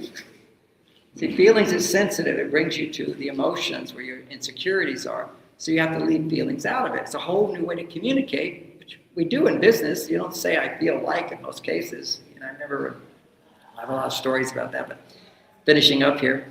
So that's a wonderful book. So you resolve arguments, win-win situations, and all that, how to talk, so you don't have arguments and fights. Then the one after that is for women over 40. This is a big change in your hormones as you get over 40. I'm not going to ask how many are over 40, but this is huge. What happens is your body stops making estradiol. Now, estradiol is the hormone that makes you happy. It's a hormone that allows you to feel I depend on others. And so what you get is, instead of estradiol, you get another female hormone called estrone. And estrone sends a message to your brain that I don't need anybody. So you see these women go, I don't need a man anymore, I don't need a man. And some women are thinking, well, it would be good to have a man, but then they can't fall in love with a man. They say there's no spark. The man fits all the list, but there's no falling in love. I can't fall in love. What happened? You're not making estradiol. Estradiol is the hormone of falling in love and staying in love and making love and having passion, all that stuff. And they tell women that you can't make estradiol after a certain age. No. My book teaches you how at any age, you're 90 years old, you can make estradiol. I have women who are in the 80s. The research shows many women in their 80s are having great sex, but many are not. It's because they're not making enough estradiol, because your body doesn't automatically make it. You have to do certain things to make it, which ancient culture made you do those things. Because see, when a woman is depending on a man for your survival, you make estradiol. When you're not dependent on a man for your survival, you don't make estradiol. That's why you're having all these menopausal problems and early menopause for women, is you're not making estradiol. And so it's like by learning how to be vulnerable and depend on a man for something meaningful. But if you make money, you can't feel I depend on him. See, it cancels it out. If we're both making money, I don't get to be hero because I came home and did the dirty, dangerous, difficult jobs. She said, well, so did I. No estradiol gets produced. So here's the magic of this first book. What women strong, and this is women over 40, and then the next book is for strong, independent women. That's where the problem becomes even bigger. The more strong, independent you are, the more you need a man. But you don't know that because you're on your male side. And what will bring you back to your female side more than anything on this planet, if you're way on your male side, is a man who's devoted to you.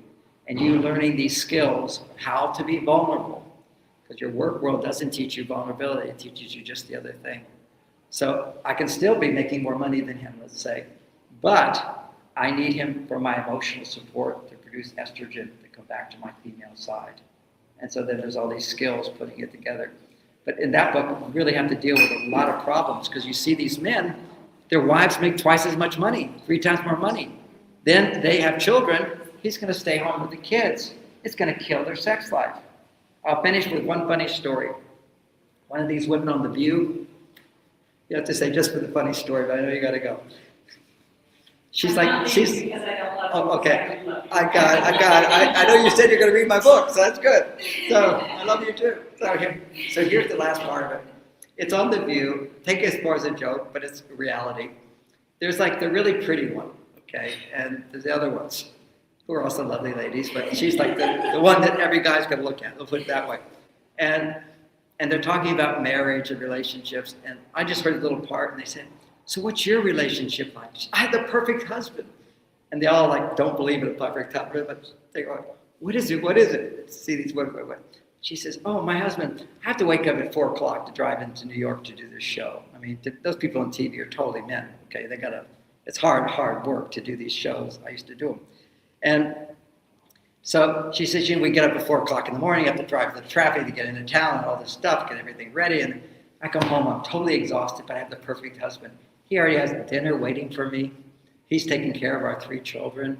There are no problems in the house. We have the perfect house. He's the perfect wife. And they all go, amazing, amazing. You're so lucky you have the perfect wife. And then they go, and what's the sex like? And she started laughing. The last time we had sex is our 3rd child. Because it's going to take away all passion in the relationship. You've got to have. Now, could they actually have passion? He's clearly with the children all day, but she doesn't know he's having his sex with another woman. They're not having any sex. Of course, they're having sex. He's got the whole day to have an affair and also have somebody take care of the kid and clean the house. So, I mean, they're multimillionaires. You think he's doing all that? He's having a grand old time, but emptying his soul just as she is. But now, could she have a relationship? She could come home and say, I'm really exhausted and tired. Will you take 10 minutes to listen to how frustrated, how disappointed I am, how worried I am, how scared I am, and share your emotions with your husband? And yes, she will start coming back to her female side. That will allow him to fall in love with her again, because he's not in love with her. You're not having sex, you can't feel love. The only way men can feel the love, that they can have loyalty. Certain men will have loyalty, but not if they have millionaires. But if he has loyalty, but that's not feeling love. And women need to feel a man's love. But a man can't feel that love unless she can be so vulnerable. And the most vulnerable time is making love. So anyway, we can still have marriages without great sex. I'm not saying it's the only way. I just like to put the ideal up there because I experience it and I know a lot of people can. Second best is still loyalty and staying together and having values and commitment. People can do that with good communication skills. But ultimately, making love doesn't mean that some women ask me, well, what if I'm not confident in my body? There's so much you can be confident in your body for, because what you have to understand about men is once you're in a relationship, there's so many men that have a woman who looks so perfect and they're not interested in her at all. It's the only way a man can stay attracted to a woman is when her heart is open to him and he's earned it. Because see, what happens is, as I mentioned before, it's in the bedroom where his heart will open, whether she loves him or not. But if her love isn't coming to him at that time, he'll feel rejected and shut down. This is how men get the reassurance that they need, but they have to earn it. They have to give her lots of reassurance outside the bedroom and in the bedroom that she's beautiful, that she's loved, that she's the only one. And there's nothing weak about that. That's called being a human being. So with all these good ideas, they're all in my new books. Hope you'll enjoy them. Thank you so much. Just for fun, let's double the traffic. Let's double it. Okay, just for fun.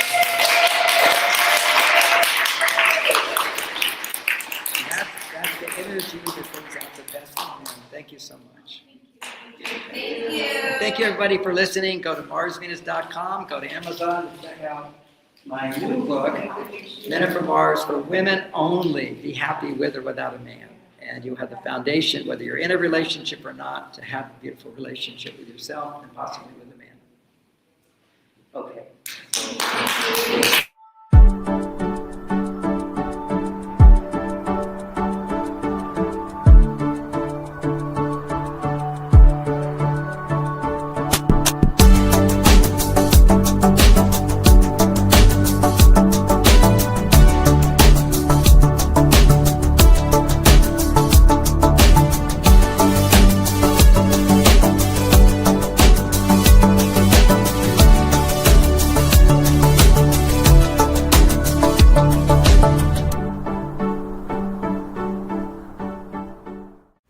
Are you ready to experience real healing, body, mind, and soul? Introducing Becoming Whole, Healing with Francie Soito, a powerful new live show on SoulSearch TV. Francie is a Reiki master, psychic medium, and angelic channel with over 15 years of experience helping people and pets heal, receive messages from the spirit world, and reconnect with their true path. Every other Thursday at 6 p.m. Pacific, join Francie live as she taps into your energy field, connects with your angels and guides, and offers messages of healing, love, and deep transformation. Watch for free on SoulSearch TV, available online on Roku, Amazon Fire, Apple TV, and our mobile app. Want to receive a live reading or healing? Spots are limited. Grab your ticket now and receive a private Zoom link to join the session. Launching June 26th. Let the healing begin. Ready to awaken your gifts, heal your soul, and live transformed? Join evidential psychic mediums Kelly Eckhart and Cheryl Murphy every Wednesday at 4 p.m. Pacific for Seeing Beyond, Living Transformed. Receive powerful psychic or mediumship readings and soul messages. Watch free on SoulSearch TV or reserve your live reading spot today. Every other Thursday at 6 p.m. Pacific, experience Becoming Whole, Healing with Francie. Step into a sacred container of transformational healing, soul alignment, and divine messages. Live healings on Zoom. Space is limited. And journey inward with light mirror reflections. Soul-to-soul sessions with Ragini. Through meditation, chanting, energy messages, and guidance from the masters, strengthen your inner guidance and remember who you truly are. Join the Zoom room free or watch on SoulSearch TV. 3 powerful shows, 1 sacred space. Stream online, Roku, Amazon Fire, Apple TV, or our mobile app. Looking for real answers? Meet Bob the Psychic, Scottsdale's #1 psychic. Join live readings with Bob the Psychic every Monday night on SoulSearch TV. Real people, real questions, real clarity. Bob connects directly with your energy using psychic insight, tarot, mediumship to bring guidance on love, career, family, finances, and your life path. His readings cut through confusion, offer validation and